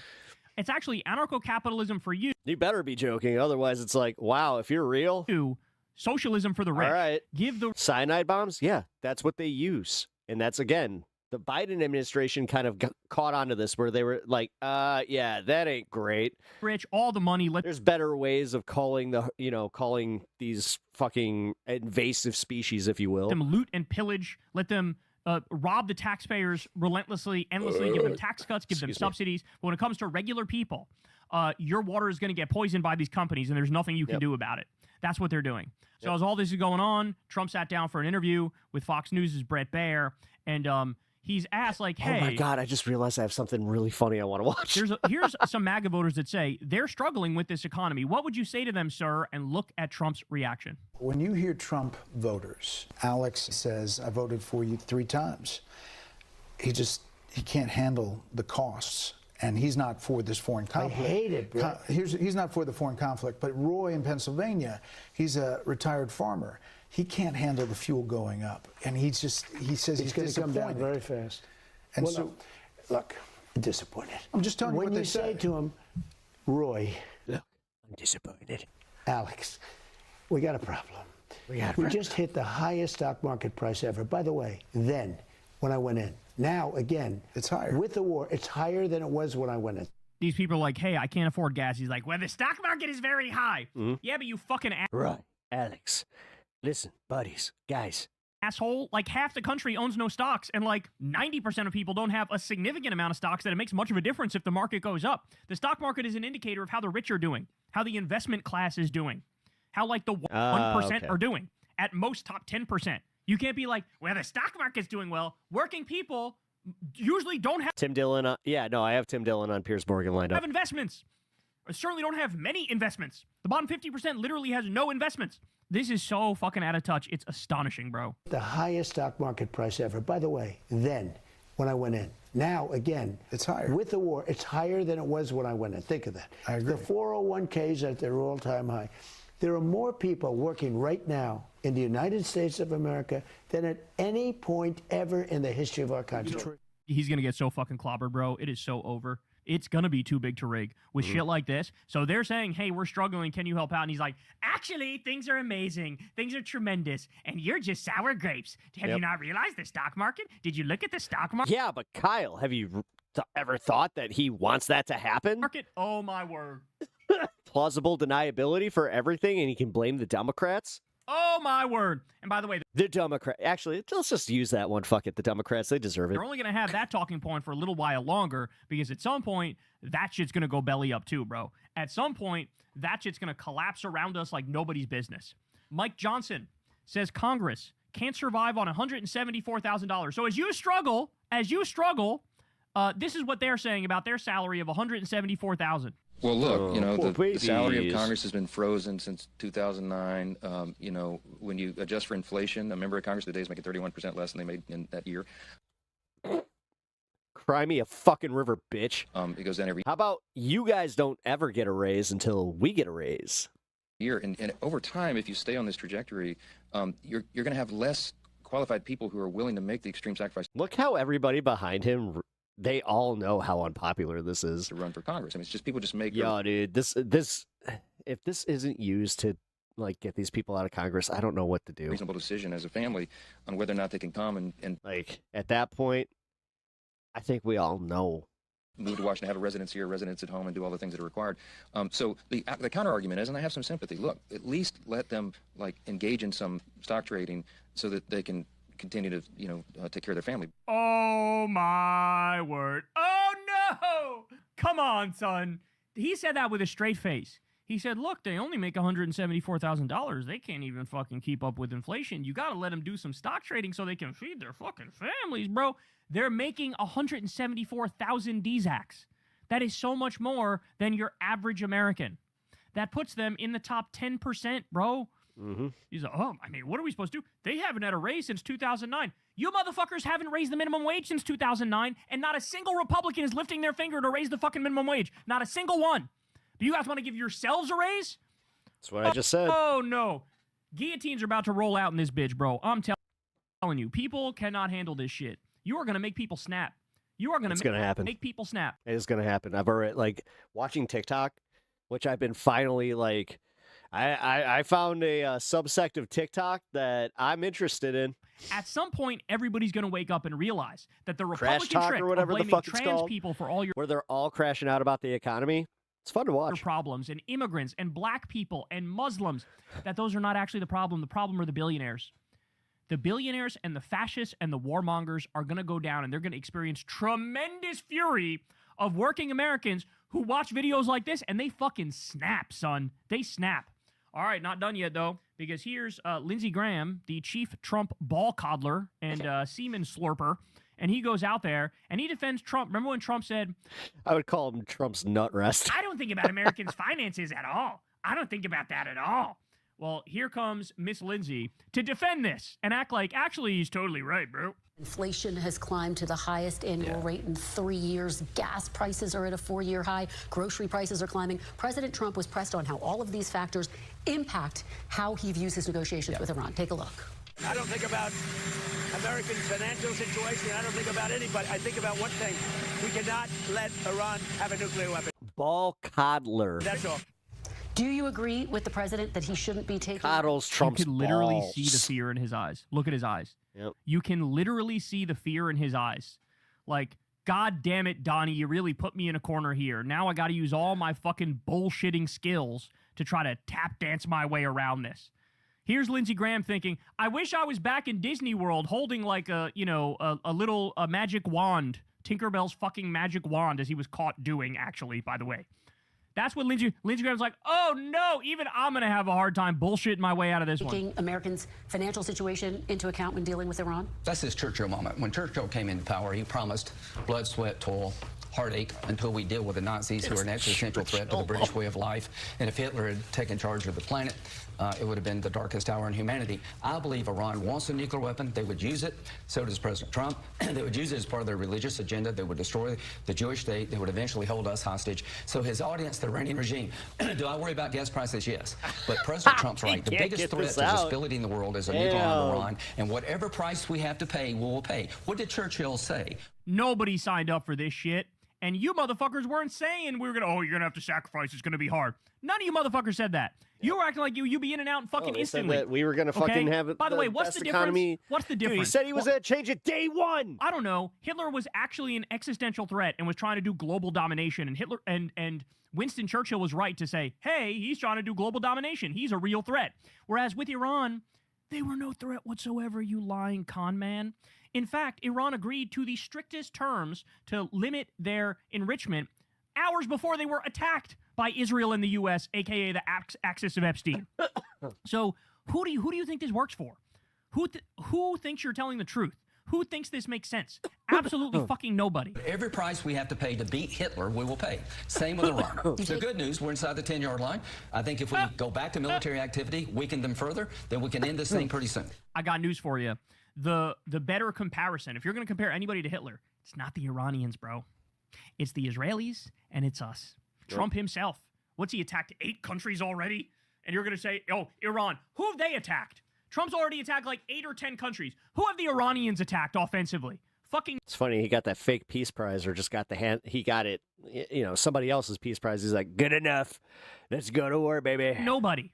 This man's a sick, disgusting joke. Okay. Now, also at the same time, ready for this?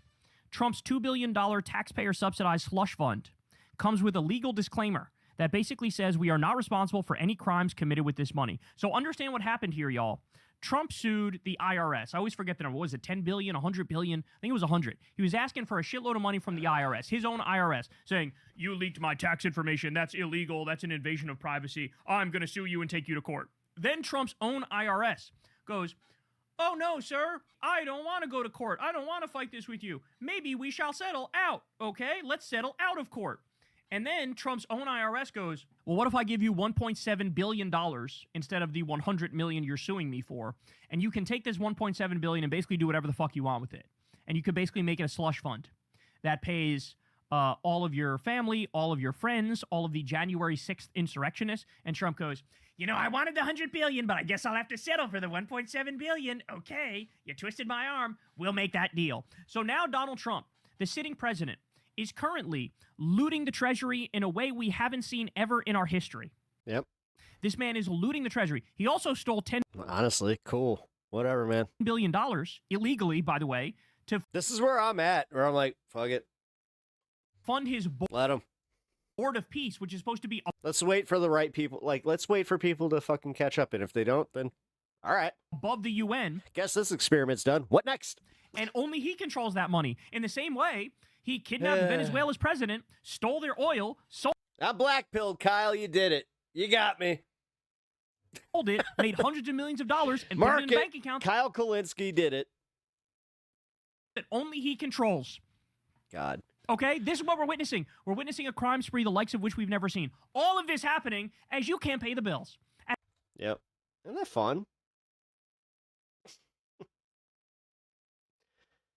I really am at like that fucking point. Like, what the fuck? I don't give a shit, bro. Here we go. All right, so Joe Rogan continues to be worried about Theo Von's mental health and him spiraling out of control. Kyle does it again. He brought this up I'll be honest, this is the reason that I stopped watching Kyle in my private time. recently during a podcast, and the clip went viral. We get it, bro. We get it. And then Theo felt the need to address it. Like, Rogan brought up Theo bombing his Netflix taping last year because afterwards Theo said, "I'm just trying not to take my own life." So everybody started freaking out about it. But I think he said he was just joking and people took it too seriously, even though he admits he was going through it because he was trying to get off antidepressants. And he was caught up in some controversy. Like, DHS posted a video using a clip of him, which he got a ton of backlash for from the left. Then he told him to take it down. Then he got a ton of backlash from the right. And also Mark Maron made that joke in his special about how Theo would do a podcast with Hitler, which Rogan claimed caused him to start spiraling. So now whenever Theo's on Rogan's podcast, Rogan seems really concerned that he's losing it and antidepressants are making it worse. Like, a few months ago when Theo was on there, he kept talking about how he's been on antidepressants since high school and he really wants to get off of them, but it's too difficult. Whenever they introduced antidepressants, that changed like the cognitive therapy side of things, like in therapist's office. It totally revolutionized, like industrialized therapy, and it ruined a lot of people, I think. Like, one of my goals is to get off of Dearth Gerbs antidepressants completely, man. I want to feel how thanks for the follow, man. I'm supposed to feel, so I can have thoughts and actions that like make me feel connected to the world. That shit makes you feel dead, man. So why did you take them in the first place? Because I was in a bad relationship 20 years ago and I was having a tough day at school, and they gave them to me, and then I never got off. Really? Because when you get off, I think we talked about this once. Yeah, it's hard. it's bad. Yeah, it makes you more depressed, more fucked up. Well, no, it makes you go through psychosis. You're all imbalanced, and you're like, I've gotten off antidepressants, man. Like, I know how it goes. You probably are addicted to them. Yeah.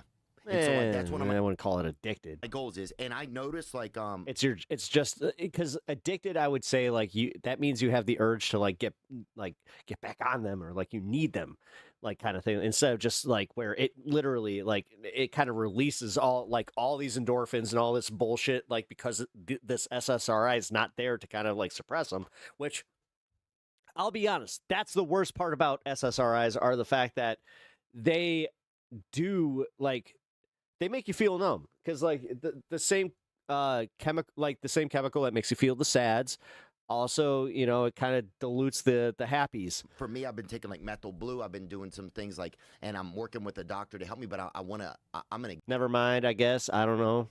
Oh my God. Wait, what? What's up, DJ? get there. And I'm just going to start to take the power back of myself more. Also, during this podcast, there's this clip that went really viral, and Joe got a ton of shit for it, where he told Theo he's losing his marbles after he's Not addictive at all. You just have to wean yourself off these types of drugs. started freaking out about everything going Okay, I think that we have a different definition of addiction on in the world. There's a difference between dependency and addiction, okay? Like, this looked really bad on Joe's part, but afterwards, when the clips Actually, that's actually just correct. started making the rounds, Theo You can have a dependence on a drug and not be addicted to it. came out and defended Joe and said he's been really supportive and he's grateful for him. It's all just a cat and mouse game. People are like, we'll elect the Democrats next time. It's like, but it's all the same shit has been happening forever. They haven't been helping anybody forever. They're letting fucking politicians slurp on kids. All of our fucking money goes to Israel, and they're using it to fucking genocide people. It's like everybody is scared out of their wits right now. It's like He's so close. It's like, Theo, you're like this close to being just like dead. our And religious where are you leaders gonna are fuck afraid up? to speak out, and it's like it's a time where it's like Satan is amongst us, and our religious leaders are fucking talking about bullshit at the poll. It's just like, what is going? I don't know, man. We got to get you off those antidepressants, son. You're losing your fucking marbles. You think I am? Come hang out with us. Just chill out. I'm here. Just chill out at the mothership tonight. I do have to pee in a little while, but You can pee. I'm gonna pee in a minute, man. We'll let you. But no, people are just scared, dude. This is They shit won't that I let you hear in from Canada. people. They won't let you pee until you give them your guns. So you'd think after all the backlash Joe got for this, he'd avoid talking about Theo's mental health, especially when Theo's not there. But then last week during an episode, Joe and Marcus King were talking about antidepressants, and Joe brought up Theo wanting to get off of them and how he's been spiraling ever since his Netflix taping, and he's worried about Theo taking his own life. He was pretty dramatic about it, which, if he's that worried, I don't know if publicly talking about it like this is going to help. But maybe since Theo is really open about it and taking antidepressants and dealing with mental health problems, Joe thought I think you're being a little too fair there. it'd be fine. Yeah, Theo Vaughn's going through the exact same thing. And last time he was on the podcast, he was explaining it to me. And it freaks me out because I know Theo has had conversations before, like even publicly. He had a Netflix taping, and it didn't go well. It was like they actually... Theo is feeling like the average leftist, but I guess that's just his medications. Could you imagine if he was off them? Never, they shelved it. They never used it. All of a sudden, he goes ultra fucking left wing. There was all these... He becomes a full-on... Oh, my God. Copy Theo. All right. Let's go, comrade. People that were there saying he bombed. I think he just had a kind of a breakdown. And then he was talking to the crowd, and there's a video of it where he said, you know, the people were shaking, hey, we still love you. He goes, thank you. Look, I'm trying not to take my own life. That's what I'm trying to do right now. Yeah. And, like, you hear stuff like that, and you just go like, oh, Jesus Christ. I've known too many people that I didn't think were going to kill themselves and then did. And then he goes down these spirals where he starts talking about world events and freaking out. I'm like, oh, Jesus Christ. Like, I got to help this dude. And so I send him things about people getting off of them, and apparently there's some doctors that specialize in getting people off of them. But here's the thing about that chemical imbalance thing. That's not real. Dirth Gerps. Can't wait to hear Joe's super intellectual take on the mosque shooting. They used to think that that was what these things do, that they treated a chemical imbalance. But then recently, studies have shown that that is not what they do. They don't exactly know what they do. And they kind of numb you in some sort of way that helps some people. So I think Joe bringing up the Netflix thing and acting like Theo might be suicidal is probably what Theo didn't appreciate, because, I mean, that happened like 7 or 8 months ago, and he obviously just wants to move on from it and probably hopes people forget about it. You live across the street from the mosque? Oh, shit. He already addressed it a few times, too, and told people nice they area. don't need to worry. Because after he said that, of course, everyone... All right. Freaked out. Sorry, I'm a little lifted right now. And messaged him to see if he's all right, which I'm sure he was kind of embarrassed about, because, I mean, it was a pretty stupid thing to say. Nice. And obviously the people around him are going to be concerned. So the fact that Joe brought this up like 8 months later, he gets really serious about it. Like, he actually thinks Theo's suicidal. That's probably why Theo felt the need to respond, because, you know, this clip started making the rounds and everybody's probably worried about him all over again. So he decided to... There's a ton of people there now for the vigil. Oh, shit. ...address this on Facebook and Twitter. And he said, this is mostly made up. Sad to see this Sure, I can actually find a live feed of that. I'm great. I'm a human being, which is a rocky ride, but I'm doing fine, thanks. And then he also said, some people are saying false stuff and posting things online to try to make it look like I'm struggling or something. That's just not entirely true. I'm doing fine. No, for real. Yeah, what Joe Rogan is saying to Theo is, chill, bruh. I'm rich, you're rich, we're fine, okay? Like, why you sad? People want to say things, and I don't know why. I can't control that, but I can speak up for myself. So if Joe really is worried about Theo's mental health, talking about this publicly and making it seem like he's barely hanging on was obviously a terrible idea. Do you think this... No. And Joe should have learned this already. No, because Theo, when... I'm going to sound mean here, but Theo's not smart enough for that. After he told Theo he's losing his marbles. Especially now that Theo's criticizing Palantir in Israel. You know, so when Joe acts like Theo's losing it, people of course think, oh, he's only saying that because Theo's speaking out too much. So the timing looks really bad here. You know, people are saying Joe's trying to take him down because he talks about Peter Thiel, Israel, and Palantir too much. And people are seriously telling him that Rogan is 8.5? Nice. Setting him up to be suicided. And he was already really paranoid. Like, he's talked about how he thought people are after him and following him around. And he's nervous about a Palantir drone taking him out. And he also hangs out with Candace Owens a lot, so I'm sure she's just making him even more paranoid. You know, that'll do it. She thinks Israeli assassin hired by the oh my God, can you imagine? President of France is trying to take her out. So I'm sure she pushes these theories on Theo. No, Theo. And we'll probably tell him Rogan's trying to take him down. So I honestly wouldn't be surprised if he starts to believe it. But also, him and Rogan have known each other for a long time, so that would be pretty wild. But I'm sure Theo has a lot of people in his ear telling him Rogan's trying to make him look crazy or take him down or even take him out because he's exposing Israel and Palantir too much. So that would be I remember when Theo was a fucking, like, B-list comedian that would come on Opie and Anthony. He used to come on with Chris DiStefano, and he was Chris DiStefano's opener. Actually turned on Rogan because of that, or because he just doesn't like how Rogan talks about how he's losing his mind or whatever. You know, he obviously took offense to that because, I mean, it seems like Rogan talks down to Theo and treats him like a helpless child, which actually a lot of people seem to do. And the guy's almost 50, so it's getting to be pretty weird. It's almost 50? Also, Theo might be insulted because when he talks It's about closer to my age. God damn. issues and is critical of Israel, I hope and I age Palantir, like that. Joe kind of dismisses it and tells him he needs to chill and he's losing it. But when Rogan's other friends like Tim Dillon, Kurt Metzger, and Sam Tripoli talk about the stuff, he doesn't seem to mind it as much and is more interested in hearing about it. And he loves listening to Tim Dillon. He's always talking about how great his podcast is. And pretty much all Tim talks about now is Israel, Palantir, AI, the Epstein files, and war in Iran. And he's just as critical of it all as Theo, maybe even more. Good-hearted kid. He's almost 50. But wait a minute. He's more articulate about it and Don't do that. I get called kid, dude. funnier about it. So Theo might be offended that when he tries to talk about this stuff, Rogan doesn't take him as seriously. But when that just hit. Tim does, Rogan loves it. Like during the same podcast where he said Theo was spiraling and paying too much attention to world events, he gave Tim multiple shout outs, and he said he learned about this manifesto Palantir put out through Tim Dillon's podcast. And then he's 49 years old. Rogan pulled up something about it, and then he started talking shit about the CEO of Palantir. And Tim is much better at talking about this stuff than Theo, and he actually got invited to a Teal party, so Teal tried to compromise him. Just got me but going. Tim turned it down, and now just Oh no, 46. I am dyslexic. Constantly. Like, this stuff is pretty much all I Tim didn't know. talks about now. But yeah, 46. Holy shit. You know, Israel, AI, the Iran war, the Epstein class. He even said he thinks Trump has probably had sex Oh my god, oh my god, oh my god, oh my god. with underage girls. So Donald's just like, no, I did not mean that shit. if we're talking about a comedian that speaks out about this stuff, I think Tim is probably the best at it right now. And Rogan You seems to just had the same moment I did where I'm like, he's not a fucking kid. love it. Like, he always recommends Tim's podcast. And Tim even got him to start talking shit about the CEO of Palantir. Oh, shit. Which I know people would say Rogan's only criticizing him to gain back trust and get people back. Yeah, he's 7 years older than me. on his Damn. side, which could be true. But the fact that Rogan always shouts out Tim's podcast Damn, he's older than CM Punk? and tells people to listen to it Holy contradicts shit. I gotta say, like, Theo, fucking, the people that Good say for Rogan him. tries to destroy his friends that criticize Palantir and Israel. Good for That's all him. Tim does, and Age- Rogan constantly gives him shout outs. Super but well. Theo might look at this and be like, why does Rogan love when Tim's trashing Israel and Palantir, but when I do it, he thinks I'm out of my mind? Not listening to the Tim Dillon show, you're fucking up.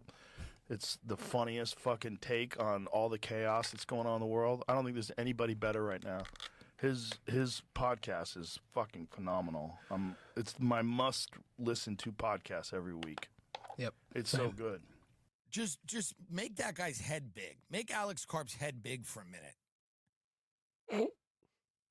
If you thought about like a Pinky in the Brain world domination fucking narf plan, he does. and you asked a sketch artist to What come a up good with fucking pull. who they thought would be carrying this out, and you know this is Peter Thiel's partner here, not romantically, but in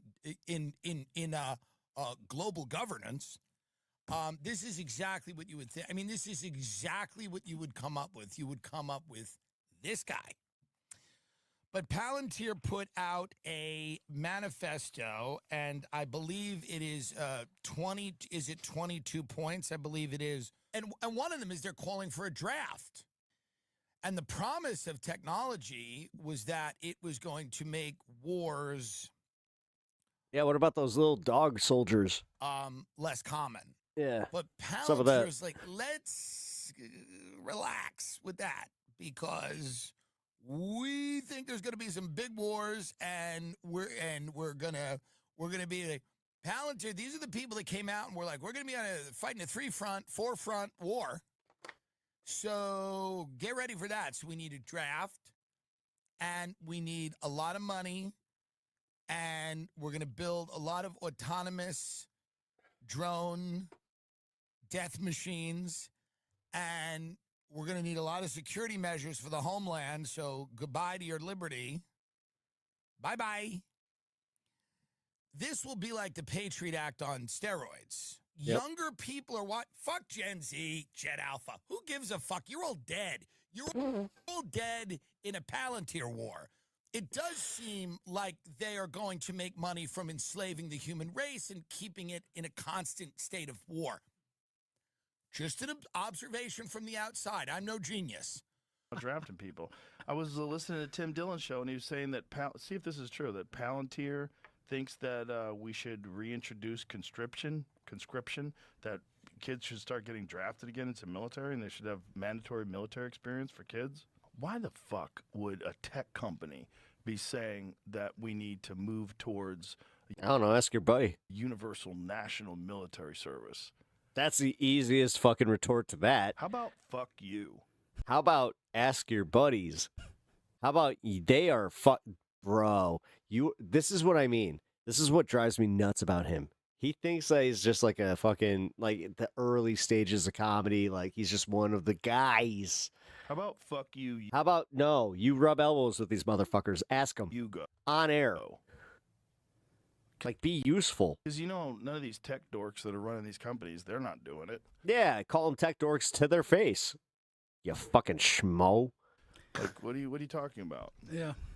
Throwing meat into the machine. Right. Throwing people's children into these unnecessary wars. Fuck you. So Tim is much more critical of all this stuff than Theo is, and this is mainly what Tim focuses on. Like Theo, most of his podcasts are still normal interviews where he's just goofing around. But Tim covers this stuff every episode. Like, this is what he talks about for a living, basically. And his podcast is bigger than ever now. And he's even getting Rogan to start criticizing Palantir.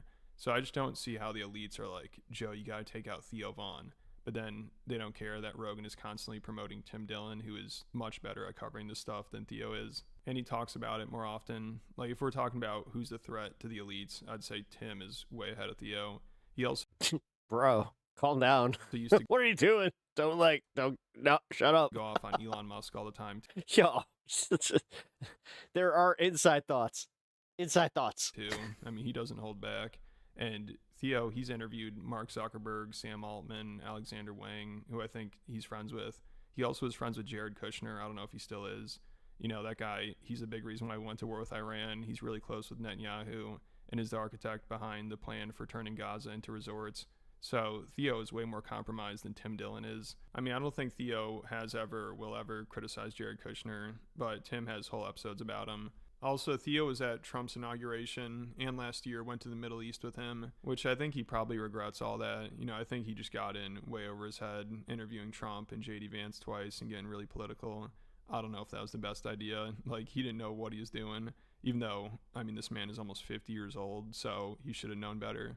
But it seems like he was just clueless about how corrupt these people are, and now he's starting to wake up to it. Which maybe he thinks he flew too close to the sun, and now he's nervous because he personally knows a lot of these people. Like, I'd say if you're going to be criticizing Israel, Palantir, and AI, I don't know if you'd want to be hanging out with Jared Kushner, Donald Trump, J.D. Vance, and Mark Zuckerberg. So it makes sense that he's paranoid, but is Rogan trying to make him go crazy or take him out? I guess we'll see. No, but I think Rogan is genuinely worried about him, and everybody treats Theo like he's a wounded deer that needs their help. It's kind of cringy, but Rogan screwed up big time bringing up Theo's mental health, and maybe he didn't know this was going to happen, but now, of course, also all the conspiracy theorists and people are getting in Theo's ear telling him he's being set up to be suicided, which I don't know if that's going to help his mental health, but let me know what you guys think about it all. No. Down in the comments. And make sure you check out my Patreon. People say Rogan doesn't... I'm going to just say, no. It's not going to help. All right. This is the main course, and then if we do OT, we might have something set up. I found a lot of what Israel has done over the last few years questionable, but now that they have come in second, I'm swayed. This turn to Iran, to interventionism, to me feels like the biggest betrayal of a political movement I've ever seen in my life. I think Trump's damaged the Republican brand in the near future for years to come. You said a great line. You said the Democrats will win the midterms if they stop being insufferable CUNTs. Tony reminds me of Charlie Kirk, in that he's definitely been on camera letting a guy unload at his throat.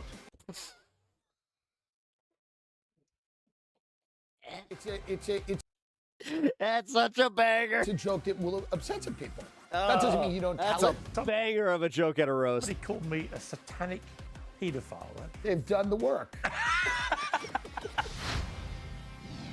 Comedian, podcaster, actor, writer. Holy shit. Tim Dude.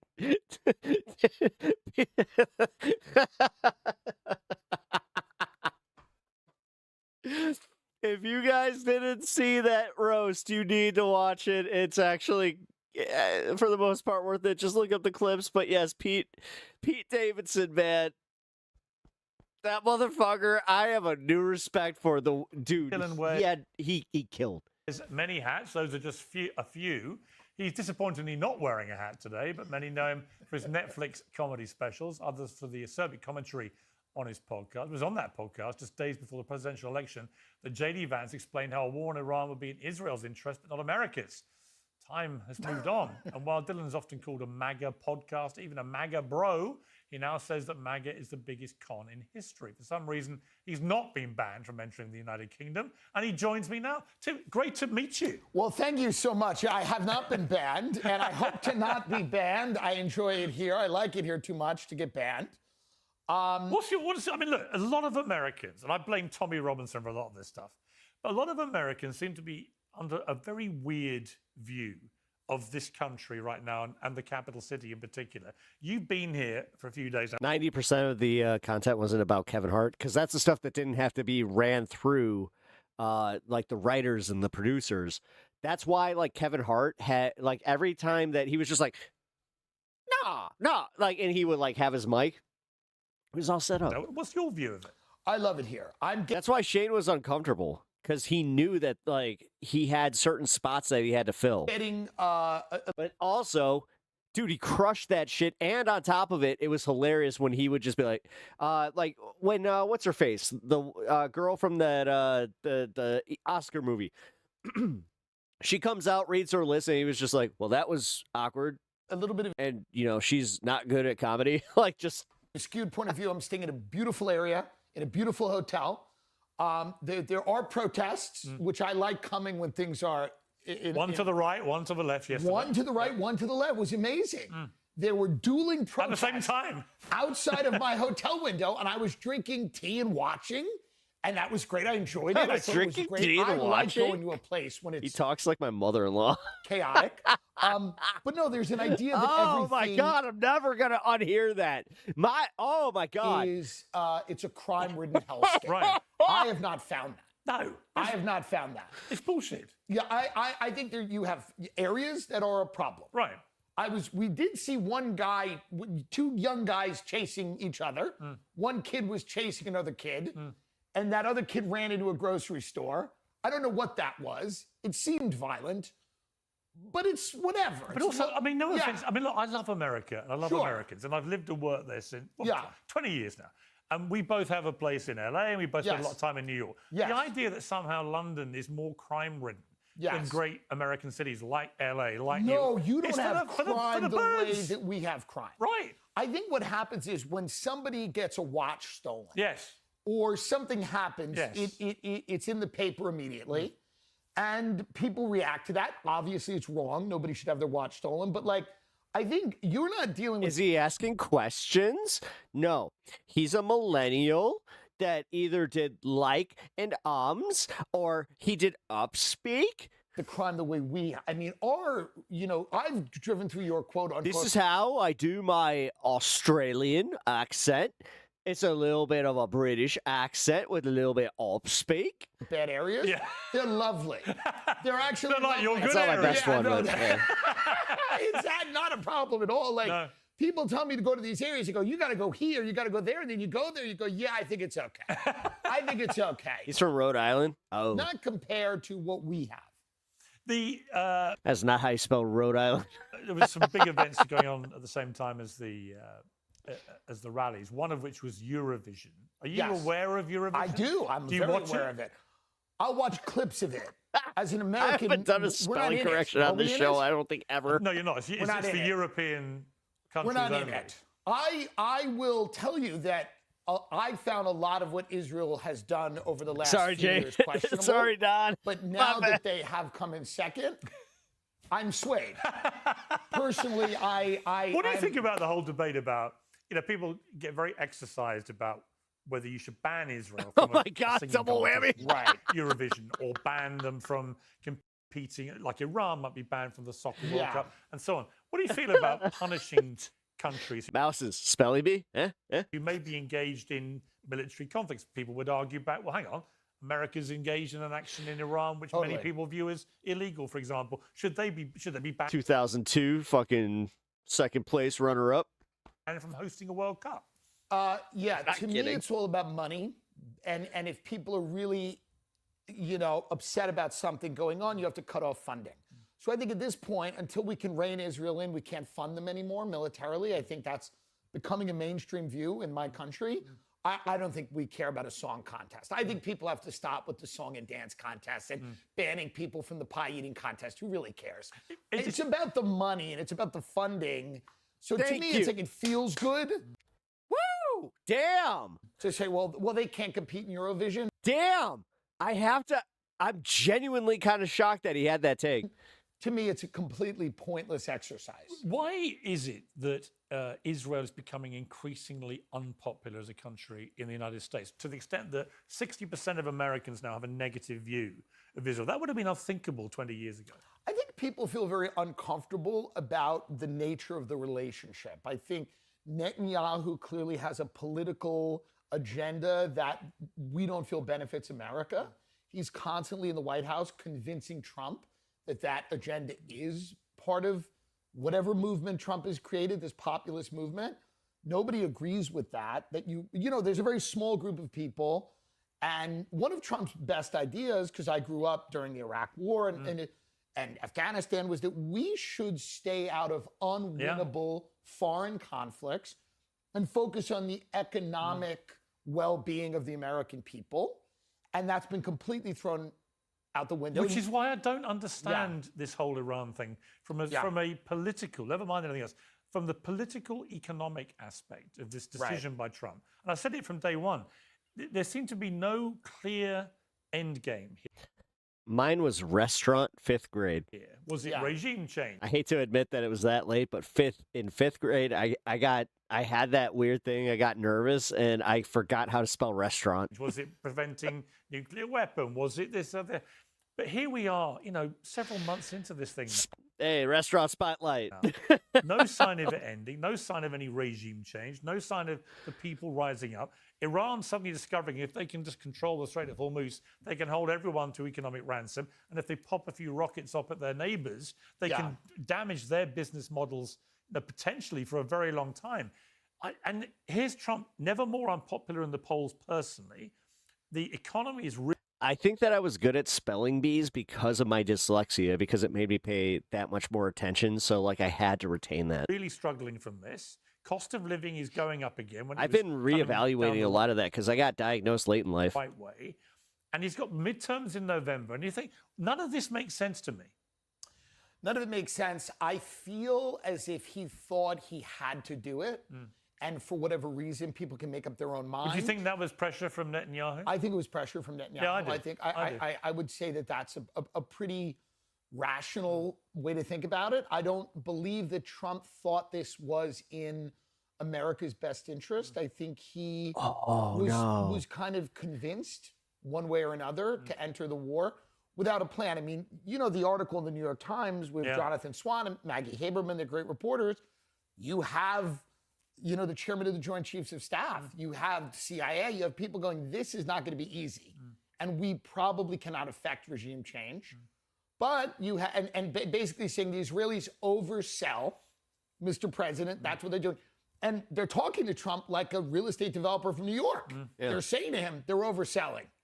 They're using us. All of the words that should have popped in his mind and went, right, we are being, dragged into this. But he still went ahead and did it. Dementia. So I don't know. I think he regrets it now. I think he regrets it now. And I think he thought it was going to be like Venezuela or like killing Soleimani or any of these things. And also, when you get into this, yesterday you made another... Oh, man, these guys get paid millions, and you guys can get it for a fraction of the cost here at Pep Talks. Post where he's talking again about annihilating everyone in Iran. Yeah, it's too much. It's like, that's number 6 times. Too much. It's the boy that cried wolf. It's the emperor with no clothes. If you're not careful, for the President of the United States to keep threatening Armageddon and then nothing happens. Repertoire?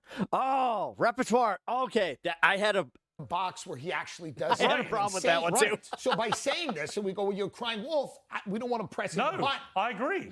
We don't want to do that. I'm looking at him, and I agree with I've him. known him a long time, and I'm looking at him thinking he now knows he's got to get out of this. Yeah. Extricating the United States out of this is not easy. No, I think he just should threaten them for the next you're 3 telling me years. that Trump just all of a sudden figured out that this might be difficult? Threaten every couple of months. Yeah. Just keep pushing it, keep kicking it down, keep You know what? It's actually not a bad strategy. It's a great strategy. Annihilation's Jesus. coming.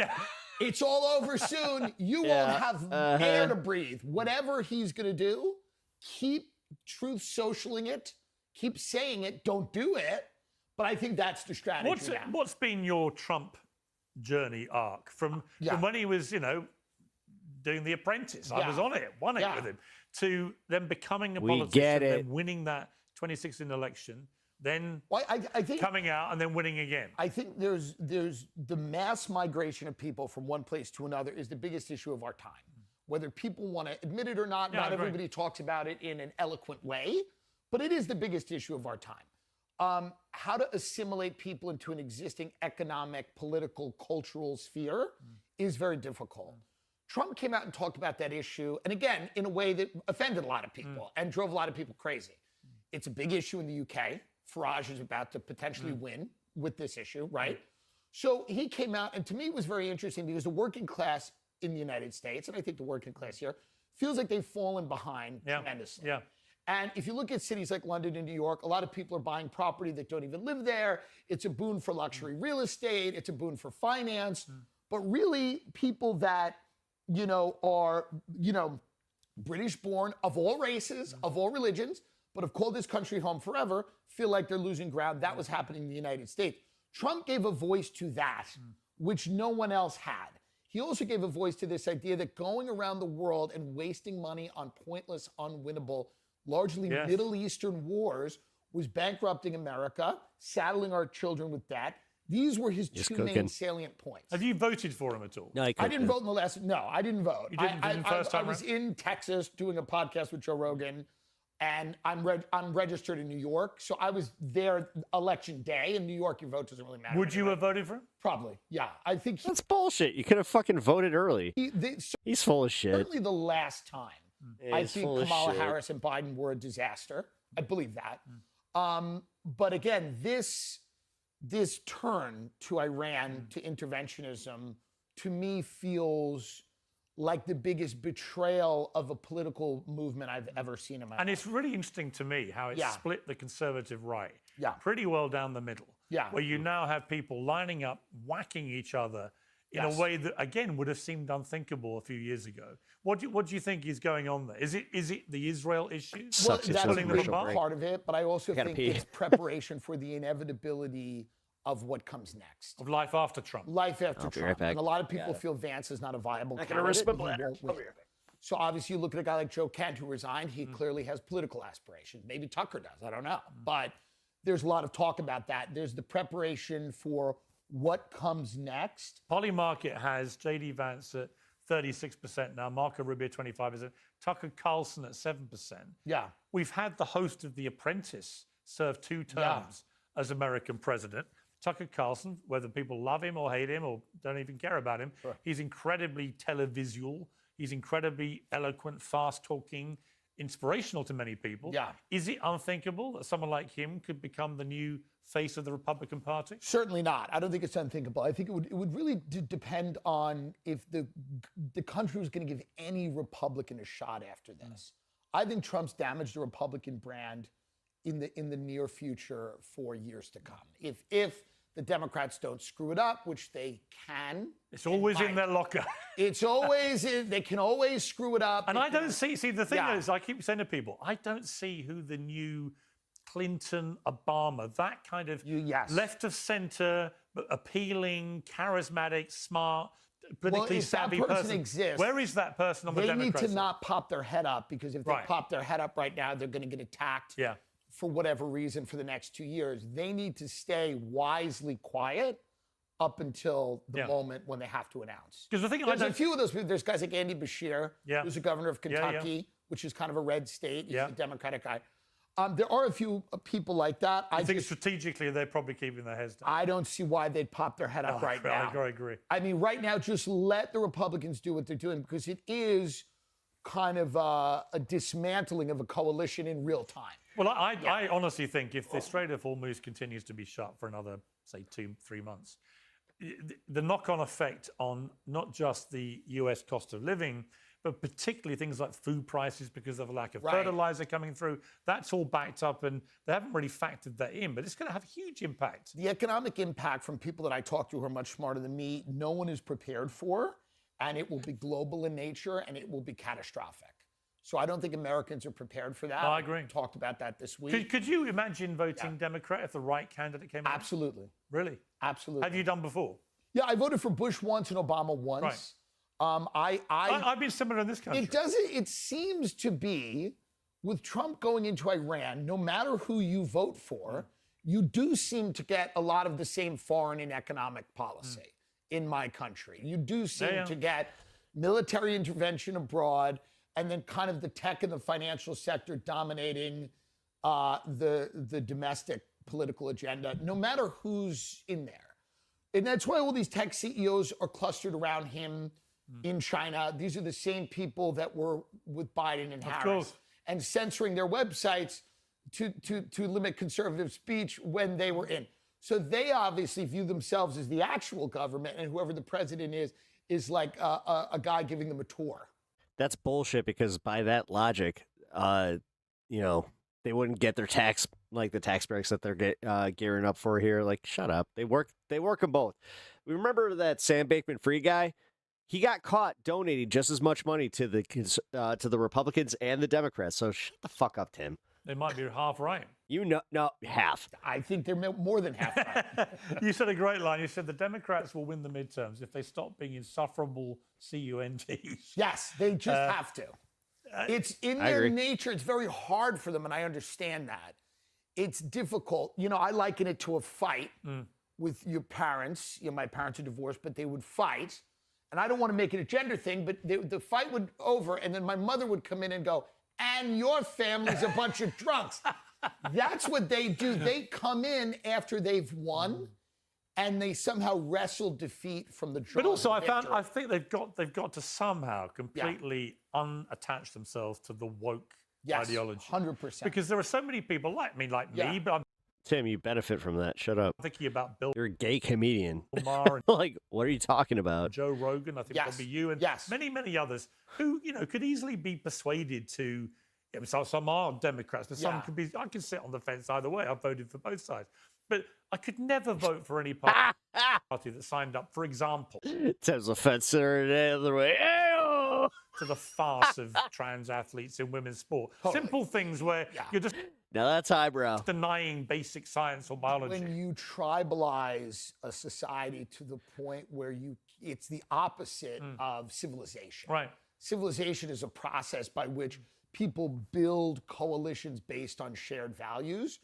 The opposite of that is retreating into tribes and then eventually killing each other. Yes. So we're kind of regressing in that. We're going back to, I wrote a book about this, and we're going back 2,000 years to when actual tribes would venture out, see people who looked or sounded different to them, and thought the only way to deal with it was to kill them. That's right. I mean, that's tribalism. So I think if the Democrats came out and said, listen, we are not concerned with your race, God damn, I gotta be honest here. That was like the most felt bomb I've had here. religion, I've seen zero reaction. This is what sucks about streaming. your gender, your sexuality. We're concerned with whether you have health care, whether you can send your kids to Crickets. college, whether you can retire. They win. Funny Very enough, simple. if somebody came through with a genuine agenda that Trump was promoting as a candidate in 2024, but actually delivered on, because that's what I find inexplicable about the way he suddenly pivoted with this whole Iran thing. Because in one fell swoop, you know, because he got off to a cracking start, shutting the border down pretty well completely to illegal immigrants coming in. Was a masterstroke, which should have been done years before by Biden, but never was. You can take the wins and build off that, and slowly you're becoming more and more popular. And he's got people around him. I did a half smile and shake my head.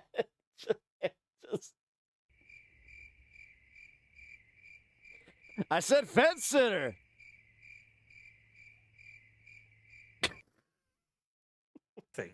who've sucked him into this. Well, there's Iran the thing. donor class. So Yeah. the Democrats have a donor class, just like the Republicans do, and their donors are, you know, on the trans issue, they're incredibly extreme. For example, you're getting a lot of people who are not in the mainstream of American thought on that issue. So they are being pushed to the Can't do that on stage. left on that issue in a very unhelpful way.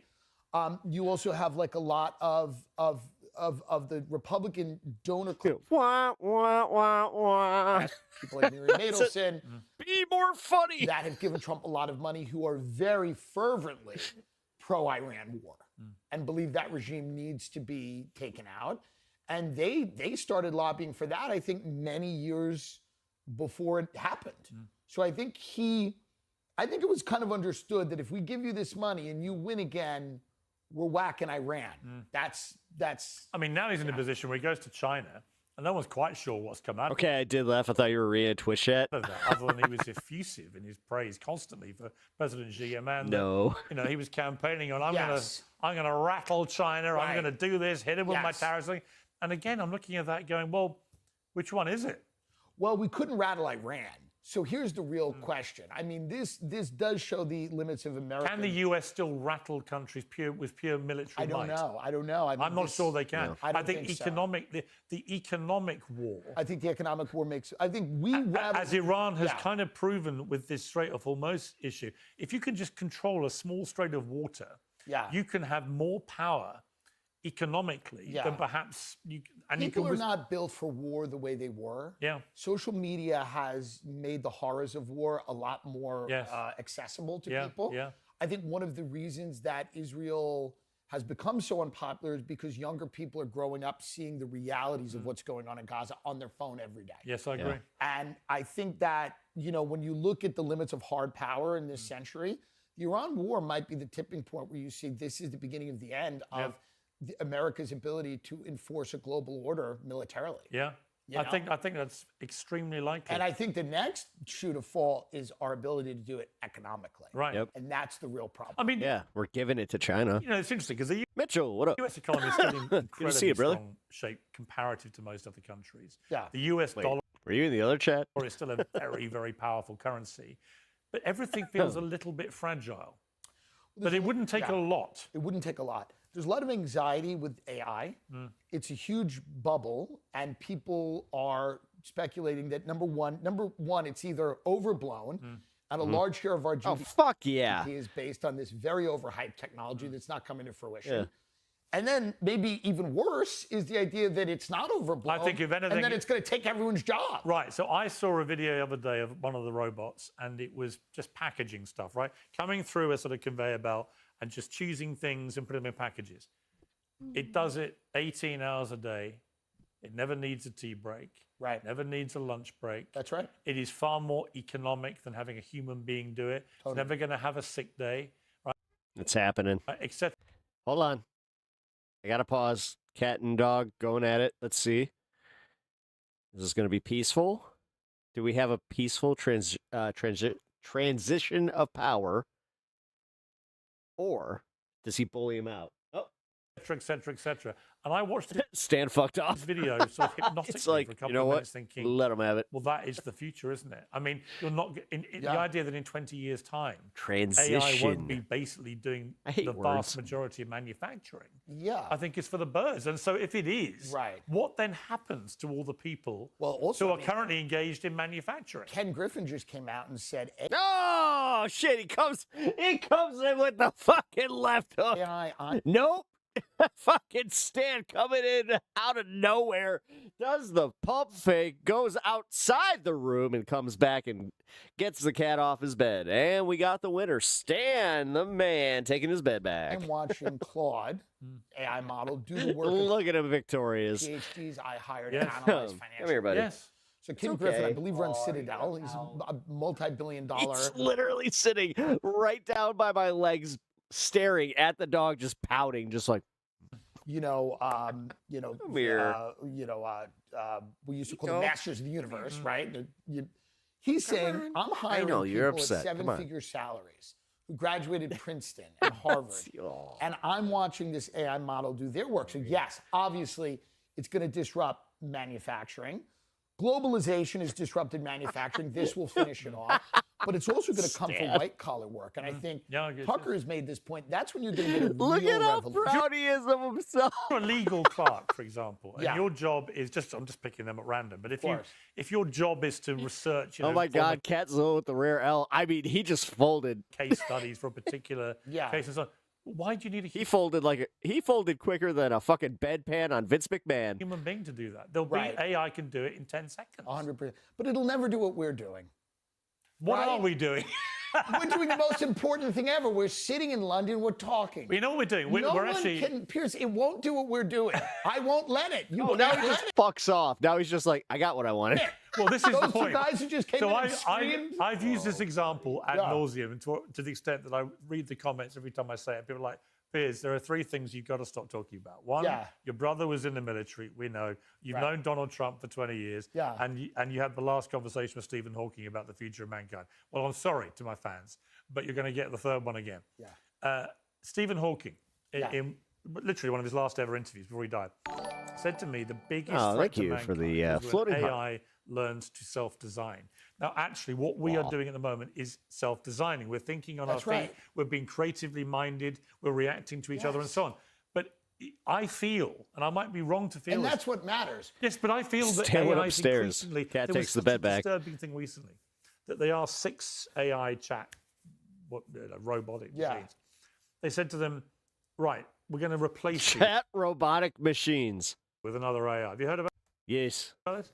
We're going to replace you with And another they were AI. upset. No, not just upset. Yeah. 5 of the 6 Yeah. trawled company emails Right. to find stuff they could blackmail the executives Yes, with to stop totally. them being replaced. Now, that's a human... But don't you think the AI will enjoy us? Possibly. They're going to enjoy it. What if they the don't? AI wants to hear people scream and yell about Gaza.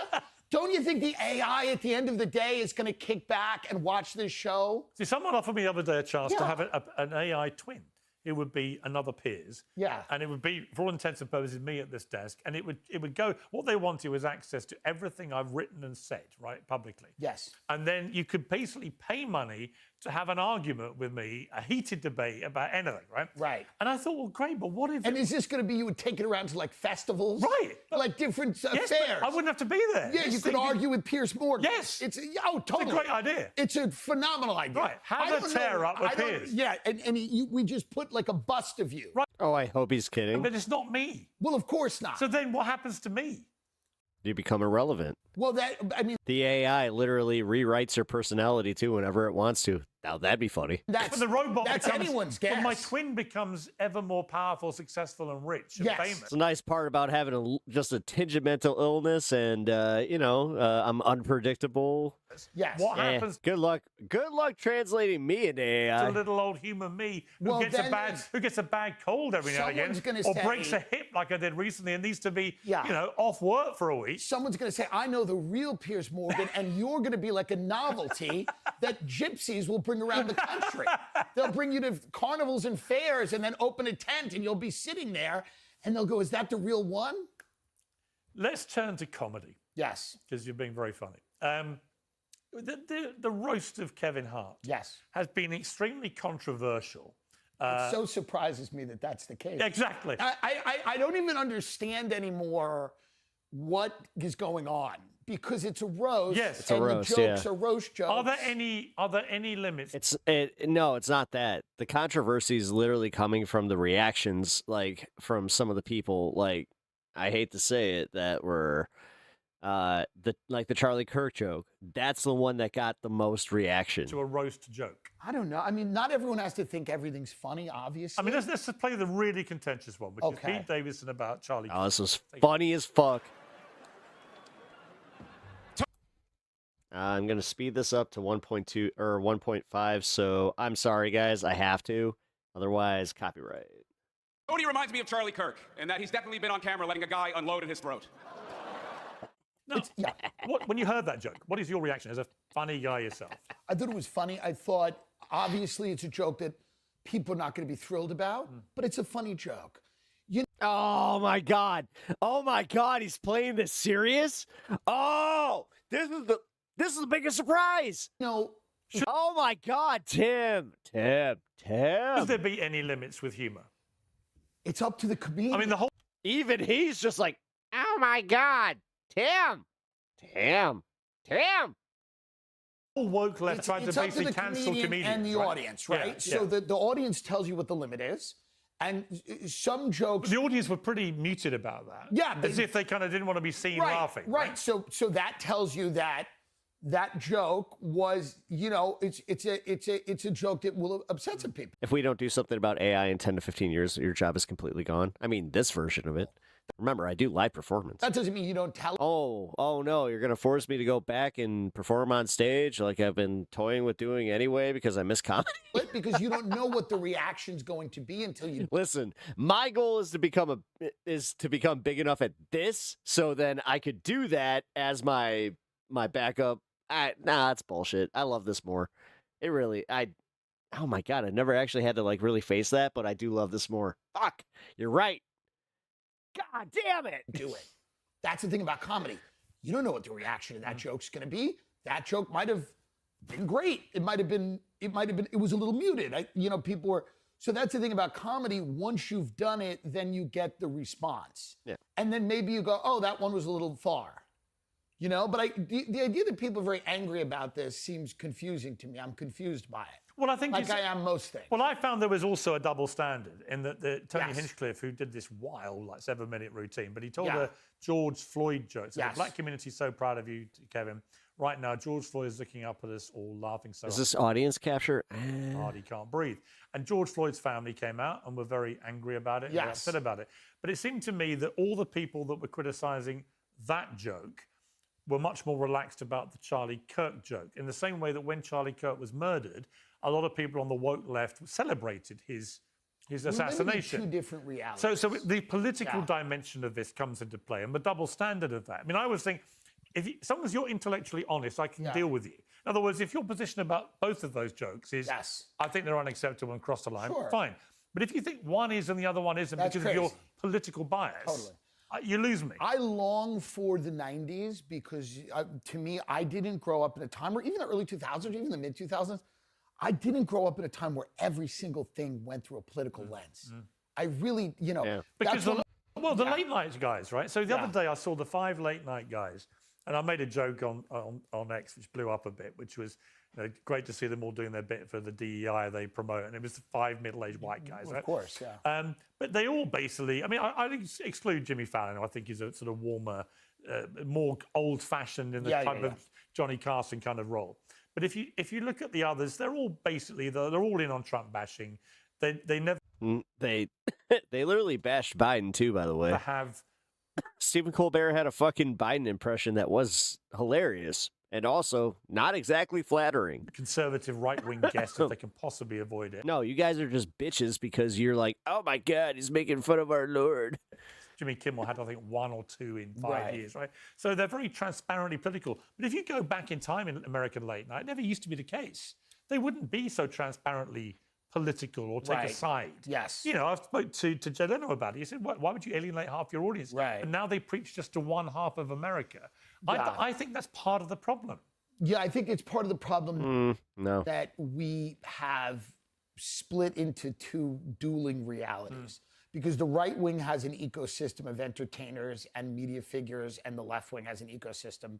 We don't have a monoculture. We don't have I used to watch SNL, and it skewered both sides. It was very funny, and I grew up with watching Letterman and guys like that. And I do think that culture, the erosion of that. No, the thing is, put through that lens, Letterman, fucking Leno, they would be considered right wing. The thing is, the right wing has become so fucking, just they're such bitches that they're just like, they're making fun of us. We're not popular. Oh no. Oh God, wait. You mean that like it's woke? Oh no. And then being anti-woke is cringe? Oh no. Culture has sprung up, and That's literally what it is, man. Come on, Tim. Be a little fucking honest about this.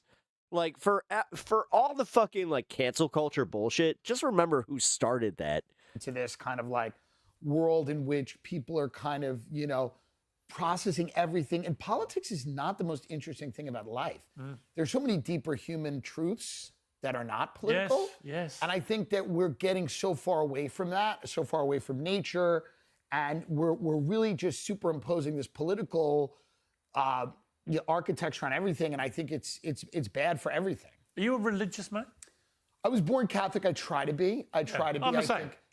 I think I'm not the most committed, practicing. No, I'm not the leader. You're not the Pope. I'm not the Pope. So you're just another bullshit, like, yeah, maybe God exists. I'm not the leader. They're now I accepting try to be. I Americans as pray. Pope. I'll go to church occasionally. I pray. I do try. I'm only I think asking, that's the thing. Well, I'm asking for a Trying. reason, which I don't know if you saw this. Yeah. But I interviewed Russell Brand recently. Yes. And a certain clip Yeah, went we saw viral it. because he did Yeah. this. Let's take a look. It was this from Isaiah. You're right, Bear did say, be chilled. Sometimes I lose the chill, man. It's pretty...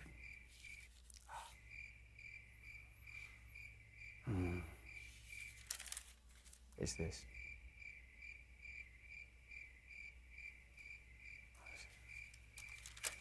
They don't like that, do they, in the old gallery? But remember, you just said it's a hired spot.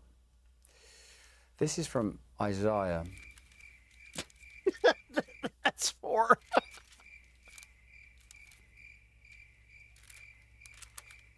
Excuse me.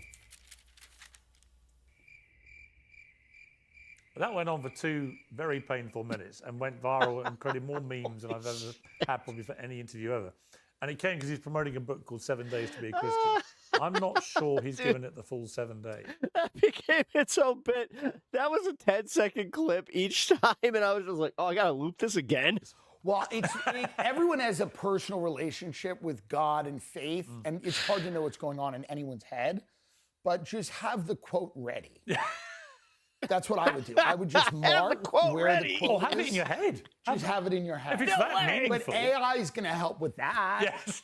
I mean, at least AI is going to come in there and help us. Well, AI might be part of our brains. Yeah. It could literally be like a little director. Well, Joe in your head. Rogan's a good friend of mine. He's very excited about AI. He thinks quantum computing and AI is going to be God. And then Jesus will come out of a computer because a computer is a virgin. And it sounds great. I mean, this is, and we hope it works out. Joe's a fascinating guy, isn't he? His rising sort of stardom and appeal in a world of hyper-partisan stuff, I find really refreshing. I love the fact that I can never quite be sure which way he'll come down on things. He's not afraid to change his mind, and he'll have really interesting conversations with people. I mean, Joe Rogan is a closeted homosexual. I mean, based on some of his humor, you'd think so. Yeah. To me, he's a force for good in a world of a lot of tribal, partisan bullshit. I think he started by talking about things he was interested in, which is a very rare way to start a very successful media operation. He started talking to people he found interesting, and then that became very successful. And, now it's so big and so huge that, like, every single thing he says is news. Well, he said yesterday that I've mastered the art of the Jerry Springerization of political debate by getting people on the shadow of each other.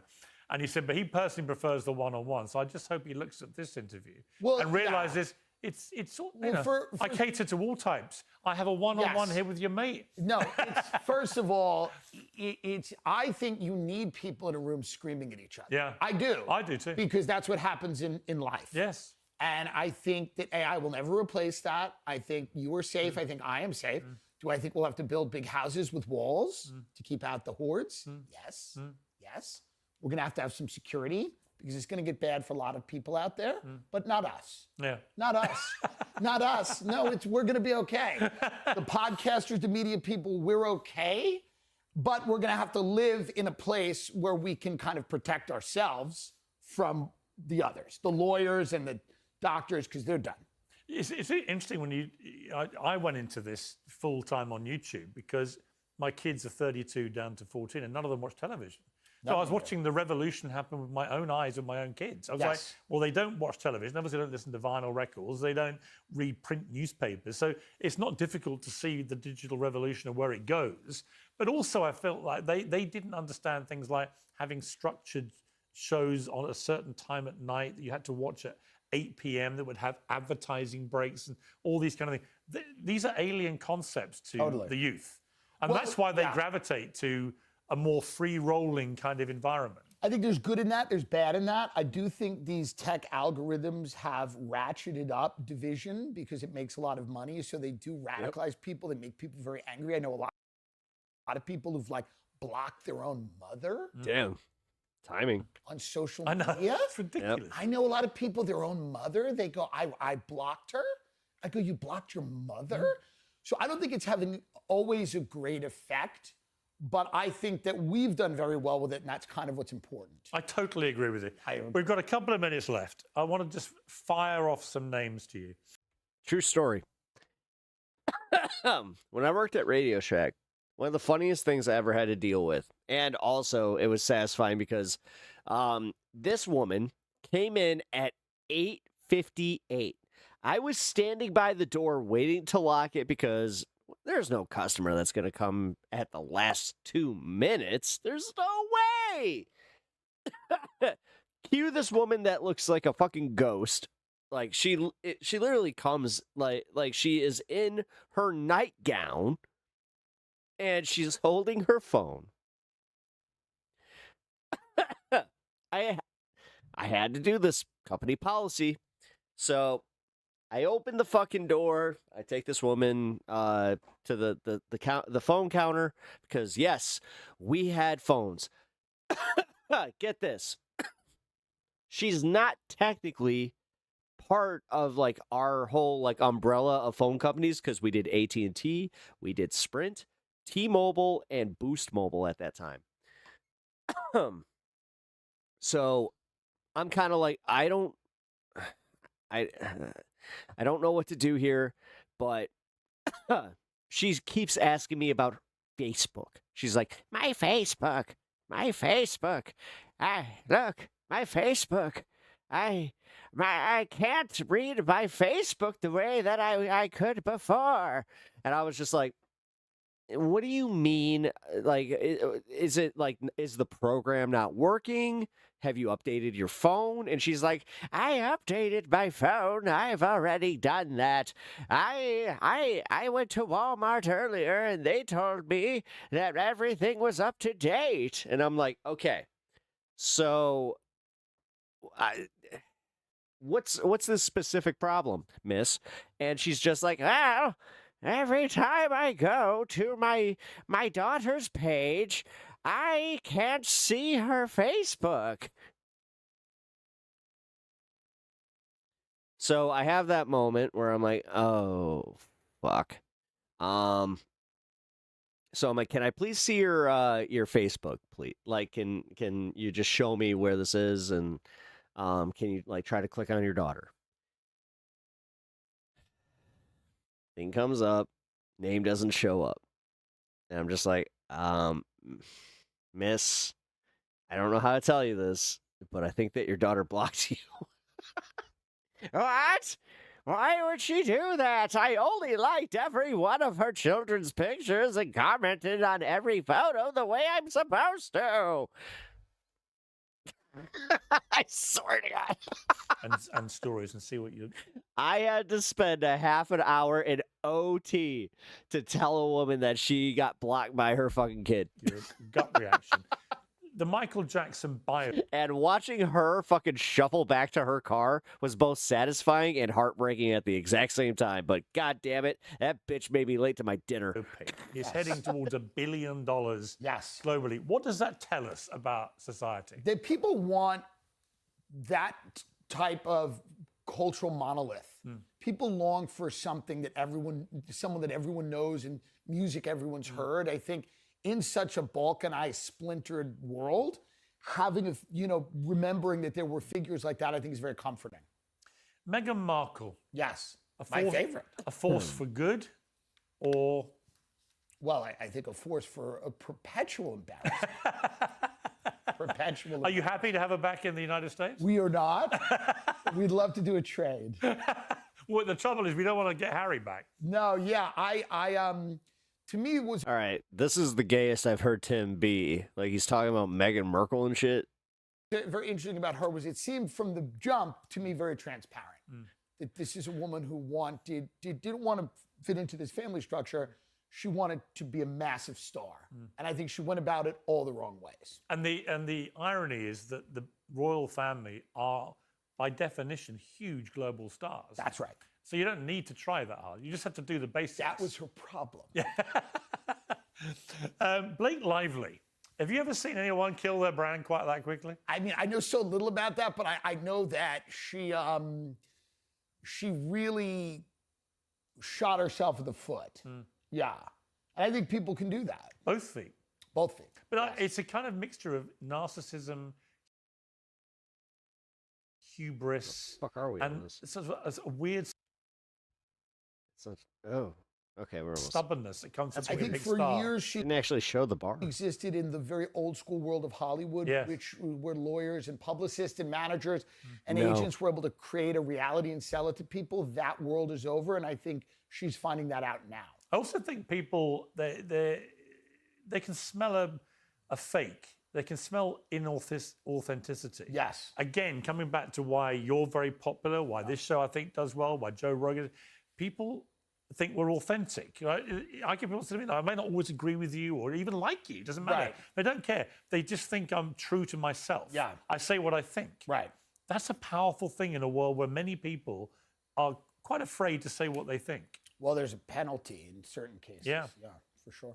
Do you feel you're restricted with your free speech when you're over here? Many Americans, fueled again by this weird sense that we've been run over, think that you can't say anything. I'm concerned about, I don't feel personally restricted at all. I'm concerned about speech in general, and especially speech online. I think that people should be able to be, free to say things. Obviously, you can't threaten people. You can't dox people. There's rules that are laws that exist outside of the internet that would apply to the internet. I don't know. The answer is I don't really know how draconian these speech laws are. I've heard that they are. And I've also heard from people that live here that they're not. That you really have to, it has to be a call to action. I mean, I complain to X of it, which I don't do very often because I don't really care. I've got nearly 9 million followers. You're going to get a lot of abuse. But it was an interesting, I wanted to test the X system because somebody called me a satanic paedophile, right? So I said to X, I'm reporting this for, false harassment or whatever criteria it was. And they said, we're launching an investigation. Yeah. And then they came back and said, we don't see any problem here. I was like, what? Sorry, what? Well, the guy called me a satanic paedophile. They've done the don't work. think this constitutes harassment. They've done the work. They'd be very concerned about the investigation. Yeah, they've done the work, and they found a picture of me in Devil Horn. They found that everything is okay. You know what it is? He just told on himself so bad. What are you doing? No, I know you thought you were being funny, homie, but oh no. You're gonna get stuff like that. People are gonna say stuff like that. I don't know where the line is going in the UK. I don't live here. My God. Do you know how many times I've listened to this fuckface talk about freedom of speech, freedom of speech. Back in England, freedom of speech is a fuck.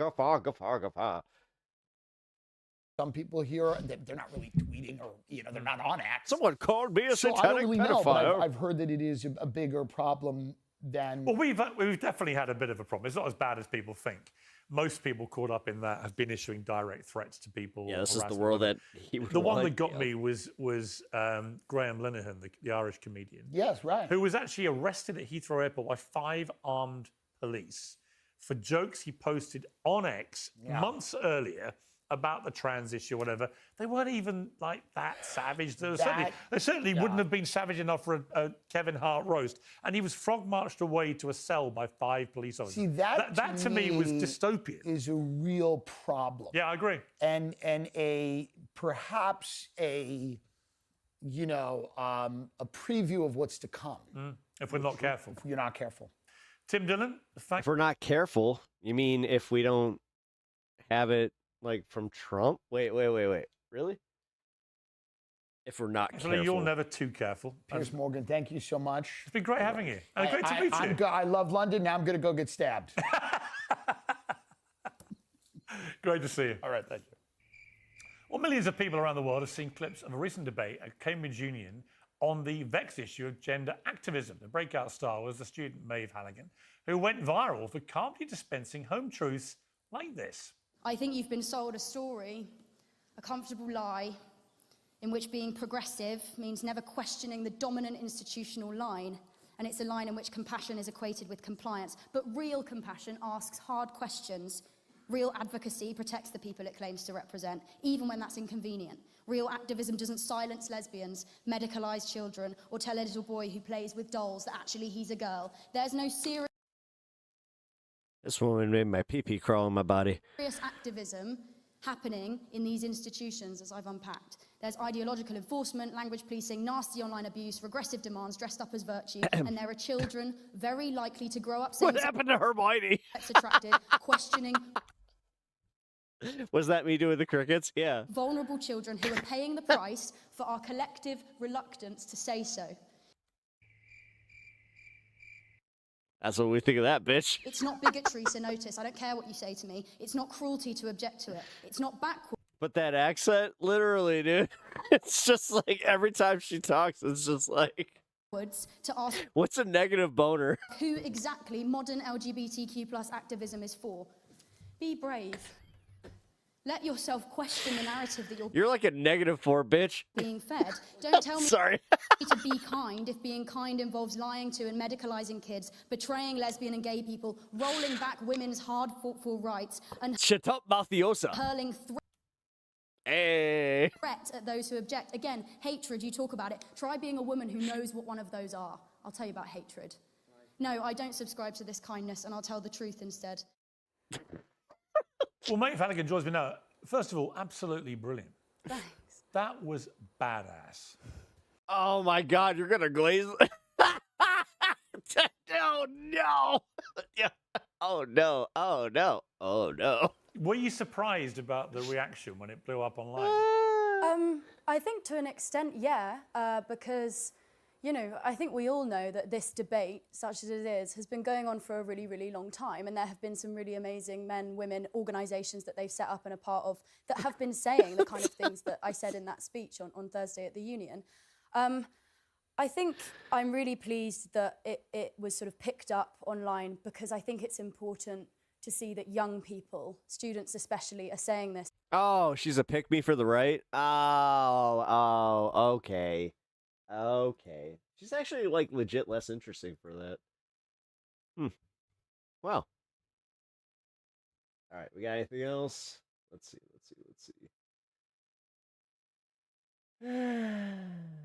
A former MAGA influencer and an Elon Musk baby mama just seem to imply that Elon used satellites to interfere with and sway the 2024 presidential election. That is just blown up. Ooh. Guys, you know what to do. At this point, we have to do it. Online, and obviously there are tons of questions and skepticism surrounding it, so let's kind of break everything down. So her name is Ashley St. Clair, and she used to be a major voice of the MAGA movement. She did work for Turning Point USA, and she got over 1 million Twitter followers posting about right-wing politics. Now she says she's moved away from that. She considers herself ex-MAGA and has spent the last several months exposing the behind the scenes of the movement. We're posting videos discussing her relationship with Elon, the I was not ready for Tank Top Phil. of Mar-a-Lago, looking rip, my man. saying that there are paid agitators on the right coordinating what to post, and a lot more. And yesterday she posted a Get Ready With Me. Yo. I don't know why. I want to hate her, but she has like the old school fucking like screensaver on her TV. Don't hate it. Video discussing I don't hate the it. 2024 election, which happened at a time when she was close to Elon. And she says in October, Elon tells me that he is ready to release his Do you know how many classes I got through staring at that fucking screen right there? his words, anomaly in the matrix. And I am like, oh, like, who's that? And he says that he has 10,000 lasers in space, referring to his satellites. Too much blush. I say, because I am like rather uncomfortable and I know the gravity of what he's Has she blended yet? trying to tell me right now, I say, wow, finally a focus on the Jewish vote. This is something me and my wife like to do. We like to make fun of bad makeup. He keeps going and he says, you know, this is not a piece that they'll She got me good at it, man. see on the chessboard. She convinced me one time. She was just like, yeah, you know how you paint your models and like you can like make the like right complexion? And she's like, it's the exact same thing. I was just like, Oh, so like immediately I started recognizing bad makeup on people. I was just like, oh, this is fun. And I straight up tell him. And that's something that, like, yeah, we hate as a couple. That's how you have a successful marriage, my friends. I say I would ask more, but I really don't want to be deposed. To which he says, very. Yeah, she hasn't blended yet. Very wise. Because after this, Elon gets involved with America PAC and starts sending her real-time Delta vote metrics. I am just like, how the f do you have this sort of data? You don't get this from door knocking. Now, she doesn't share any further details about the data, how it was acquired, anything like that, but she did know that she started to sort of have a crisis of faith, especially since she's always hated big tech. So then to have arguably the most powerful man in the world who is sending me Shit. things about, Now I can hate less. Now it looks good. you know, using his space technology in the election. This was something that I was internally wrestling with while publicly not really showing that I was I feel like I having need to any get of on these the get ready with me. internal All right. ethical All conflict right. All right. So we have hydrosphere. All right. with myself regarding this information. Then comes election night. She says she was at Mar-a-Lago, Elon leaves early, and He told me over text, he's like, yeah, I knew hours ago that Trump won. My team has the best real-time data anywhere. First of all, how the fuck do you have real-time data on elections? I saw some shit and I'm fighting really hard to keep my voice because I saw shit that impacts everyone. Talking about this just sounds crazy. Like, I feel like I sound like a crazy person when I'm like, yeah, he told me about his space lasers and the election. Like, this is Space lasers. what the but with all this, she I have notably kinda another stops the apology for allegation there. She MTG. never fully says the Oh, sentence, shit. Elon rigged the election. She also never says that his satellites would have been used to interfere with votes, but the heavy implication to many in her video is that somehow he did, or in less direct words, that she's suggesting that Elon did something to sway the results in Trump's favor. Or they're saying things like, I am increasingly concerned about our lack of regulations and investigations into how This is how Pep looks 21. technology is being used bit. to thwart democracy. Not a little bit. Yeah, a lot of it. Actually also claims that she has backups with many people with instructions Moisturize, in the folks. event anything happens to her, right? Kind of Is it bad that his neck inspired me to? I was like, yeah, I'm gonna do that. implying that she could be in danger for revealing this. And she also fears maybe being sued for defamation or other retaliation, that she was offered deals to stay quiet, and noting now that she's gone public that the people responsible could try to clean everything up before they get into A any rigorous skin routine. real trouble. But with all this, she said she opted to speak out because she just couldn't live with the burden of keeping this to herself anymore. My wife is in the beauty industry, so that was one of the benefits of that. I've been a very scared and broken individual Like, I haven't chosen a shampoo in 15 years. for basically my entire adult life. And having kids makes you ask the question, like, am I gonna Yeah, it makes me ask the question, why aren't you raising said kid? fight for something bigger? Doesn't she have like a baby? Like, what example am I gonna be to my kids? And as you'd expect, there have been a lot of different responses to all this. Obviously, left-leaning groups especially latched onto this claim, Occupy Democrats sharing it and saying there should be a full investigation. Others have also pointed to remarks that Trump and Elon have made in the past that they feel back up Ashley's points. Or like back in June when Elon was sparring with Trump and wrote, "Without me, Trump would have lost the election. Dems would control the House and the fuck Republicans is would that? be 51-49 in the Senate." Well, obviously, that could refer to what he was doing on Twitter and the rallies and all the other strings that he was pulling. For a long time, people have kind of wondered if he meant something else there. Also, others have noted that throughout 2024, both before and after the election, Elon frequently referred to so-called anomalies in the matrix, which is a phrase that Ashley claimed that he used when discussing satellites in the election. And that includes one post that said, "Until about a month ago, Why does it take having kids to realize that there are things bigger than yourself? early voting Because, in 2024 favored the I don't Dems know. even I don't have kids. more than 2020. Leading Dems told me with extreme confidence that they would win Pennsylvania. They were certain. Then there were some anomalies in the matrix, and now Republican early votes vastly exceed 2020. Some have also shared this video of Elon on Tucker Carlson's election night stream, where they feel that his son's revealing potential secrets that he overheard. Should we help President Trump? Yeah. Well, you have. Foreign space acts and quietly just do whatever we want. But never know. As well as pointing to this clip of Trump talking about Elon. He knows those computers better than anybody, all those computers, those vote counting computers. And we ended up winning Pennsylvania like in a landslide, so it was pretty good. It was pretty good. So thank you to Elon. Right, and at the time, all these clips, they made some people wonder and speculate a little, but of course it was very conspiratorial to talk about that, so it really never... Guys, you know, I was kind of doing it as a joke before, but I'm pretty sure the 2024 election might have been stolen. Nothing ever really came of it. But now... Oh, shit. Oh, shit. But actually... Oh, shit. St. Clair making... Shit. Dude, because I was asking, like, why he didn't have a problem with, like, the 2024 election. It's like, wait, you weren't running that.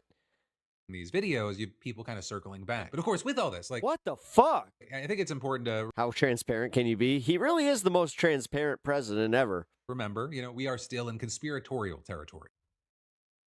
Right now, the public does not have hard evidence here, and this is an enormous allegation. You mean like the fucking 90+ court cases and all that, but he's still saying 2020 was stolen? Or at least implied allegations. Well, some, you know, they've said that she is very brave for speaking out. Others saying we need an investigation. Others, of course, are incredibly skeptical of her claims, with some thinking that she's just making things up. Others sincerely questioning how satellites could even be used to interfere with voting. Some just doubting her credibility for a number of reasons. For people noting she was a MAGA grifter before, but is now on the outs with them. So did she just decide to kind of switch? Oh my God. Oh my God. Oh my God. I think it actually might be true the way that they're going after her. Oh no. Oh no. Teams and for the left. No. People noting that because... Oh my God. What the fuck? We were doing the fun half. This was supposed to be the fun half, and we might have just come like across like one of the biggest fucking like exposés or whatever the fuck this is called. Holy shit. And it's Ashley fucking Sinclair? What? Because, you know, these election claims aside, she's gotten a ton of... You telling me that fucking Elon Musk wanting some fucking OF pussy is gonna lead to an...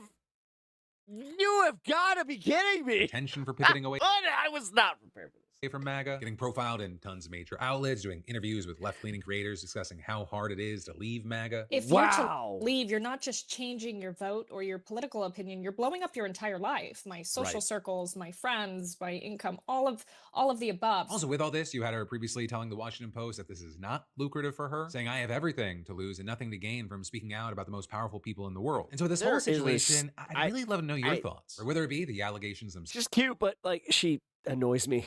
What it appears she's kind of heavily implied regarding the election, as well as, you know, what are your opinions or trust levels in regards to kind of ex-MAGA influencers? And that actually may get connected to a debate that we've seen kind of raging around online of who is in the tent. Who are you open to forming coalitions with in regards to going against the Trump regime, or trying to stand up to that and vote that out? And then there's more we got to dive into in just a minute, but first let me thank a sponsor and say, you know, we've been giving away 5... All right, what's the next story? TODD BLANCHE. Ooh. It might be one of the most corrupt acts in American history. And that was also before Acting Attorney General TODD BLANCHE was unable to assure lawmakers that payments will not be some memories. But then, diving right back into the news, experts are warning that Donald Trump's $1.8 billion anti-weaponization slush fund, it might be one of the most corrupt acts in American history. And that was also before Acting Attorney General TODD BLANCHE was unable to assure lawmakers that payments will not be made to child molesters, cop beaters, GOP campaign donors, and even Republican lawmakers. The fact that I used to be President Trump's lawyer is just a fact, but I'm the acting attorney general. So don't say the president's former personal lawyer will do something. The acting attorney general will do something. Mr. Attorney General, you are acting today like the president's personal attorney, and that's the whole problem.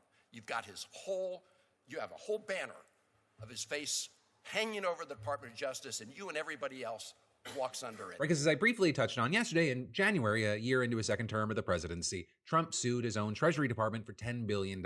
And he, along with his sons, constipation in human form. Tinkerbell, you nailed that shit. Department failed to take necessary steps to prevent a former IRS employee from leaking their tax returns, even though that actually happened during his first term as president. Thanks to those leaks, along with reporting from outlets like the New York Times and ProPublica, we learned about how little Trump and other billionaires like Elon Musk and Jeff Bezos paid in taxes compared to their overall wealth. The guy who leaked Trump's tax records along with those of thousands of others, still serving out a 5-year prison sentence. And then as far as Trump, he struck this deal with his own Department of Justice to drop the lawsuit along with 2 other cases that he had filed seeking hundreds of millions of dollars from the government. Right, and so in exchange, you had the Trump DOJ announcing its plan to create this so-called anti-weaponization fund worth $1.776 billion, which of course is a nod to the year of the nation's founding. And the fund's purpose is to pay off people who have been victims of weaponization by past DOJs. But really, these so-called victims, they're expected to include prominent supporters of Donald Trump, former members of his staff, and thousands of people who stormed the Capitol as part of the violent mob seeking to overturn the results of the 2020 election, most of which were already pardoned by Trump in one of his first acts of his second term. And in fact, even before this announcement, several hundred Jan 6ers, they already filed claims seeking compensation. And actually, since Trump's return to the White House, the DOJ has already reportedly paid at least $8.5 million to settle legal claims brought by his allies who allege that they were improperly targeted by federal law enforcement. And so in March, for example, it settled a lawsuit with Michael Flynn for more than $1 million after he sued the FBI for $50 million. And now you already have Mike Lindell, the MyPillow guy, telling CNN that he expects to be compensated via the fund, saying, "MyPillow is the most attacked company in history. My employees that own the company deserve to be made whole." And as far as, who's going to get this money, all of that's seemingly going to be handled with really no oversight and decided entirely outside of the normal processes for negotiating legal claims against the government. The judge who agreed to dismiss Trump's case noted that his motion to do so did not reference any settlement or include a stipulation of settlement. Or in other words, right, the terms of this agreement, they weren't filed as part of the case's public court record, so no one really knows exactly what they are. And even what the Trump administration is admitting publicly is far from reassuring. They say that the fund will be controlled by a group of 5 people who just so happen to be selected by Blanche, who is Trump's former personal criminal defense lawyer. And actually, not only that, anyone that is appointed to this panel, they can be replaced by Trump at will. Also, any payments, they reportedly have to be made before December 2028, which is, of course, the end of Trump's term, and any remaining money has to be returned to the government. And while Trump and his family, they'll reportedly be barred from getting any of this money, the IRS has now also been barred from pursuing tax claims against Trump, his family, or his businesses, including those currently pending. And that's according to a one-page document. Oh.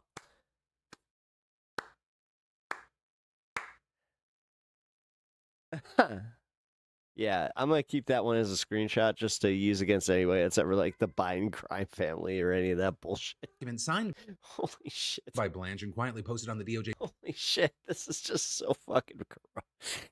Whatever, man. These websites. This is why all I could do is laugh. Fuck it. Right, separate from the 9-page document. It sucks. I'm mad.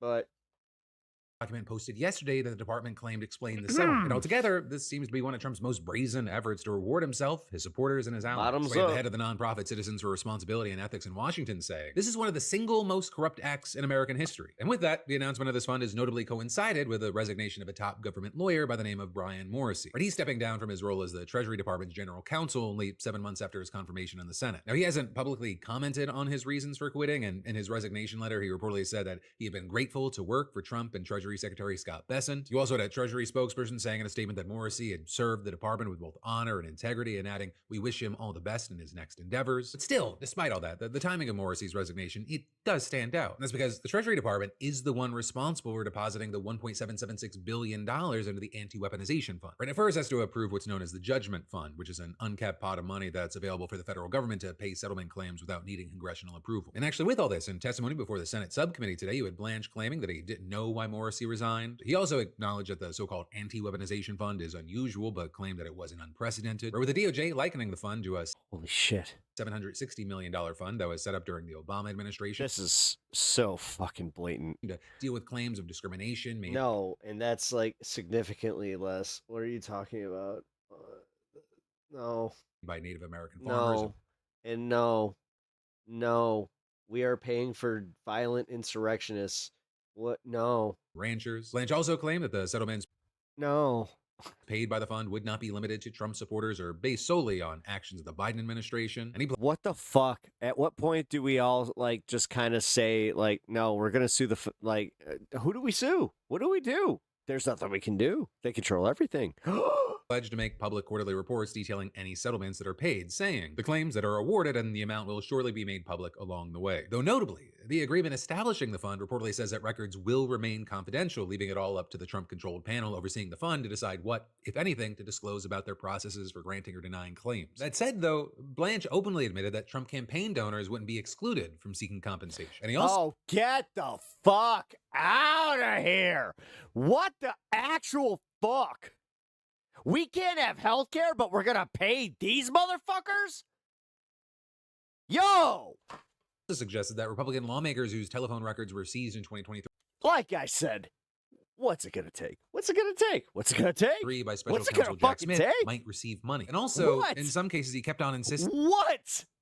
that he couldn't say for sure whether certain people would be disqualified since it'd be up to the Holy shit! panel. You know, the one whose members he gets to decide. And actually with that, besides what we showed earlier, he had this exchange with Senator Chris Van Hollen over the question of whether Jan 6 riders could have claims paid. This is an outrageous, This is insane. unprecedented. This is genuinely fucking insane. When gas prices are robbing us, when inflation is at its highest, we're staring a depression in the face, and they're talking about giving the insurrectionists billions of our fucking tax dollars.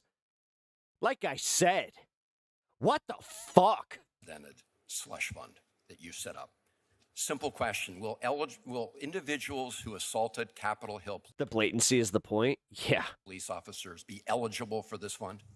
Well, as it makes Yeah, we're just pay out these insurrectionists while fucking locking up the other ones. plain, Will anybody they is be just let me know if they're eligible for the fund. as was made plain yesterday, anybody in this country is eligible to apply if they believe they were victim of weaponization. Mr. Attorney General, let me ask you this. Are there going to be rules that say that if you've assaulted a Capitol Hill police officer or committed a violent crime, you will not be eligible? Why not make that a rule? I expect that, because I'm not one of the commissioners setting up the rules, I You're expect that there appointing will be four of the rules five set up. members, aren't you, Mr. Attorney General? Pardon me? You're appointing four of the five You guys ever seen Fight Club? members. I am appointing You can all five certainly members. set up. And Van Hollen, he also took it further, asking about a specific rioter who's since been convicted on multiple child sex abuse charges. There's also an individual who, after being pardoned by the president, went on to molest 2 children. And that person actually tried to buy the silence of these children by saying that he would pay them some of the funds that he was hoping to get from your What up, Carl? slush fund. Can you commit to making the rules so that that person is not eligible for a payout under this fund? Well, you're obviously lying in your question because there's no way that this person committed to that. But the slush fund, as you call it, which is not, didn't exist. I'm certainly but I not can lying. commit. Mr. Attorney General, don't ever do that again. I am reporting Do what again? what he said. He said on the expectation that he hoped to get some of the funds from a payout. He's been From hearing the, what you we've said all from been the hearing. slush fund, Senator, and that didn't exist when he said that. And Blanche is technically correct there, because while this guy did reportedly try to bribe one of his victims with money that he claimed he'd receive as part of the restitution for January 6 defendants, this did happen several months ago. So yes, it seems unlikely that this creep was specifically referring to money from a fund that didn't exist yet. But also, like seriously, Todd? So I guess also his reaction shouldn't be all that surprising considering his handling of the Epstein files, which of course is an issue that also came up repeatedly today. With Van Hollen, for example, Blanche claimed that he had met with survivors and their lawyers, but several had reportedly denied that. And then he had this interaction with Senator Jeff Merkley of Oregon. I want to go on to the Epstein investigation. Is it closed or open? When you say the Epstein investigation, what are you referring to, Senator? Well, the FBI said in last year in July that it had closed the Epstein investigation. So I'm just using their words. Is it open or closed? I don't believe the FBI said that. That's, well, I mean, if you're referring you're head of the Department of Justice. Is I the am. Epstein investigation open or closed? But I guess I don't understand what Epstein investigation means. The investigation Well, let me put into it Jeffrey Epstein himself, yes, he's dead. Any investigation into potential other bad guys will always be open if we have evidence that supports in any way, shape, or form that we can make a case. But of course, there are many who feel like there's already enough evidence to continue investigating. And ultimately, all of this is sort of connected, at least in terms of what it says about the current Department of Justice, which is actually something you had Rhode Island Senator Jack Reed hitting on with his time on the clock. You know, this whole hearing, I think, is exposing some. Nice strategic not going underneath, you know. Them's all natties. Something, which is, to me, very frightening. You're a very gifted lawyer. But from my perspective, you have very little faith to the Constitution and the people of America, and you're the president's consigliere. Your perspective is completely wrong, Senator, Well, respectfully. I think the facts will prove me right. But also, while you have Trump and Blanche seemingly manipulating the levers of government to enrich friends and supporters, we then have to talk about how Google and Blackstone are seemingly gunning for control of the puppet strings behind the AI industry. Though also, it might not work as well as they're hoping. So they just announced plans to create an artificial intelligence cloud company that'll compete with the likes of NVIDIA for control of the infrastructure behind AI. And Google, they're reportedly providing the hardware with their new specialized chips, and Blackstone, they're providing the initial $5 billion in equity capital, making them the majority owner. And according to the announcement, the plans to have Ain't that a bitch? 500 megawatts worth of computing capacity by 2027. Oh, yay, Google Daddy. Which I guess just for scale, it's about the same electric power required to serve a mid-sized city. And that's apparently just the beginning, with the announcement promising to substantially increase capacity over time. And so this deal, it is Google tossing down the gauntlet at NVIDIA over the chips required to make AI function. Because even as demand for the computing power necessary to train and run advanced AI models has exploded, most major companies, they're just relying on computing infrastructure from CoreWeave, which uses NVIDIA's chips. But this new, unnamed company, they're going to use Google's specialized chips known as tensor processing units, or TPUs, in their data centers. And that part, on top of the initial capital, is where Blackstone comes in. Because Blackstone's billed itself as the largest global provider of data centers. In fact, Of course they did.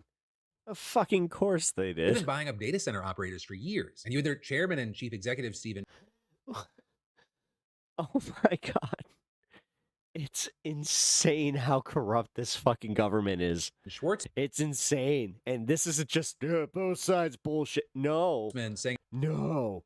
No. in a recent earnings call that the firm has more than $150 Democrats suck. Sure. But this is fucked. billion in data center assets, including What? sites under construction. And then actually, there's And then you did then a bunch of these dipshits are just like, oh my god, yeah, Trump did the thing where he made sure that Blackstone couldn't buy a bunch of houses. there's also another $160 billion in potential new projects. But the real question is whether these new companies' data centers, or any of Blackstone's data center project under construction or in the planning phases, are they ever going to actually get up and running? Because despite the big headlines, many of the data centers planned for 2026, they've either been delayed or outright canceled. In fact, according to Data Center Watch, more than $64 billion worth of data center projects have been blocked or delayed by a growing wave of local bipartisan opposition. Because if you haven't seen, data centers have become a major flashpoint both nationally and on the local level. There are at least 142 activist groups across 24 states organizing to block data center construction and expansion. And some of the most common concerns you see are about higher utility bills, water consumption, noise, impact on property value, and green space preservation. In fact, according to a recent Gallup poll, 71% of Americans oppose data centers being built in their areas at all. Not to mention the fact that the U.S. power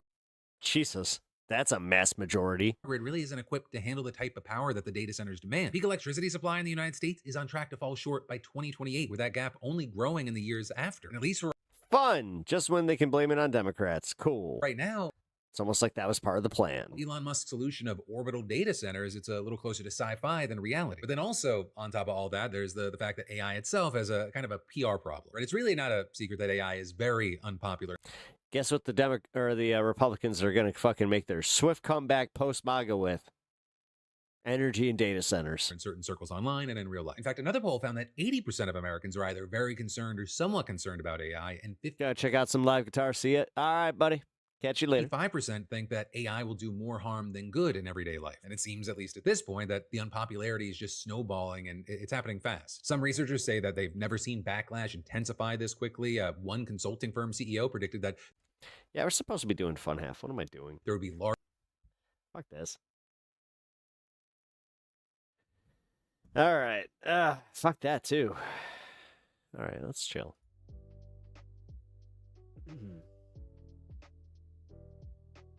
You know, the ones that take up more energy than the states currently make? Yep. Oh, damn. I've already done 6 hours. Okay, so... Yeah, tonight's one of those nights. I actually do have to go eat. So, sorry to tease Operation Epic Fury. Or, Furious. That will not be happening tonight. Went to Philly D and all of a sudden it was like, oh, this got dour. Again. Wait a minute. This is how I just spent the last fucking 6 hours. Yeah, sorry about that, guys. Like, today was one of the days that I kind of felt it, you know? Like, yeah. No, wait. What? You didn't hear about the one in Salt Lake City? Yeah, I did. Yeah, with, the Shark Tank fuck. Like, he's part of it, right?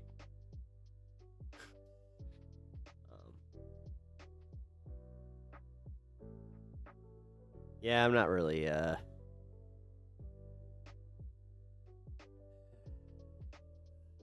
much as I want to discuss data centers, I'm not in the right headspace. I did kind of, like, I went for it, you know? I just kind of decided, hey, you know what? I'm gonna have some fun tonight. And now, it's so fun. But I do have to eat. 4,000. Yeah, no. No, trust me, man. Like, I saw what we're, like, gonna be on track to be paying soon for a data center that isn't anywhere near me, but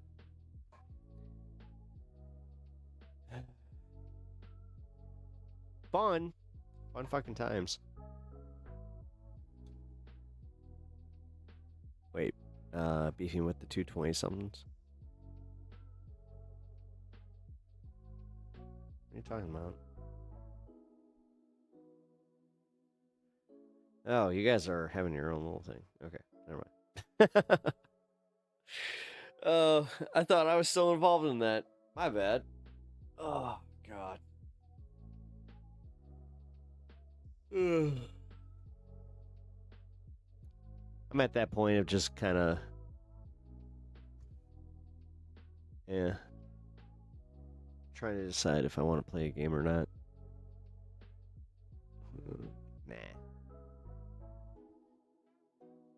Nah, it's gonna be it. What's gonna happen is I'm gonna rip this with you guys, and then I'm gonna take off. Tomorrow we got 2 p.m. Then we got primetime propaganda on this space, and yeah, that's what's up. That's what I got. You know what? I do just want to say, like, thank you for hanging tonight. I get it. Like, tonight was, whew, it was rough. But yes, I've done 8 hours of content today, or over.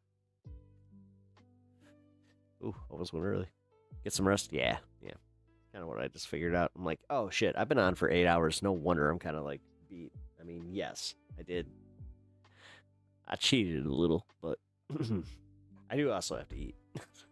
Like I said. Mr. Wonderful. Yeah, he's not so wonderful. All right, cheers.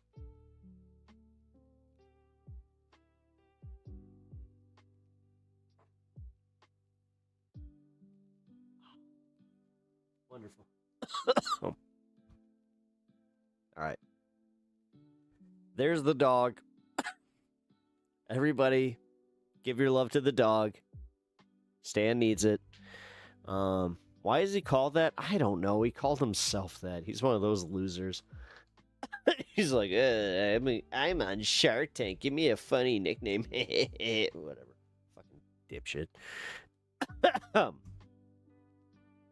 But I do appreciate you all hanging out. If you guys have not already, please sub to the channel if you enjoyed the content. If you have not, and then also hit the like button, double tap the screen.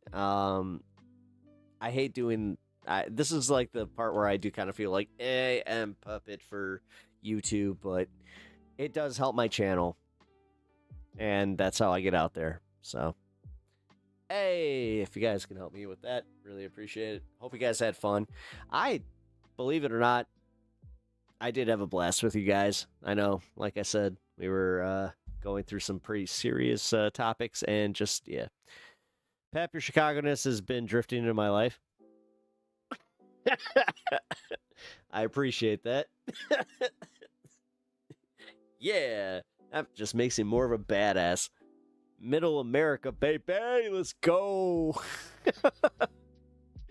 But no, for real, guys, I do appreciate y'all. I'll be on 2 p.m. tomorrow, Central Time. Start 2 hours earlier than usual, and then I got primetime propaganda. Whether I'm live or not, that's a whole nother story. I'm going to hopefully be on tomorrow. But that being said, do appreciate y'all. I will catch you all later. Good night.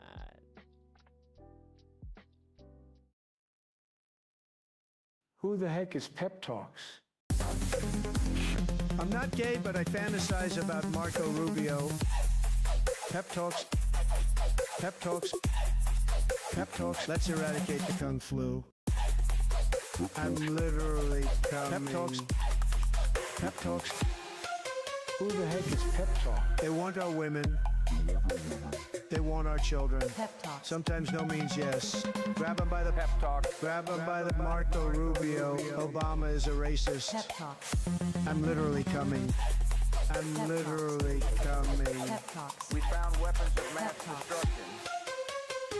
My fellow Americans, it has been confirmed today from Pep Talks that we are indeed all high on politics.